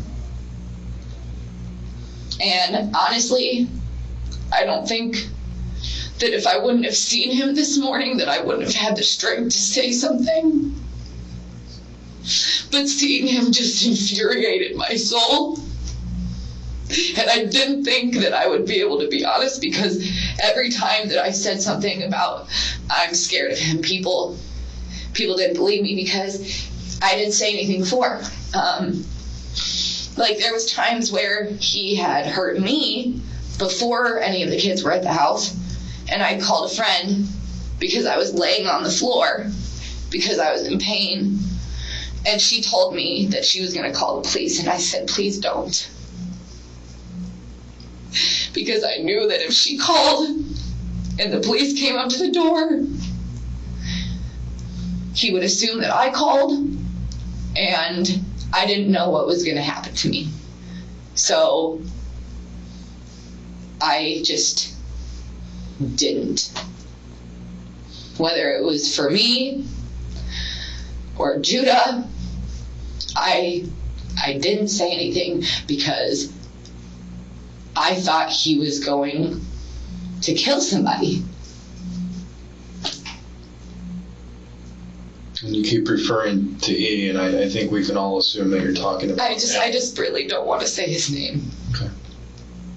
I don't want to see his name. I don't want to see his face. But see, the thing is now, like, regardless of if I'm ever able to leave here, which I really hope to God that I can, so I can change my life and do something.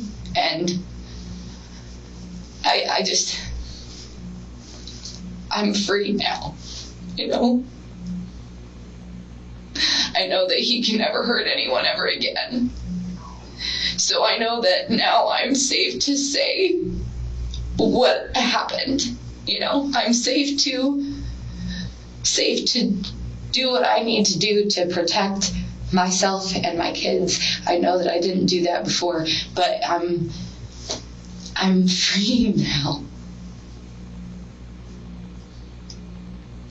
And he can't hurt me or anyone else anymore. And that's what never said anything, because I always knew that if I were feared that if I said something to anyone while he was around, or even if he was at work, that he would find out. And if he found out, what was going to happen? And I don't know why I thought that for some reason that everyone would be okay if I left the kids at the house with him. I don't know why I thought that. Because he seemed like everything was perfectly fine. He seemed like everything was okay. But it wasn't. At all. And I keep thinking back to, I believe I had shown you the pictures of when I painted his face. No, you didn't show me any photos. So, I believe it was like a couple days before this happened. And he wanted his face painted like the Joker. He wanted Halloween face paint. Who's he? Judah. So I painted his face. I put the smile on him. And I put the eyes and the little, like, tear things, whatever, that the Joker has. And he thought it was the coolest thing. I let him wear it around all day.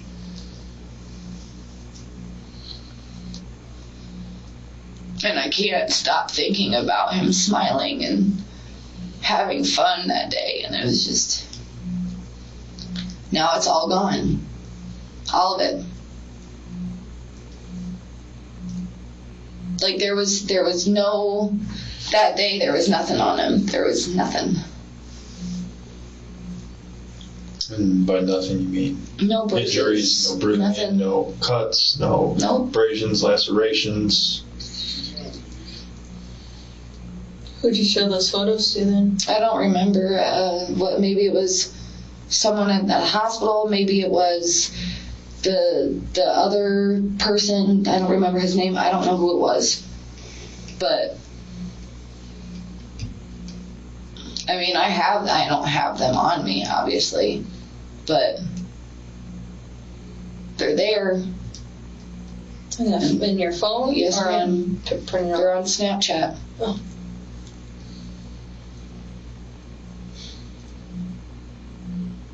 And that's the last time that I can remember him smiling and being happy and being okay.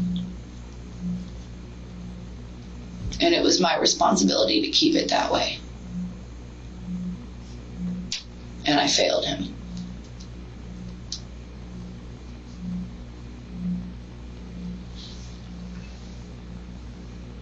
All because I didn't want him to go nuts. And he clearly did. Regardless of whether I called somebody or not.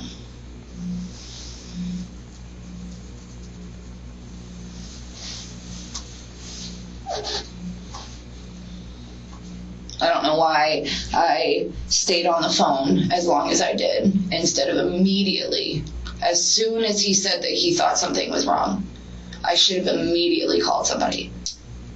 But I thought maybe he would be okay. Maybe there was some kind of way that I could get Jesse to go get him and help him or something.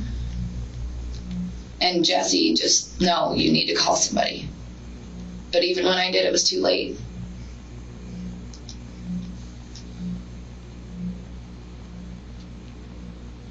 How far in advance, prior to you communicating with the 911 center, did you communicate with Jesse and?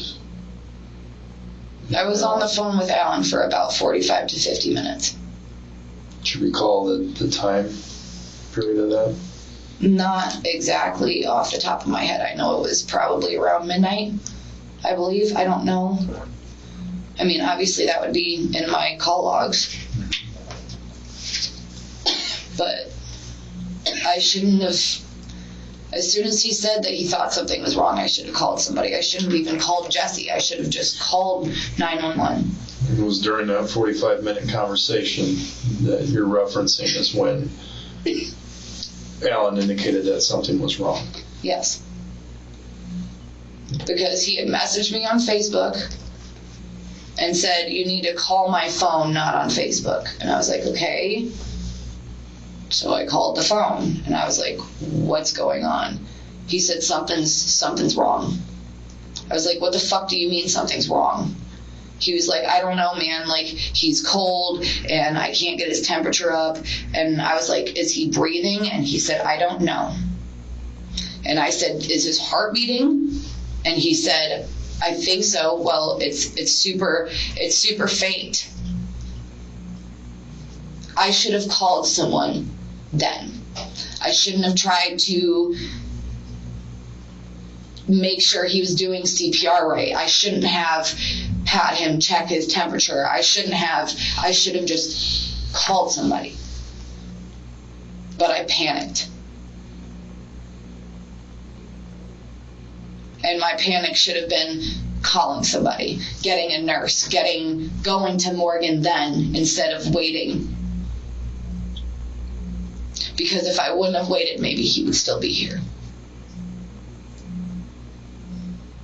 What else was said during that 45-minute conversation? Just repetitive, just what do we do? What do? I don't know what to do, Alan. What should I do? I need to call somebody. Don't call somebody. Well, what the hell am I supposed to do? What, you need to help him. I don't know what to do. Like, it was just the same bullshit over and over again. So what happens when that call was terminated? Well, What transpired communication-wise next? I hung up on him. I called Jesse. Jesse said that there's nothing he could do. And did he offer a reason why there was something that he couldn't do? Because he had to go to work. He said that there was, like, I asked him if he could go help Alan because I don't know what the hell's going on and something's wrong. And I explained to Jesse, like, I don't know what Alan did, but something's wrong. And he was like, I can't, you need to just call somebody. Like, I have to go to work, but you need to call somebody. Where does Jesse live? Out, I guess it's listed as LaPorte. Do you have his address? I don't. I thought I had. You didn't give me Jesse's address yesterday. You just gave me yours and. Well, when I was in the room at the hospital, I had given somebody Jesse's address. How far? Let's say if you were to drive to his house, how many minutes would it take you to get there? Probably like 35 minutes. Okay. It's over by Reeve and Riley. Okay. Off of 39, maybe. Yeah. Reeve and Riley are on 39. They're south of 20. It's just north of LaPorte. Yeah. Yeah, so that would be about a 30-minute drive. Yeah, he lived over there. Okay. Or lives over there. Where is he working? I think he works for like the union or something. I don't know. Okay. It's like some kind of construction thing or whatever. Okay. So Jesse said he couldn't go. He had to go to work. And he told me that I needed to call somebody. Okay. So I called Alan back to see if anything had changed, like if he was okay. And he said, I don't know, dude. So then I hung up on him again. And I called Jesse again while I was walking out of the room to go get the nurse and get Morgan. And then I hung up on Jesse again and called 911. At what point during this process did Morgan call 911?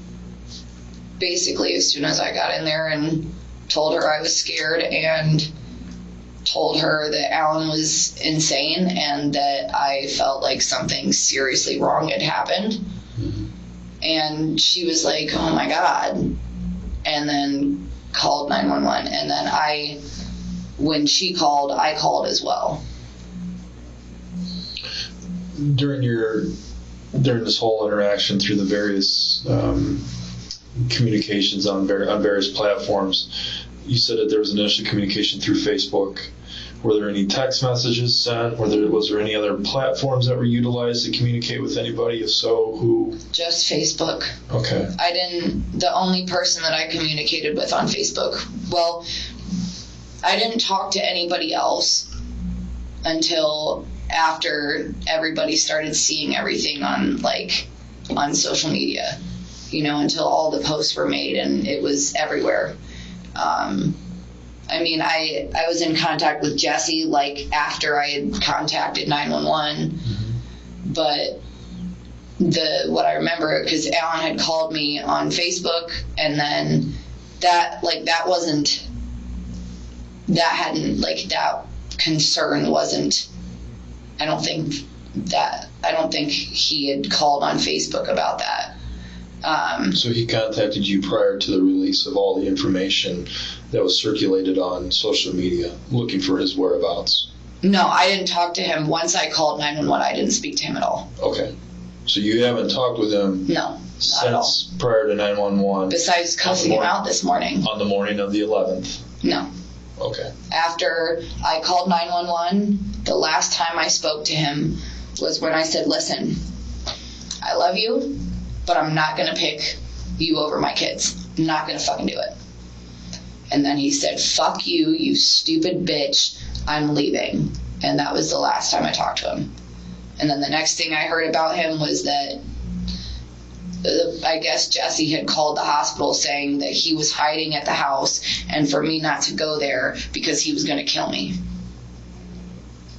And that's... How would Jesse know this? Or would Jesse have communicated with Alan? It's possible. He said that he didn't, like, afterwards, but I mean, the nurse said that he called the hospital and said, don't let her leave. He's hiding in the woods trying to kill her. And I was like, Jesse, he didn't actually say that. And he was like, dude, it's not safe for you to go back. And that was it. I haven't talked to Alan since. I mean, again, besides screaming out the door this morning. But I felt like that's something that I had to do. Because I don't know why. I just felt like he needed to know that he was a monster. And I wanted him to hear it from me. And I guess I almost kind of hoped that someone else would realize who he was and do something to him for what he did. If I said something, maybe that's sick of me. But I wanted him to know how much of a piece of shit he was. I mean, I've called him an asshole before. I've called him a monster before because of what he's done to me, and I told him that what he was doing was wrong, but he didn't care. But I felt like yelling, even though the officers that were up there did not appreciate me yelling out of my door, which I fully understand. That's not mature or appropriate, but what other chance would I have gotten to express my disgust and my hatred for him? Because I never thought I would see him again. I never thought I would have to. So when I saw that nasty, disgusting,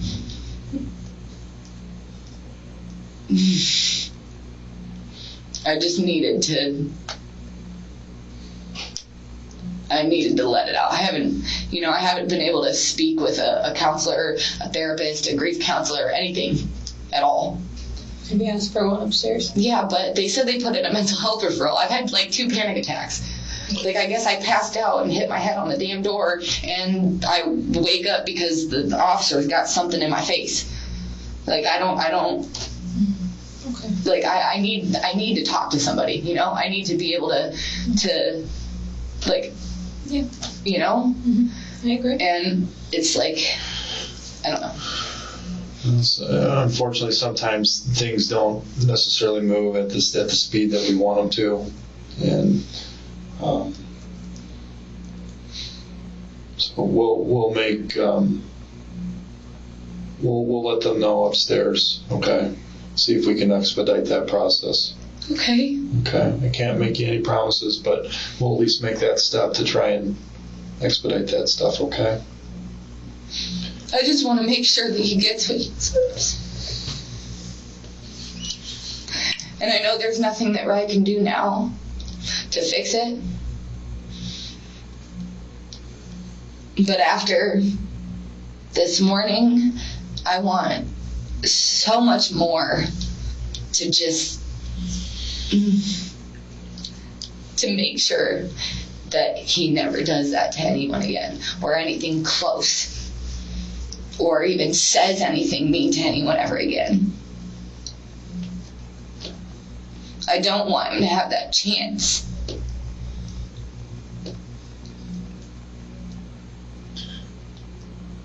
So through the series of conversations yesterday, Mary, was there anything else that you withheld, or were not maybe fully truthful? There was a time that Alan told him to lay down, and he didn't lay down. So I just pushed his head down on the floor, and I said, you need to just lay down. because he's gonna go nuts if you don't. So please just put your head down and lay down on the floor so that he just goes the hell back upstairs. I didn't mention that yesterday. So generally when we think of these rooms, Mary, we think of it as like, almost like a confessional. This is where you should be able to come to release everything off of your shoulders. Yeah. And it's imperative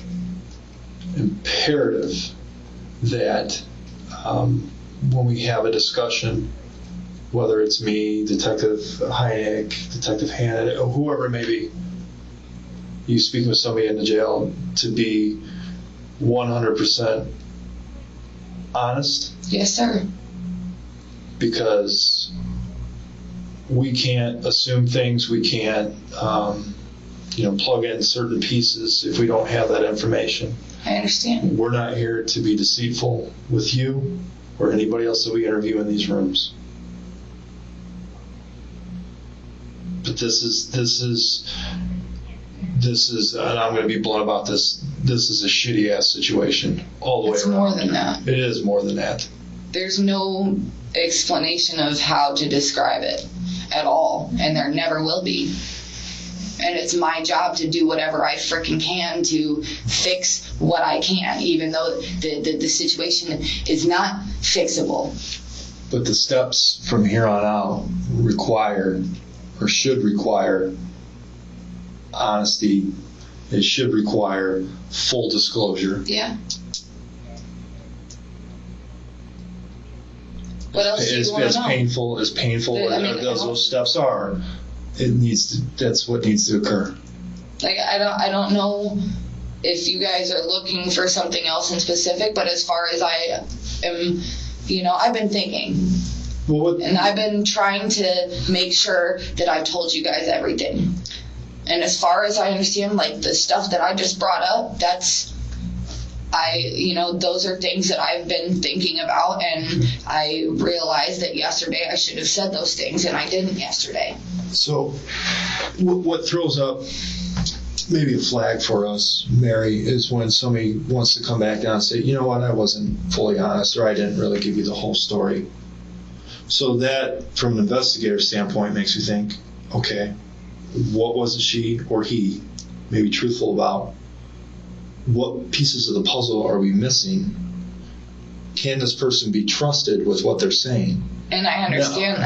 Hold on. Not one of us has sat down and spoken with you saying, she's full of shit. Not one of us. We think that you're being, hold on, man. Let me go. I'm doing my best to be courteous and not interrupting you.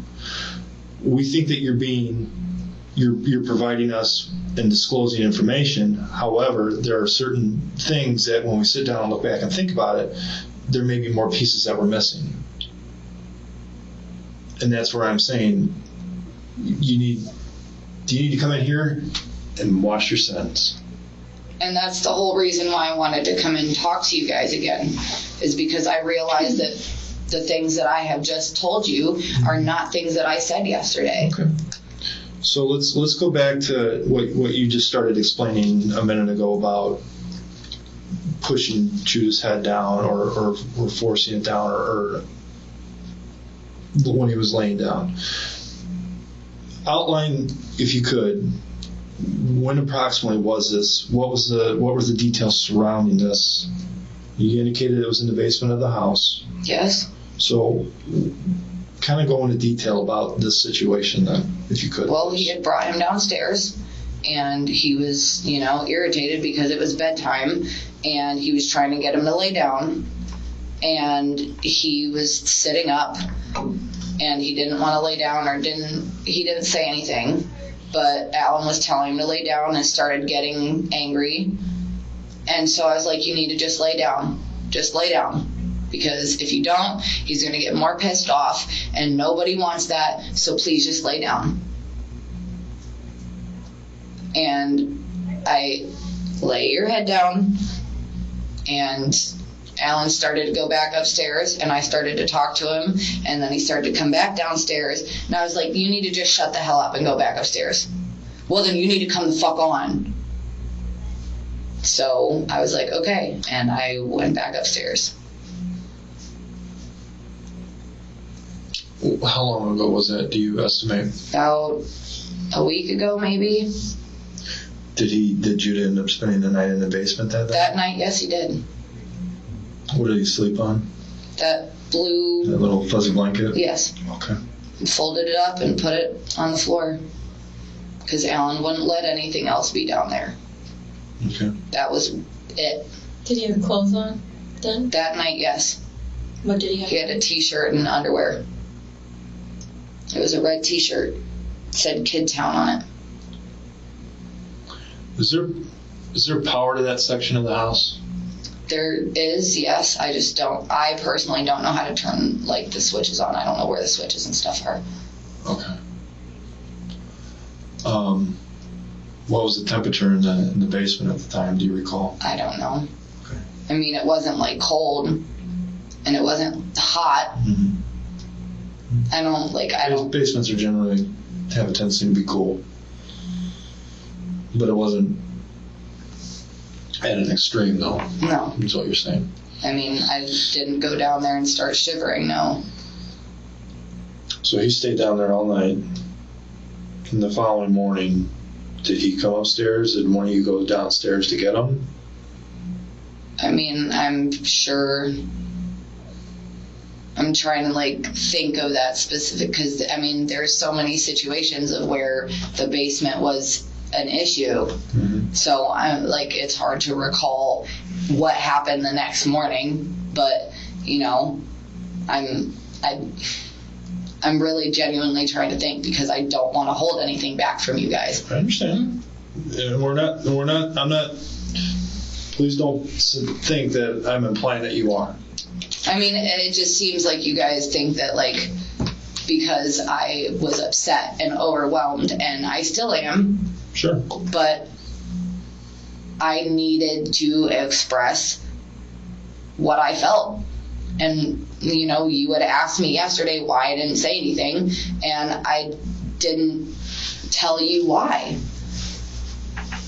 I just told you I didn't know, and I did know because I was scared. Like, I literally wrote a whole letter to Judah, and I haven't finished it because I needed to let it out. Okay. What are some of the other situations that you can provide in detail regarding the I mean, there was times when, so Alan there would be times where he would go downstairs and bring him food. And then I would notice that he would come back up with the food. And I would ask him why he didn't give it to him. And he said, well, he didn't answer me. I was like, okay, you can't just not give him food, Alan. You have to give him food. You need to give him something to drink. You need to feed him. And he's like, well, if he's not going to freaking answer me, that's not an excuse. You need to give him food.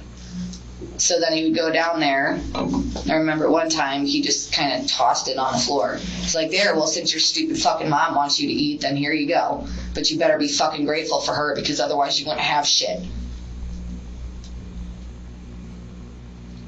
Do you remember if he was bound up at the time, though? No.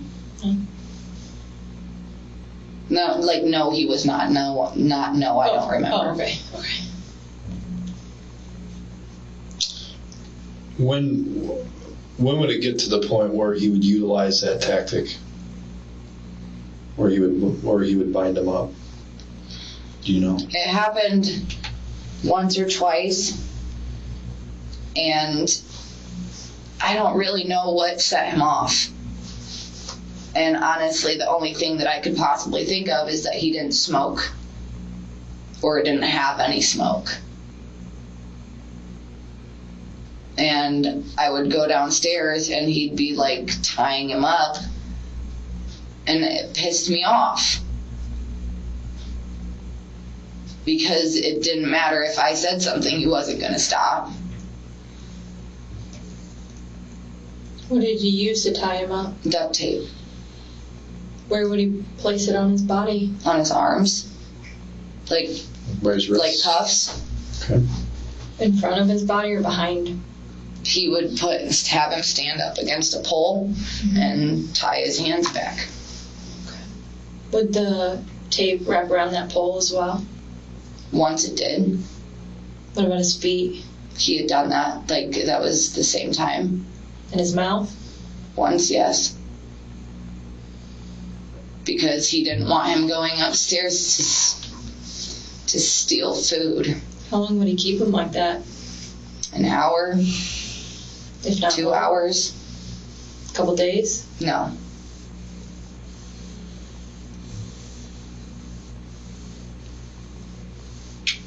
What other objects would he use as a form of punishment? I mean, If you know. he used the duct tape.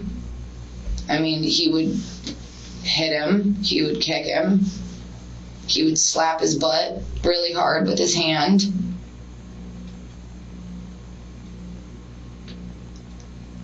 I mean, most of the time when he kicked him, he had shoes on. What kind of shoes? His boots, the same shoes that he always wears. Or not. He had a pair of black and white sneakers that he has been wearing a lot recently. He hasn't really worn boots like that because his work boots were falling apart. So either boots, were the boots steel toe as well? Because he was I don't working? think he has any more steel toe boots. I could be wrong, but I don't know. And he would use the black and white shoes. But he would always have shoes on. Not always. Okay. Was he always clothed as well? Or was he always Judah? naked? Naked, yeah. Not all the time. I mean, it depended on Alan. Sometimes he would get pissed off. I mean, he didn't allow him to wear clothes for at least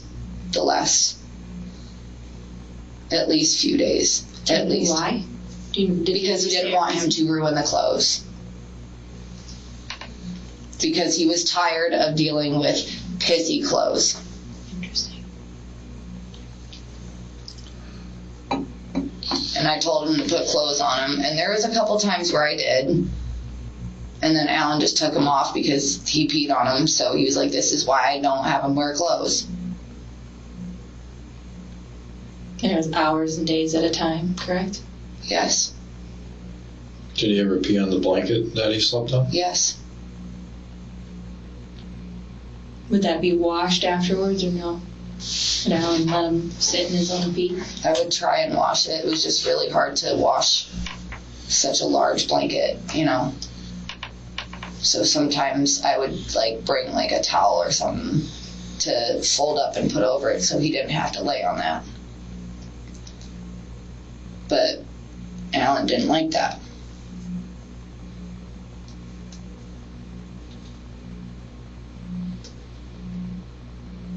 Any other objects that you know of? Not that I can think of off the top of my head. Whenever I was down there, it was just the duct tape and, you know, the kicking and the hitting. And When you say hit, punches with his fists. Right? punches, slapping him.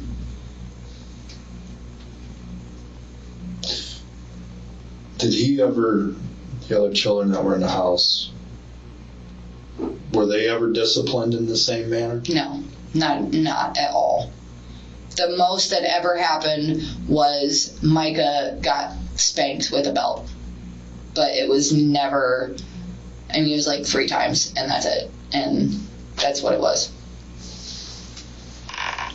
Dexter and Liam, as far as Dexter goes, if he wouldn't go to sleep, just spank his butt, but he had his pull-up and stuff on. It was never like a whooping his ass, you know. But Micah and the other children would see and hear what was going on with... Well, that's the thing. I tried not to let them.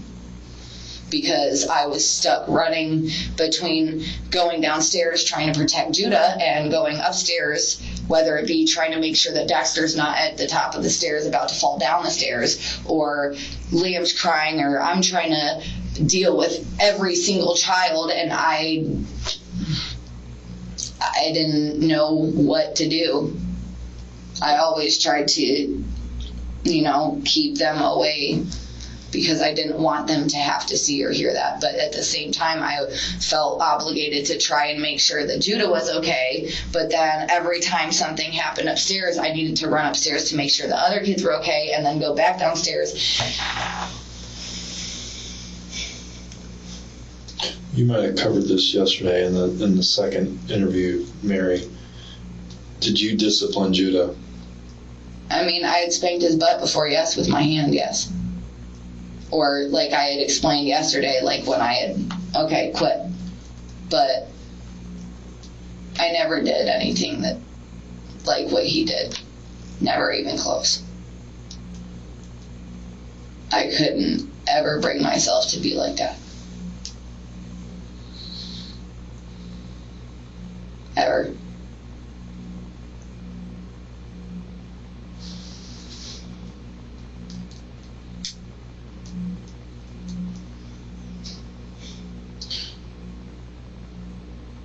Is there anything else that you wanted to tell us? Or had thought of?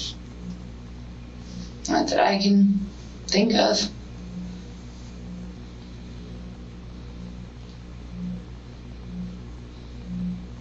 Like I said, I don't want to hold anything. That's not my goal. I want to be able to say what needs to be said and to do what needs to be done. Okay. I understand. How are the conversations at the hospital, like when you were calling family members and stuff yesterday? Because I know you talked to your mom and your dad and Jesse and a couple cousins. How did those go yesterday? I mean, I told my parents what happened, and they kind of freaked out.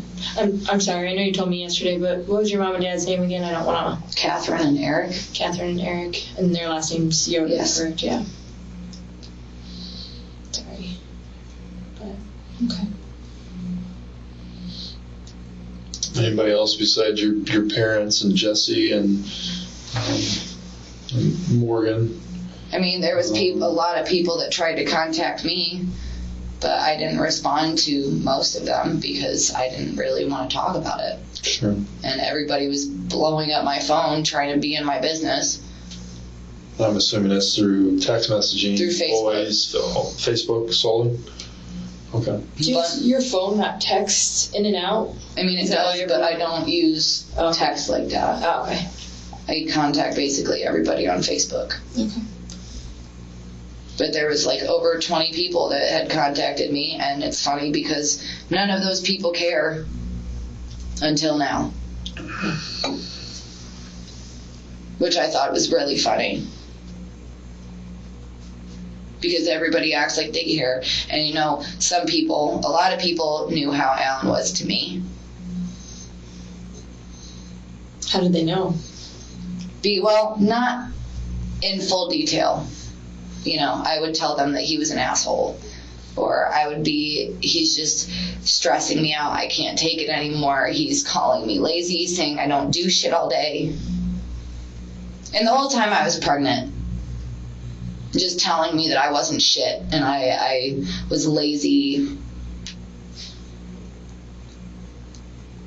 And everybody was like, you just need to leave. You need to just leave him. I was like, how? Where am I going to go? I don't have anybody. Where am I going to take all of the kids? Where am I going to go? What am I going to do? Please tell me. Because ain't nobody going to pay for me to be anywhere. I don't have a job. I didn't have anything. When was the last time that you worked? At the beginning of my pregnancy, I worked at Popeyes for a little bit. But I couldn't handle it because they were having me lift heavy boxes and the grease was just making me nauseous. Sure. So I quit. The one in Michigan City? No, in LaPorte. LaPorte?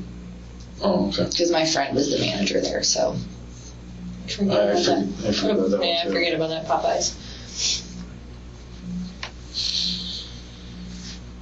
It's not like he wanted me to work anyway. But when I did work, he would just take all my money and spend it. So whenever I got money, he would just take it all and spend it.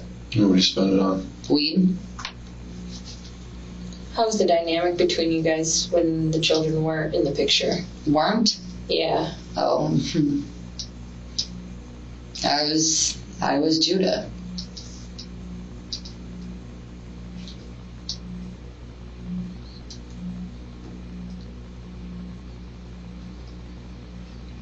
All the time. Like I said, there'd be people that I would call bawling my eyes out, hyperventilating because of what had just happened. I'm gonna call the police. No, don't.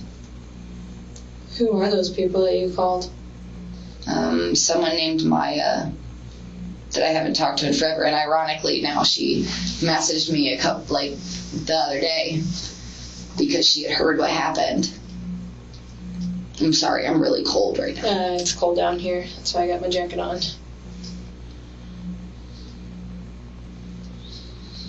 And I had called her one time, and I was like, I can't breathe. I'm on the floor. And she was like, I need to call the police. I was like, Maya, don't. Please don't fucking do it. Please don't. Because it'll just get worse, so please don't.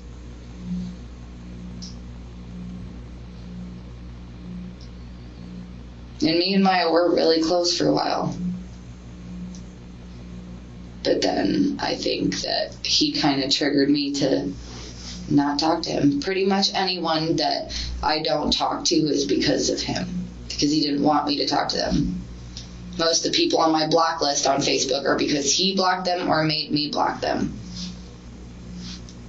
I wasn't allowed to have any male friends if I talked to a guy at all, even if I had known them for a long time. I was automatically screwing them. And I tried to explain to him, nobody wants me, and I don't trust. And this is especially true now, because I always said, because of you, I will never trust. No offense, please, but I will never trust another man, ever. I don't take any offense. I understand your reasoning. And he was like, oh, shut the fuck up. Like, you really don't understand what you put me through, do you? I'm not doing shit to you. You're just a whiny, emotional bitch. But why, though? Why am I like that? Because of you. Because of the fact that you've literally controlled every fucking aspect of my life for the last 6 years. Where I go, where I work, where my money's spent, everything. What I wear. If I put my makeup on, he automatically assumed that I was talking to somebody and Snapchatting somebody. Did you have a lot of friends on Snapchat that he didn't know about? No. Anyone? Well, I left my phone. I left my phone unlocked because if it was locked, he would. I mean, he knows my code and stuff. But if I left my phone locked, what are you hiding? I'm not hiding anything. Well, you're obviously hiding something because if I can't get in your phone. And so I haven't locked my phone from him in a long time because I'm not going to sit there and get accused of crap. Mm-hmm. I mean, he doesn't know my Facebook password, but my stuff's always logged in on my phone, so he had access to all of my stuff because I didn't want to get accused of anything. And I also knew that nobody wants somebody that has all these kids and someone that has been controlled by someone like him for years.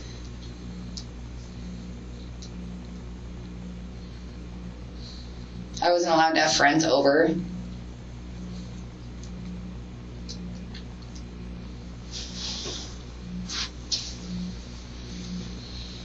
Did you have any, neighbor friends? None? I mean, I had said hi to one of the neighbors in passing once because she was walking her dog, but that's... Any neighbors or friends that would even offer to watch any of the children? I didn't talk to them. Like, I said hi to the neighbor that was walking her Great Dane once, and that's it. We didn't talk You to didn't them. have any relief on anybody coming to watch your kids or them going there to watch your kids? Nope. It was always you that had to watch your children, huh? Even when he was home. It was always just me. And I was fine with it because I didn't really feel like just sitting in the room with him all day because that's what he wanted. He wanted me to just sit there all day. Playing video games? Yeah, I didn't play video games though. But he wanted. He all the time. It was Call of Duty. It was this game called Rush Royale. And there's nowhere you can escape to all, or your children at all, while he was playing his video games. So you could go and at least have coffee with a friend. Nobody. No.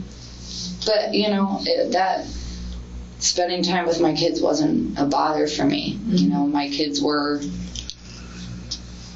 like, yeah, it was stressful sometimes, but, you know, I didn't mind just sitting on the couch and hanging out with the kids or, you know, letting Micah help me cook dinner or, you know, whatever it might be. Like, that wasn't, I would much prefer to sit with my kids than sit with him. Mm-hmm. When all he would do is ignore me anyway. So what the hell was the point of me sitting with you? I didn't exist to you. I was just there for, I don't even know. And see, I used to tell him, like, you're just using me for, and then he'd say, for what? Because you don't work, you don't give me anything, so I was basically just completely useless. I was just useful for making kids and watching kids. And that was it. I was just there. I didn't mean shit to him. I don't know why I ever thought I did. And I really wonder if anyone in his life ever actually meant anything to him. Because I really don't think so. Because he could say he loved somebody all he wanted, but I don't think he's capable of loving anyone.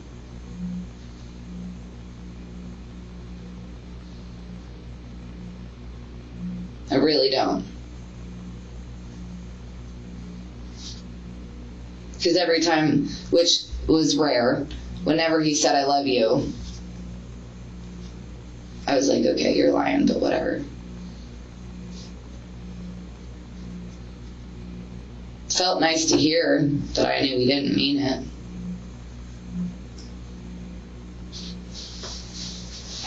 The whole time I was pregnant, he never held me. Every time. He would never hold me. Never would hug me. You wouldn't do that with any other kids either, would he? Not really. I mean, with Dexter and Liam, yeah, but Micah's also 7, so he didn't, like, pick him up and hold him or whatever. But even when him and Judah were, like, close, like, the older kids, they didn't really get, like, loved on, per se.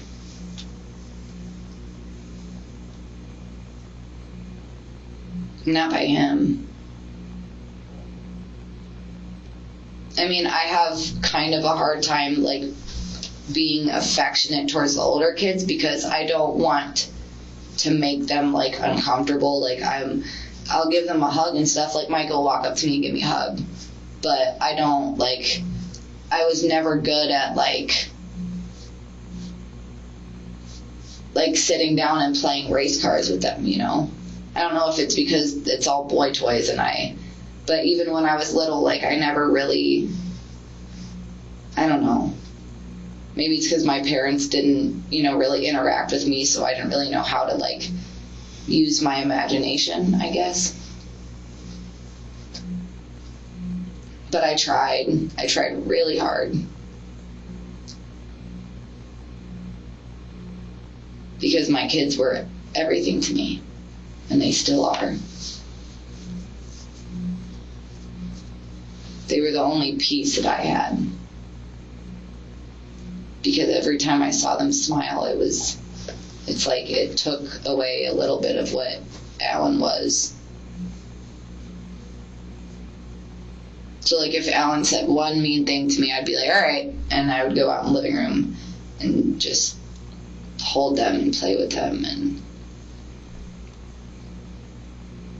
I mean, sometimes I would just sit on my phone and play around, scroll around or whatever, but as soon as like Liam started smiling or Dexter climbed up on the couch or Mike or Judah were trying to tell me like a cool fact or something, you know.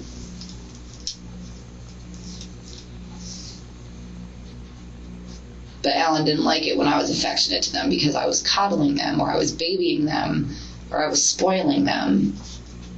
So it was hard to, like when he was around, it was hard to show them, you know, what I wanted to because he thought that everything I was doing was babying them. Maybe that's how his parents raised him. I don't know.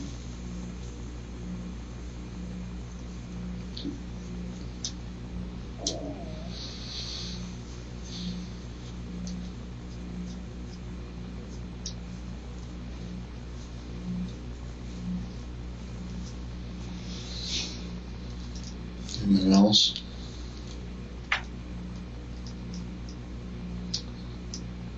No. We're listening. We're willing to listen, Mary. Whenever you want to talk. Okay.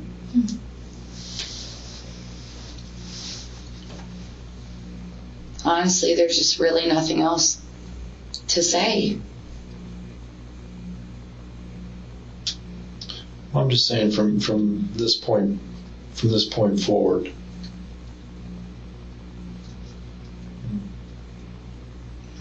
If you feel that you want to talk to one of us, you can. Okay? And that's your decision. Your attorney will probably advise you against it, but Ultimately, it's your decision. It's not like I'm not lying, I'm not hiding anything, I don't care, you know. Like, I haven't said anything that's not factual, you know. And I want, you know, like we've been talking about, I want justice for my son. And the only way that even the slightest of that's going to happen is if I say what needs to be said. Because there's no reason to be afraid anymore.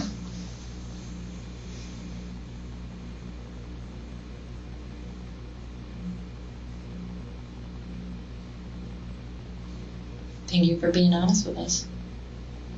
For talking with us. There's no reason not to be.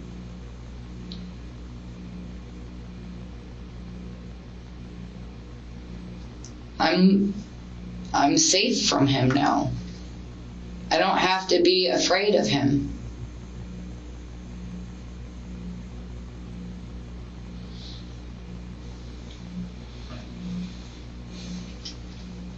He can't do anything to me for saying anything anymore.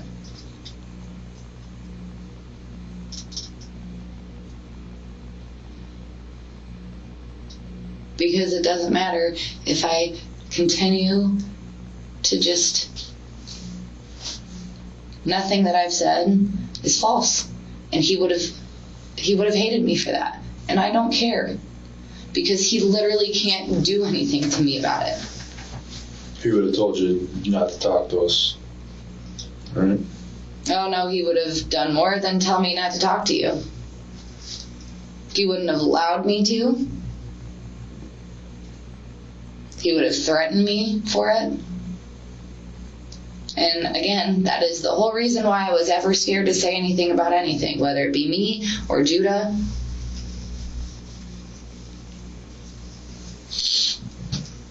But he literally can't touch me or anyone else anymore.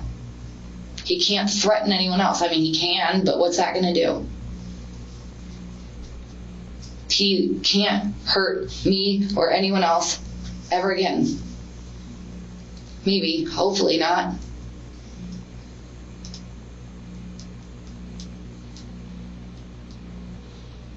I don't ever want to have to see or hear from him again. Unless I absolutely have to because the law says so. Like if I have to testify in court, so be it. But other than that, I don't want to have to ever see or talk to him again. Because I know that I'm safe now. And my kids, even though, I mean, Judah's safe now too, you know? Not the way he should be. But everyone is safe from him now.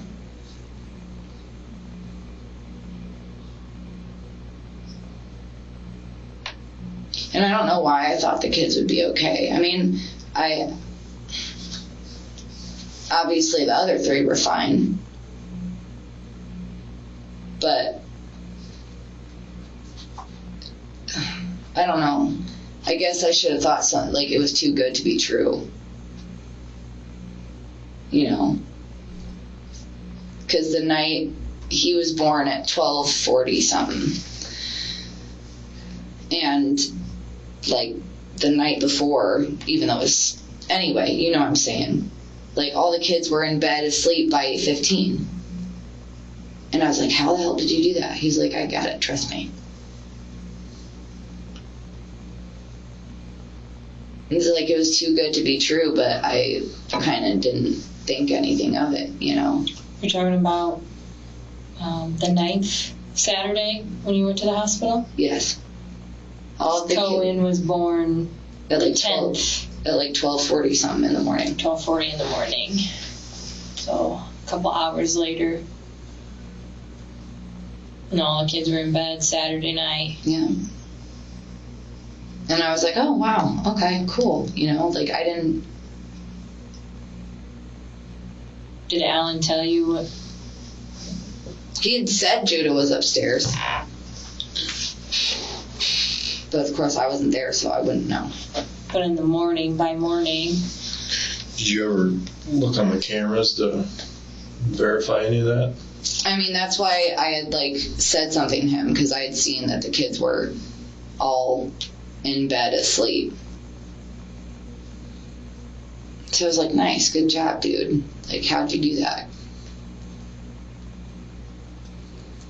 Little did I know.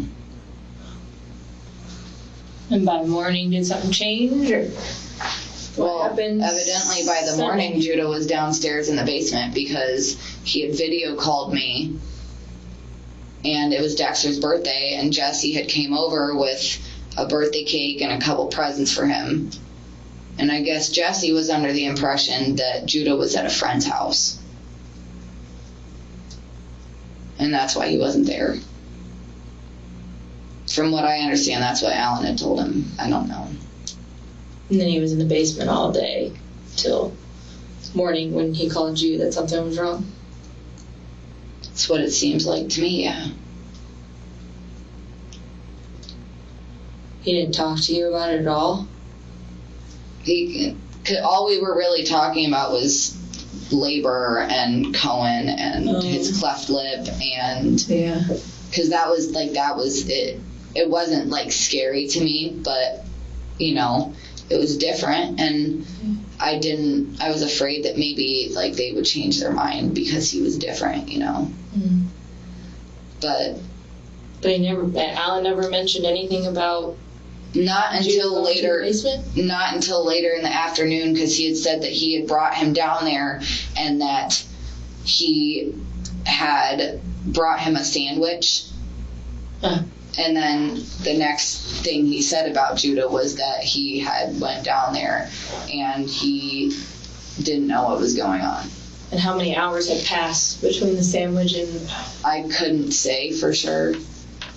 Like that, I would have to like look and see. I don't. Do you think like a full evening into afternoon time, or afternoon into evening? Maybe a couple of hours. I don't know. I can't remember. It might have been even like just an hour. I don't know. So last you knew, or at least heard that Judah was upstairs, was when you saw them on camera in their bedroom sleeping, and you asked Alan. Well, I didn't like specifically ask if Judah was upstairs. You saw kids. You didn't see Judah upstairs. Well, if he was upstairs, he would have been. No. Okay, no, he was upstairs because I remember Alan had said that the reason why he brought him back downstairs was because he threw up in his room. Okay. So he was upstairs at that time. Sleeping in bed. Yes. Okay. And then by the morning, I guess he had thrown up, and Alan had brought him downstairs. So yes. And that was Sunday morning. So he had thrown up sometime overnight. So going was back. the 10th Sunday? Yes. Okay, because that's Judah's birthday. So, Dexter's birthday. Sorry. Jesus. So Saturday you went to the hospital, which was the 9th. Yes. Mm-hmm. He put the kids to bed by 8:15 Saturday yes. night, and you saw on camera that the kids were sleeping. Yes.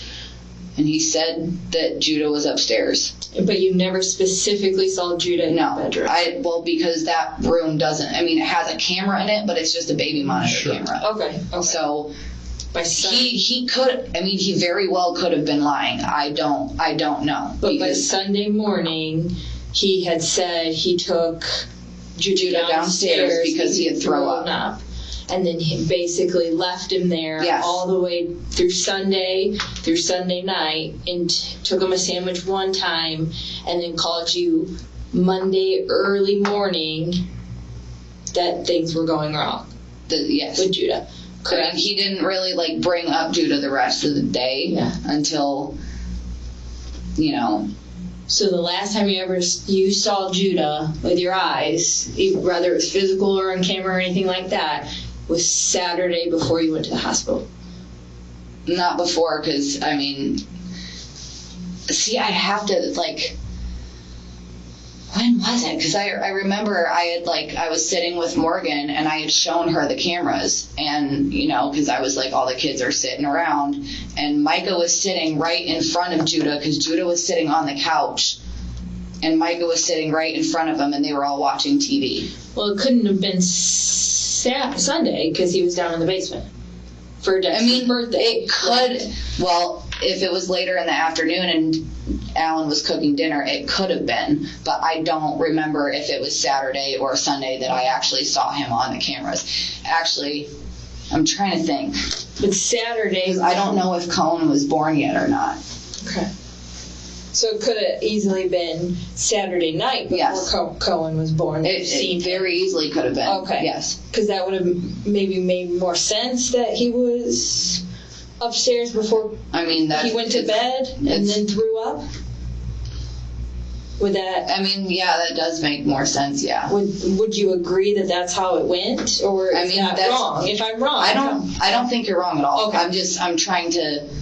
I'm trying to understand. Yeah, too. Yeah. Because it would. Knowing Alan, it would make more sense that if he had been upstairs and he went to sleep upstairs, then that's when he would have been on the camera. So. But I want your truth to it. I want to make sure that I'm just getting this correct. Yeah, no, I understand. Okay. I'm just trying to make sure that I'm not saying something that's not factual. Got it. Yeah, I understand. That does make more sense that, he would have been sitting on the couch Saturday afternoon. Mm-hmm. And then Saturday before you left for the hospital, Judah was in the basement? He was upstairs, and then there was, because I know that he had brought him down there for something. Prior to you leaving? Yeah, but I believe he had been upstairs before I left. I believe he brought him upstairs because he was going to get everyone ready for dinner and whatnot. So I believe that he had brought him upstairs, right before I left. But I couldn't say for sure. Okay. There was some sandals at the top of the stairs. I think they were green. Are those yours? Sandals? Yeah. Like flip-flops? Flip-flops. Oh, the blue and red ones? Yeah, those have been there for like months. Those are yours? Yeah. Those are yours? Those have been there for like months, yeah. Would you wear those down into the basement, or is that Yeah. something you wore around the house, or just they just happened to be there? They were there. I literally have not worn those in months. Like, I knew they were there, but I'm pretty sure that the top part was broken on them, so I kind of just left them there. Did you go down in the basement barefooted then? No. What would you wear? Like my black, I have like black slides. Oh, okay. Like house shoes? And those, well, kind of, but those were the easiest thing for me to put on because I was pregnant. Oh, yeah. And it was quick to put them on, so like if I heard something going on, Mhm. I could slide the shoes on and run downstairs really quick. Okay. But yeah, I know what shoes you're talking about, but I haven't worn those in months. I'm pretty sure the like top part of the flip-flop part's broken. So I just quit wearing those.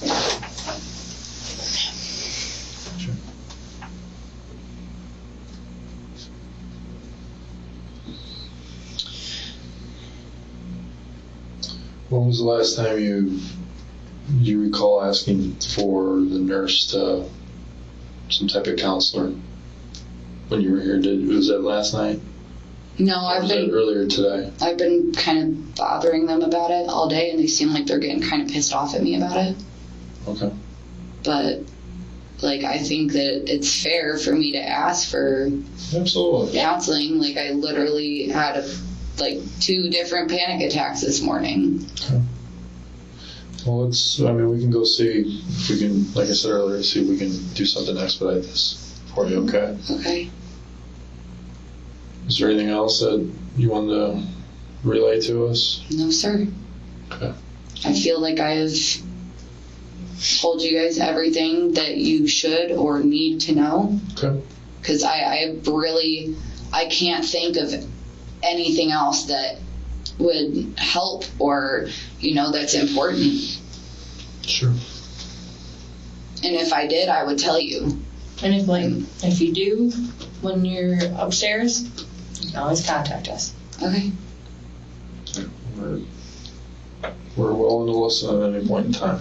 Yeah. Thank you for talking with us. I mean, I know that probably the stuff that happened with me and Alan doesn't matter. What do you mean by that? Because this isn't, about how Alan treated me.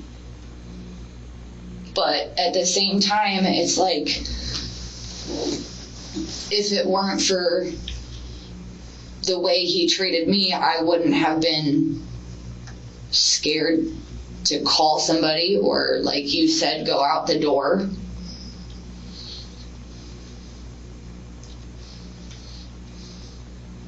Because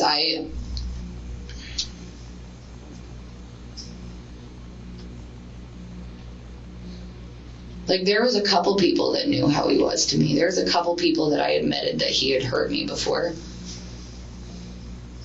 I mean, right before Liam was born, he was pissed off at me about something, and he lifted me up over his back. Like, he turned around, and, like, if I don't know how to explain this because there's nobody else standing up. Would you mind standing up for this? No, I'm not going to, Okay. but it's okay. I'm not It's going okay. to, touch Just you. just try to explain it to us. So say, I don't know how to explain this. Like, say he was standing right here. Okay. He had turned around. Maybe it's better if I pretend to be him. Okay, so he had turned around and he had picked me up, like took my arms Okay. and pulled my arms up and went like this. Now, mind you, I was pregnant and my back was against his back. And he pulled me up and went like that. Mind you, this was probably like a week or 2 before Liam was born. So I'm sure that didn't help. But, like I was talking to my parents, and this is stuff that I've never even told my parents or my grandma. There's times where I had tried to hurt myself. And I would try and lock myself in the bathroom. And instead of, because, when someone's, trying to self-harm or they're suicidal, you'd think that, you would try and talk to them and comfort them and help them. But all he did was push my face onto the toilet and try and make me throw up or choke me or whatever it was. Because I remember one time I took like 6 ibuprofen 800s because he was just being really mean and I wanted to die. You said how many? 6 of them. I didn't know what it would take. It's ibuprofen, so I was like, whatever, I'm just, I don't know. But I was, at that point, I just wanted to not be there anymore. Or I would try and cut because I used to have a really, really bad problem with it. And I stopped for a while. It's been a couple months since I tried to. I didn't tell anybody about that either. Because he would come in there and he would just yell at me and try and choke me out for even trying to hurt myself. Or call me so many names, and I just, it's like I was literally trying to die, and you're sitting there just tearing into me instead of like you are the whole reason why I feel like this. And I had nobody to talk to. Because there was just him, and if I tried to tell anybody, there was a couple times where I called somebody and I was trying to talk about how I felt, and he would just yell over me so that they maybe couldn't hear whatever I was saying. Quit fucking lying to them. Quit acting like you're perfect. You ain't shit. Blah, blah, blah, blah, blah. And everybody that, that I did call, they were like, dude, he's fucking crazy. You need to leave him. And I would tell them, I can't. I don't know where to go. I don't know what to do. Girl, you got to have options. There's got to be somewhere you can go. No. I couldn't imagine how you and Judah had felt. But that's the thing that makes me so mad, too, is how could I have not protected him more when Alan had been mean to me, too? Mm-hmm. So it's like me and Judah were just his triggers or something. He didn't act like that to anyone else. Just me and Judah.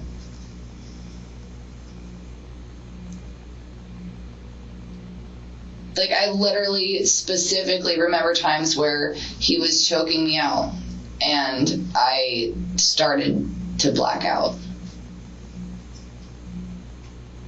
He had sat on me before and choked me out. There was a time where I had taken a knife from the kitchen to try and hurt myself. And I was pregnant. I don't know if it was this time or last time. But he kind of okay, I kind of have, is it okay if I kind of do again what I was? Sure. So he would, I'm gonna just act like I'm me. He would kind of choke me out. He would have me in a chokehold, but he'd have my legs out like this, and he would be choking me out, and he'd be kind of pushing me down while he was choking me out. And I was pregnant at the same time, but I couldn't say anything because I couldn't breathe, and I couldn't try and stop him because he's strong.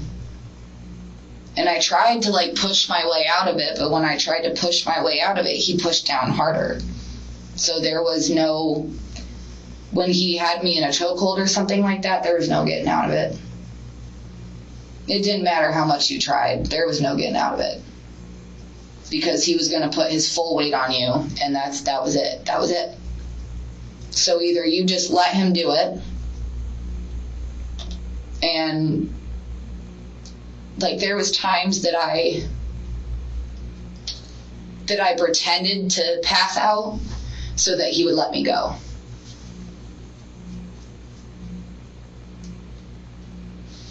Because I didn't know what else to do, because I thought that maybe if I pretended that I wasn't conscious, that maybe he would let me go. And maybe I'm not good at faking it, because he started to like maybe catch on that I was faking it, but it still stopped him in his tracks when I did that.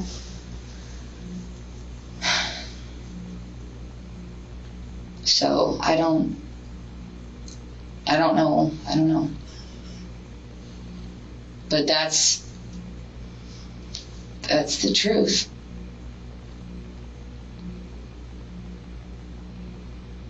I didn't tell my therapist. I didn't tell any of my friends.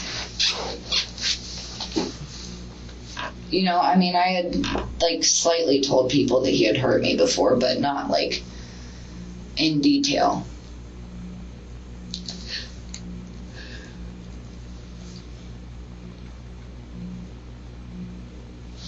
And it carried on every day of my life. And every time he would get mad, and I even thought about calling someone or going to get help, it's kind of like that all just faded, because I knew what he would say or do if I tried. So I kind of just stopped trying, because I didn't even want to risk it, you know?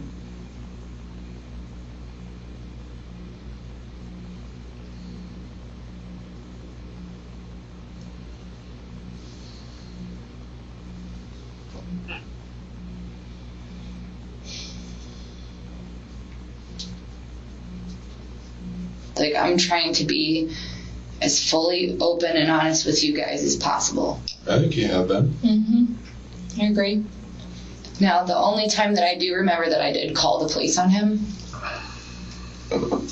nothing ever came of it.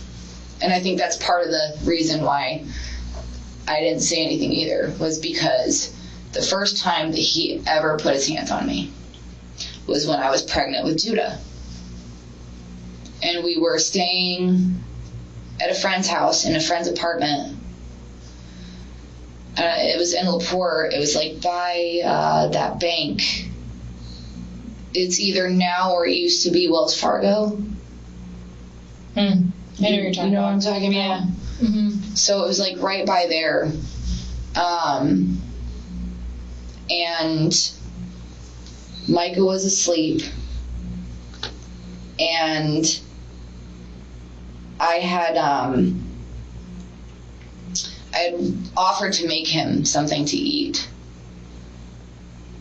and he didn't want that. And I was like, okay, well, you ain't got to be a bitch about it.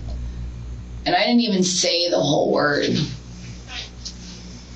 because bitch is his trigger word. You call him a bitch and he's gonna go nuts. And I said bit, and he slapped me. And then I like slapped the shit out of me. I was sitting up and he slapped me to the point where I fell on the bed. And then he got on top of me and started choking me out. And I don't know why I didn't leave then.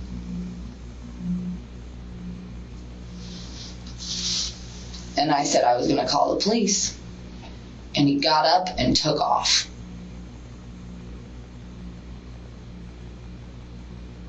And I don't know if I called that night or the night before, or that night or the morning, like you know what I'm trying to say. Mm-hmm.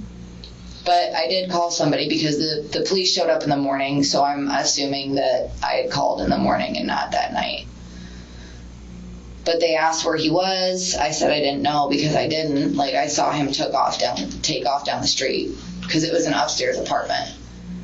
And I had seen him take off down the street, and I told them what was going on. And they were like, well, we don't see any marks on you, so I don't know what to tell you. And I was like, well, he just choked me out, and I'm pregnant, and he, like, just hit me. Like, they're like, well, there's no marks, so I don't know what to tell you.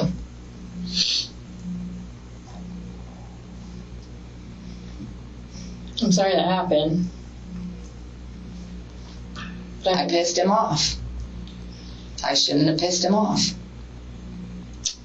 I'm impressed, though, with you. You have a really good memory for a lot of this stuff. A really good memory. I have a memory for negative things, not good things.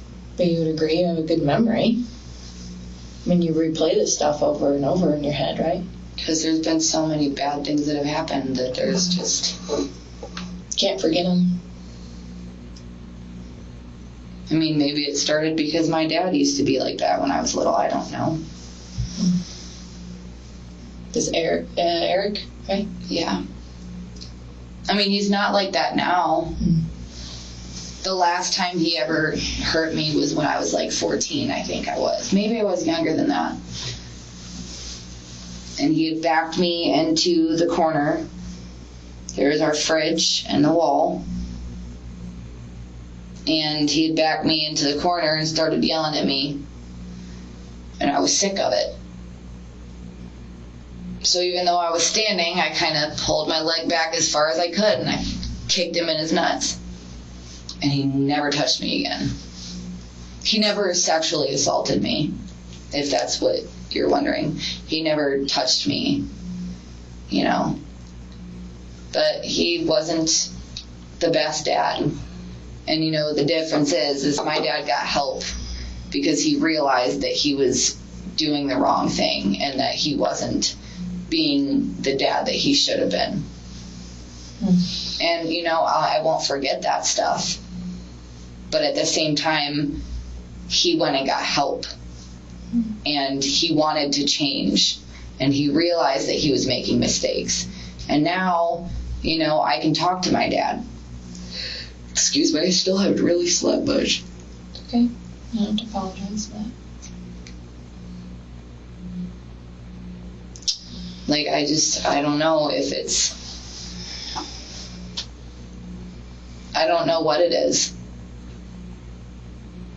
Like, I've kind of just let people do whatever to me my whole life. So, I don't really know how to stand up for me or anyone else, or defend myself or anyone else. Because every time that I have tried to speak up and anything, everybody's like, you're crazy, calm down, stop being so dramatic. So when you're told that you trying to get help is dramatic every time that you ask for help or try and tell someone what's going on, you kind of just stop asking for help.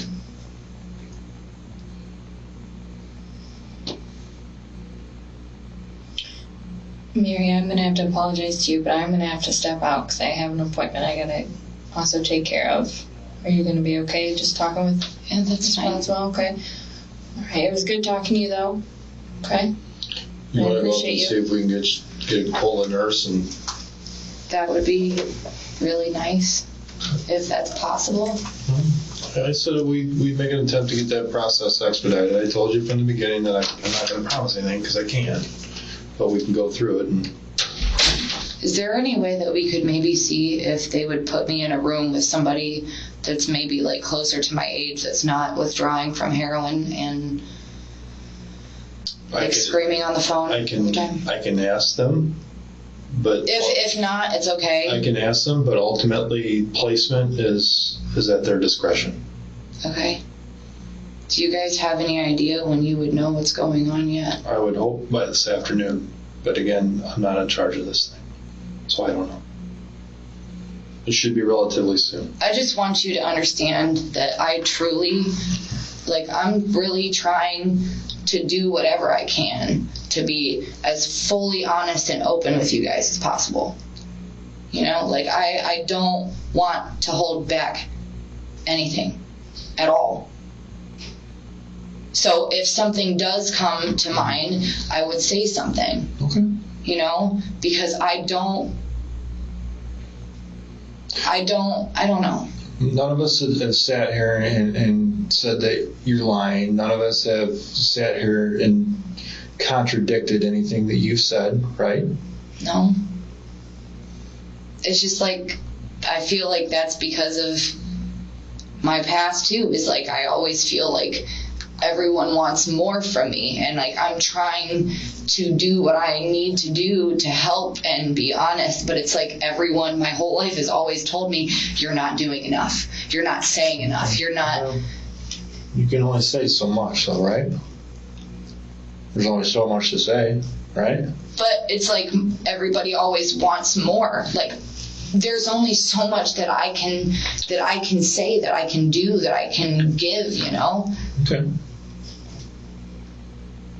And you know what? Maybe in the next couple days or week or whatever, you may have more, because more things may come into your memory. I don't know. Sometimes conversations, when we ask, you know, when we start talking about things and we ask if there's more, sometimes that triggers another thought. Sometimes the way that the direction of the discussion goes may trigger other things. But nobody's sat in this room with you and said that, you know, you're being dishonest. I just want to do what's right. That's it. That's all I want, is to do what's right. Because if I would have done what's right before and just made one phone call, regardless of how freaking scared I was, that should not have mattered. Because I could have, you know, slightly defended myself. You know, he might have tried to hurt me, but I could have slightly defended myself, I guess. You know, I know how strong he was, but what would have been the better option? You know, and it's not like he could have hurt me while I was at the hospital, you know? So I don't know why, like, now that's really pissing me off, because I don't know why I let that phone call go for 50 minutes. I should have just, like, I shouldn't have asked questions. I shouldn't have been like, do this, try and, you know, check his temperature, try and do this, try and, you know, whatever. If I would have just, like, as soon as he said, I think something's wrong, I should have, instead of hung up and called Jesse, I should have hung up and called the police. And maybe if I would have done that, he would still be here. And I will never forgive myself for that. Because now that I just thought about that, it's really pissing me the fuck off. Because, you know, I'm sitting here talking now about how I'm safe now, you know, that he's not able to hurt anyone else. Okay, but he couldn't have hurt me while I was at the hospital when he called me.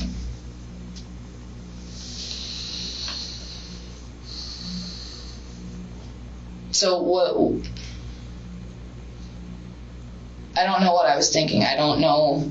I mean, I know I panicked. I know I didn't know what to do. I was scared because when he said something was wrong, I automatically got terrified. But that fear should have been what, you know, I don't know why I called Jesse instead of called him first.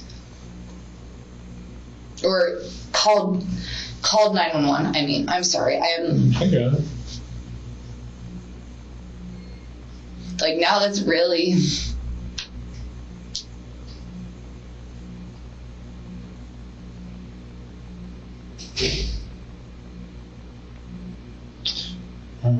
You know, you've heard the you know, the cliche, hindsight's 20/20.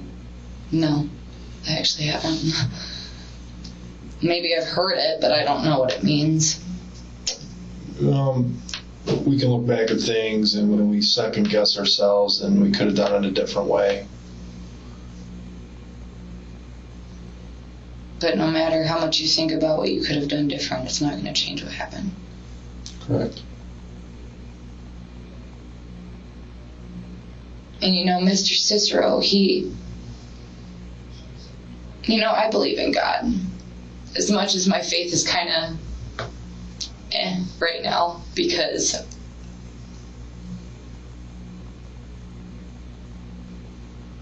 he told me that God has him now. And he's safe now. And he's okay now. And God's got him sitting right next to him. And my grandma said, he's with Grandpa now. Grandpa might not have been able to meet him, but he sees him now.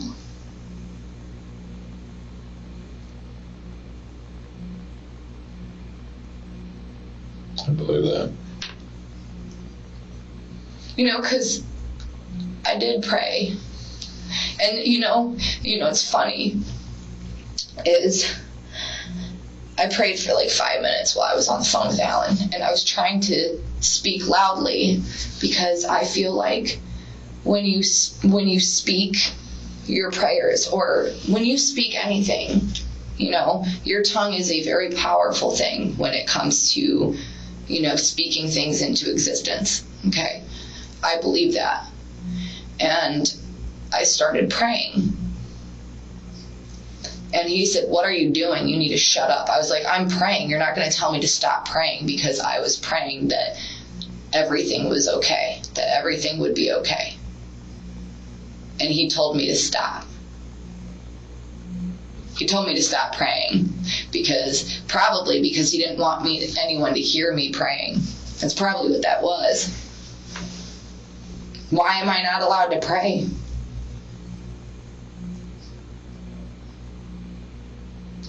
And I think that's part of what triggered me to be like, okay, I need to fucking go get somebody. Because I'm sitting there praying to God, asking him to make sure everything's okay, pleading the blood of Jesus over my son because I didn't know what was going on. And when he told me to stop praying, something in my head was like, all right, done, go now, do something now. And I did, but it wasn't soon enough.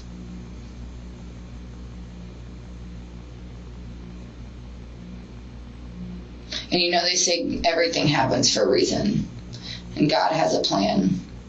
That I do believe. But what's the reason for this? There are some things that we're presented with that we may not understand at the time. Like, I see now that I need help for my depression and my anxiety and stuff. I see now that I need to do something different with my life. But it shouldn't have taken this. Because I genuinely want help now. I genuinely want to do something different. I want to change my life. I want to be a positive person, If I can ever get out of here and, because I want to get out and I want to be a real mother. I want to fully support every single second of my children's lives and make sure that there is not 1 second that I'm even slightly absent. Never would I ever again. I honestly, if I can never get out of here, I don't ever want to be with anyone ever again, because my focus needs to be my kids for the rest of my life. My focus needs to be my kids. I need to stop begging for people to love me, because that's not what matters. Yes, it's hard being and feeling alone all the time, but I felt alone for the last 6 years and I was in a relationship.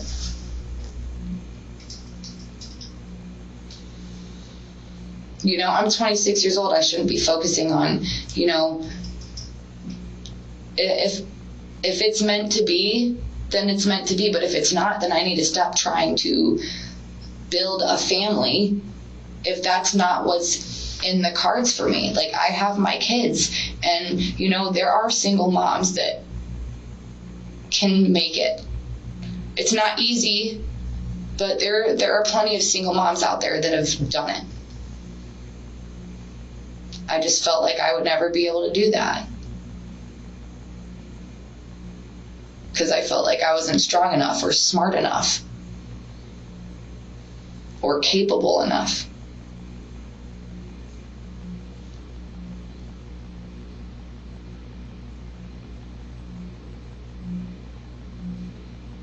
And I know this has like nothing to do with anything. It's the truth.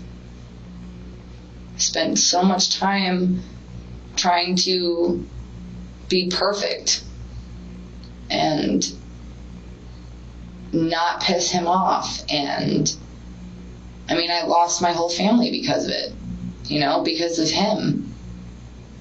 My family didn't want to talk to me. They hated me, or it seemed like it. I lost so many friends, all because of him.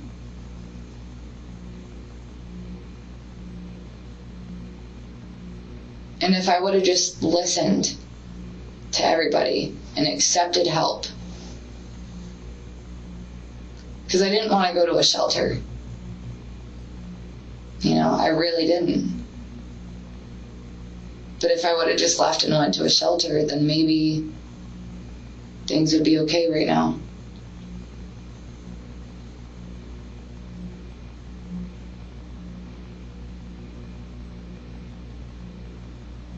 I don't know what else I can do or say to make things any better, because I'm really trying to just be fully 100% honest. And it's, you know, like I have never talked in detail about what he had done to me before, ever. This is literally the first time I've ever told anyone. It's not like it matters now. Like, I have a picture on my phone of when he made me wear lingerie, and I didn't want to, and it was right after he beat the shit out of me. So it's a picture of me wearing this outfit that he wanted me to wear. And you can see on my legs the bruises going all the way down my thighs on both of my legs, because he wanted me to wear lingerie and he wanted me to take that picture. Little did he know that you could see the bruises in that picture, and I didn't realize it until I saw that picture again. And then he saw it on my phone. He's like, "What the fuck is that? Who are you sending that to?" And it's like, for your information, that's some of the very little proof that I have that you beat my ass. So, it might be a picture of me bending over and my ass being the main thing in the picture. But that's one of the very few pictures that I have as proof. Because if I would have just taken a picture of my leg or my other leg, he would have seen it and deleted it. So that was really the only way that I could play it off like that's not what I was taking a picture of, you know?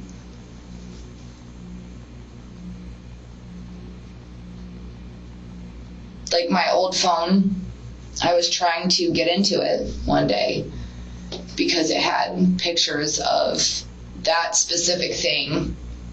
Because the picture that I had taken, it was on my laptop, and I had taken a picture of it on my phone. So the old phone that I had, it had pictures of both my legs and my arm, because my arm had a big bruise right here, and my neck. And he factory reset the phone, so I couldn't get into it. Couldn't back the pictures up to Google so I could get them. Factory reset it. Everything was gone. So I had no proof of what he did. I mean, I never showed it to anybody, so it didn't really matter, I guess. And I don't even know why I took the pictures. Because if I wasn't going to ask for help, then why? What's the point, you know? And it's not like taking the pictures was going to change what he was doing. I don't know why I did that, honestly.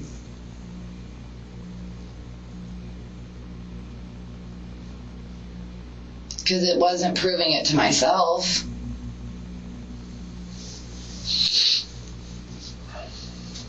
So I really don't know what it was. I'm sorry, I know that none of this has anything to do with anything important. I just... It's important to you on some level to tell me. Because I've never said anything about it before. To anybody.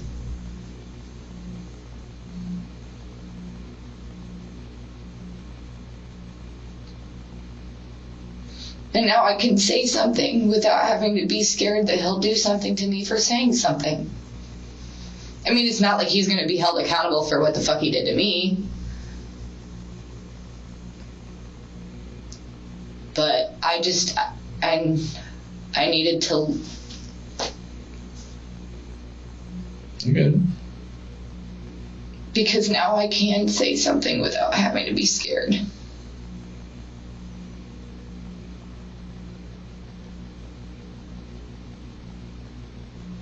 God, now it's fucking happening again. You want to go see the nurse? Sure, yeah. I have to call my parents because I have to talk to them about the arrangements for Judah. Okay.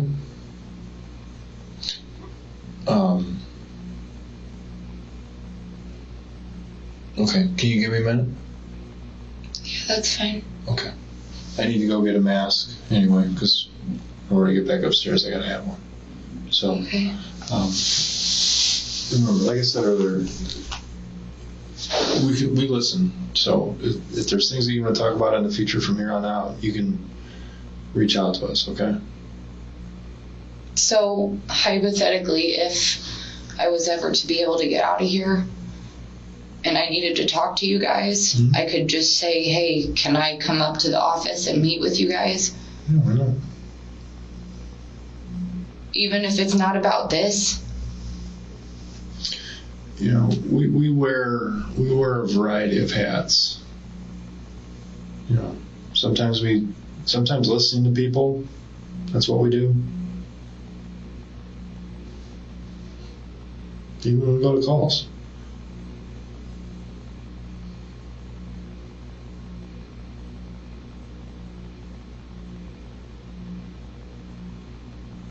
Let me go grab a mask and we'll get you upstairs to a phone, okay? So you can make a call and we'll touch base with the nurse, okay? Do you know when somebody will be able to tell me what's going on? I don't. You said maybe this afternoon? Maybe this afternoon. That's all I can tell you. I don't know. It's with our prosecutor's office, and they work at, you know. How was he able to get to court already? He hasn't been to court. Then how was he walking with everybody else to court? I understand you saw him in the booking area, correct? Yes, sir. Okay. How do you know that he was going to court? Well, because everybody else was going to and coming from court at that time. Okay, but how do you know it was just pure coincidence that he was... I don't know, it just made me angry to even fucking see him. I understand. And I guess it kind of, like, how was he... I don't know, I guess I felt like he was just getting away with it, you know? He's not. Okay? He's not. I just don't, like, I don't... Don't what? I don't want to have to be even slightly fearful anymore. And it's like just seeing him made me so fucking mad. And I'm glad I didn't see his face, because if I saw his face, I probably would have thrown up. But I know.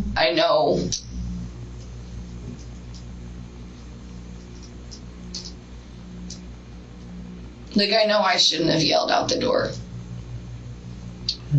But I needed to. You did what you did.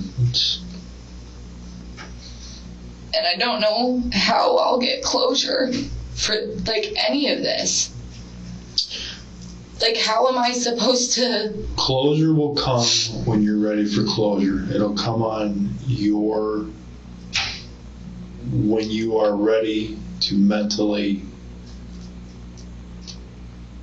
resolve it. It'll be on your own.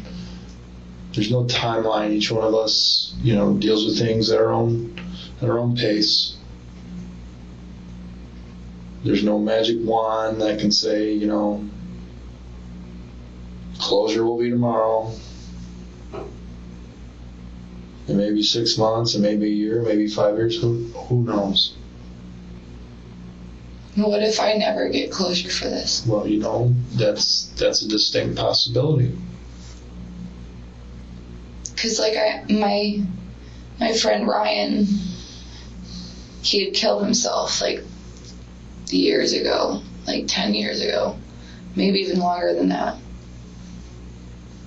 And his mom still to this day has the same depression as she did when it first happened. She still can't even slightly move past it. And I feel like I'm going to be in the same situation for the rest of my life. Well, maybe not. Don't know.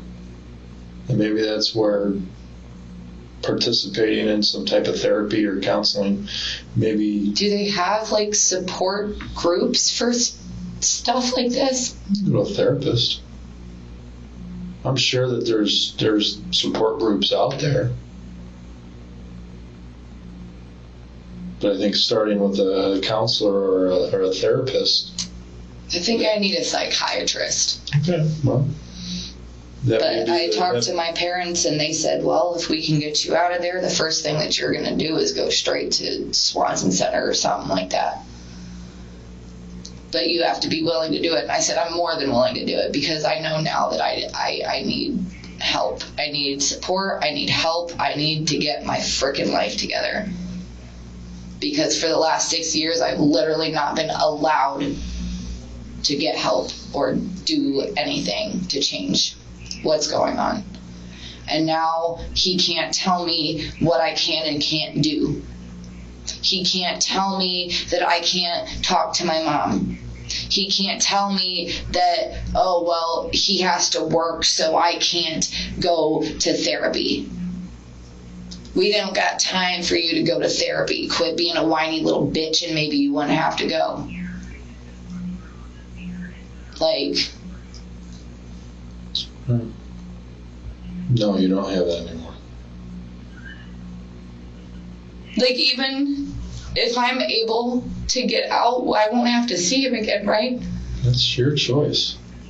I mean, like, he won't be able to find me. When it comes to things like that, So we as I'll give you an example. We as police officers interact with people all the time. People that do bad things, okay? And sometimes, we're threatened. We're going to come find you. We're going to come hurt your family. And anybody at any given time can find anything about anybody through the internet. Just unfortunately, we all have a digital footprint on some level. Now, on the grand scale, that's something that you don't need to worry about right now. Because once you get yourself established, getting the direction that you want to go, i.e. therapy, getting stronger mentally. Like, what if I get out of here and I try and find a job? No one's gonna hire me. Nobody. Why? because they're going to hear about this, and because I was with him, and so many people know that I was with him. So even if I do get a job, okay, and someone works there, okay, I'm like, you know, like I'm gonna end up getting fired because if someone at that job recognizes me and knows that I was with him, they're gonna, you need to get rid of her.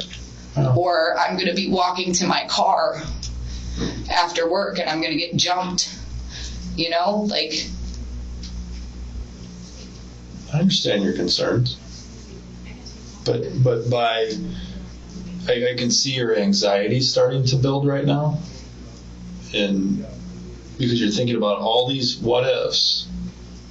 But that's all I've been able to think about for years is what if this, what if that, what if this. Mm-hmm.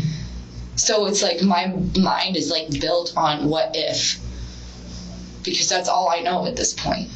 And it's going to take a long time for me not to think like that, if ever. But I really, like, I almost really want to, like, I told my old therapist that I hated her. But the whole reason why that was is because she told me to leave. You hated your therapist? Mm-hmm. Because she was telling me, you deserve better. You can do better. And I didn't want to hear it because I felt like if he knew that she had said that to me, that it would be a problem. And he found out that she said that to me.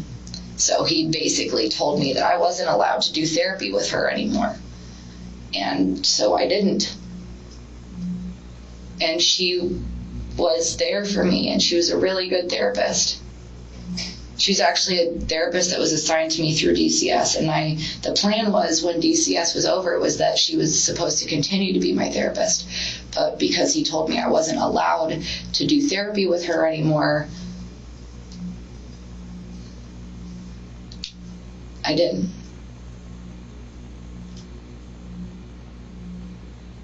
And she was like the only therapist that I actually ever trusted. And now I don't know if she'll ever give me another chance. Yeah. Don't know unless you try. Let's, I'm sorry. I know this, like... I understand you got a lot that you need to get out. You get that. Like, I still haven't even finished writing this. I mean, I don't really have much paper to write with, but...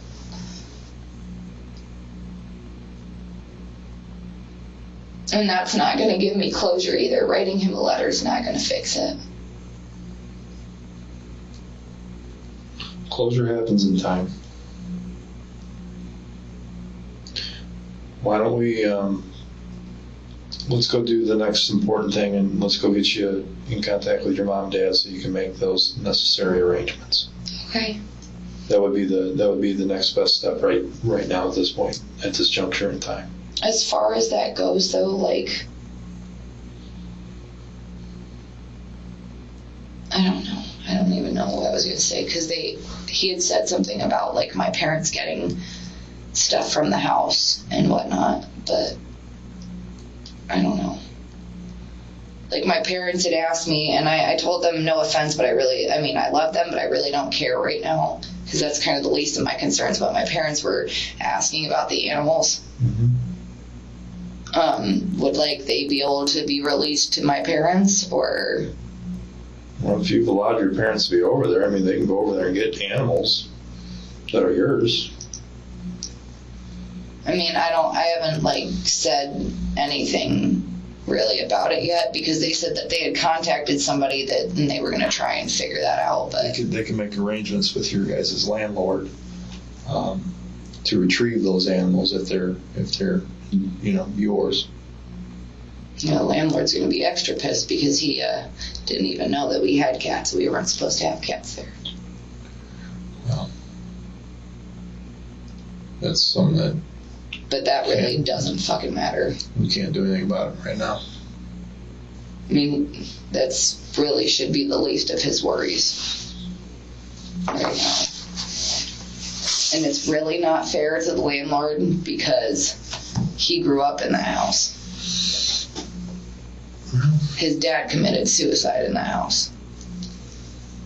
So now he's got more, because even though he wasn't there and he didn't have nothing to do with it and didn't know, I'm sure that's going to bring up a lot of bad things for him, for himself.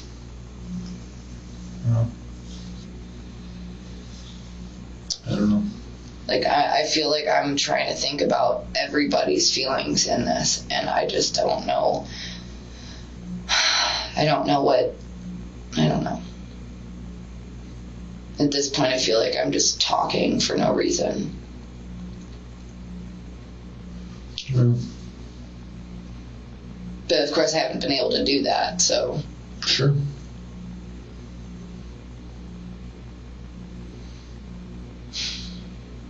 Let's go get set up so you can call. Okay. Okay. And then when we learn something, we'll notify you as soon as possible. It's just making me nervous and paranoid, and I get it. my anxiety is going freaking nuts. I get it. Because my family is like, what's going on? I'm like, I don't know. Like, you guys keep asking me if I know anything. I don't know. Yeah. I Well, how are we supposed to help you if we don't know what's going on? well, I don't know. they'll be able to help you in time. That's Like, I'm trying to tell them, like, you guys asking me what's going on is making me, like stressed more. Like, when I know, I will tell you. Because I can't give you an answer right now. I don't know. Well, we can't. I understand that you can't help me. Well, we want to like get you on the right track and get your life together. I understand that, but none of that can be done until I know what's going on. And I love you guys. I appreciate it, and I really appreciate you guys trying to help me. But you guys have to have patience with me right now, because there's really only so much that I can say or do, to let you guys know what's going on. So just, I appreciate that you guys care. Oh my God, I'm so sorry. But I just please, just let me figure it out, and then I will tell you. As my grandma, who's 80 some years old, she's freaking out right now. And I don't want her to have a heart attack or something. I'm just I'm trying to be as nice as possible and telling her that I really don't know. well, hopefully you'll know shortly. Can I ask a serious question? You can ask me a non-serious question. That was a joke. Oh, okay. Sorry, I'm not. I get it. My brain's not really processing funnies right now. So, if I can ever get out of here and move past this, would I be ever able to be like you guys? What do you mean?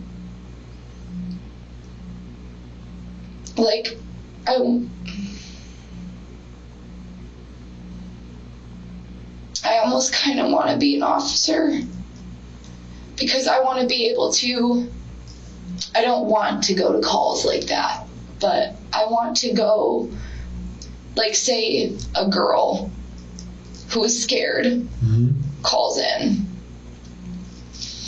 and she is hiding, or she's in her house and she just got her ass beat by her man. And she calls and she needs help. I want to help. I want to help, you know? I want to be able to be that officer on that call and be like, listen, you can get out because I've been you. And if you want me to help you, I will more than gladly help you. But you need to get out now, because I'm going to tell you from experience, you need to go. And I was in your place. And if you don't leave now, it's not going to end well. So you need to save yourself. And if you have kids, you need to save your kids and you need to leave. I will personally drive you somewhere if you need to go somewhere. You know, I want to help prevent any of this from happening to anyone else. And I know that I can't control everyone in the world, but if I can even make a difference and save someone's life, I want to do it. And I know that this is like probably something that's going to prevent me from ever doing any kind of law enforcement work. But if I can prevent this from happening to anyone else, I want to do it. Well, there's facets, you know, just on the peripheral law enforcement, maybe with groups that go out and, you know, give talks to empower women and things like that. That you may be able to. But I would never be able to. Law enforcement, no. Not in any way. Not in the capacity that you're thinking. So what if there's like, is there anything like if there is someone that calls because of like domestic violence or something You're like thinking that? of like a social worker type, like some of the, like a larger metropolitan area might employ, like Seattle has some in Minnesota have some, but there's nothing like that around here. So what if there's something that I can start? What if I can make a difference somehow?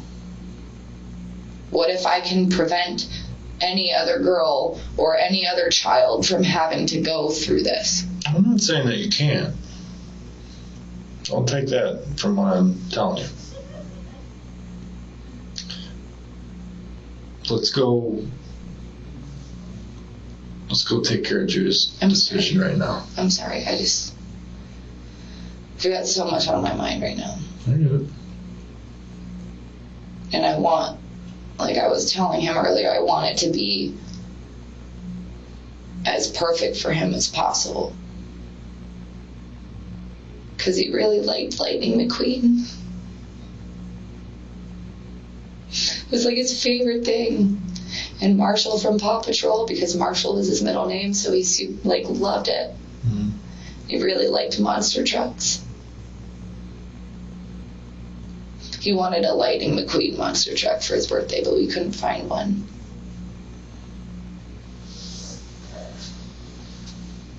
I'm sorry. It's okay. Let's go get that phone call for you, okay? To your parents. Okay. All right. You need more paper? If I could, they won't give me any more out there, but I feel like if I had paper, I could. Would I be allowed to bring this back with me or no? I mean, the girl in my room's probably gonna like get pissed off because she got mad at me earlier because I got Tylenol. There's that. Okay. Thank you. All right. I should probably bring this thing too. In August of 2023, Mary Yoder pleaded guilty to the neglect of a dependent resulting in death and neglect of a dependent, as well as failing to report a possible neglect or abuse, and she was sentenced to 42 years for her role in the death of 4-year-old Judah Morgan. After fleeing the home on the morning of Judah's death, Alan Morgan led police on a high-speed chase before finally being apprehended. He would ask for a lawyer immediately, so there is no interview with Alan Morgan. And only after he knew he had zero chance to beat this case did he plead guilty. He was convicted of felony first-degree murder, 5 counts of felony neglect of a dependent, and he was sentenced to 70 years behind bars, where he must serve 85% of them. Alan attempted to appeal this sentence, and that was shot down by the Indiana Court of Appeals, where they stated that he is truly one of the worst offenders they've ever seen. He will be in his 80s before he is eligible for parole. Hopefully he will never see freedom again. Do you think these sentences were fair? Let us know in the comments below. If you suspect a child is in danger due to abuse in the home, do not hesitate to reach out to the child abuse hotline. It could save a child's life. That is the end of this series. I want to thank you all for watching. We have a lot more on the way, so make sure you're subscribed, and we will see you in the next one.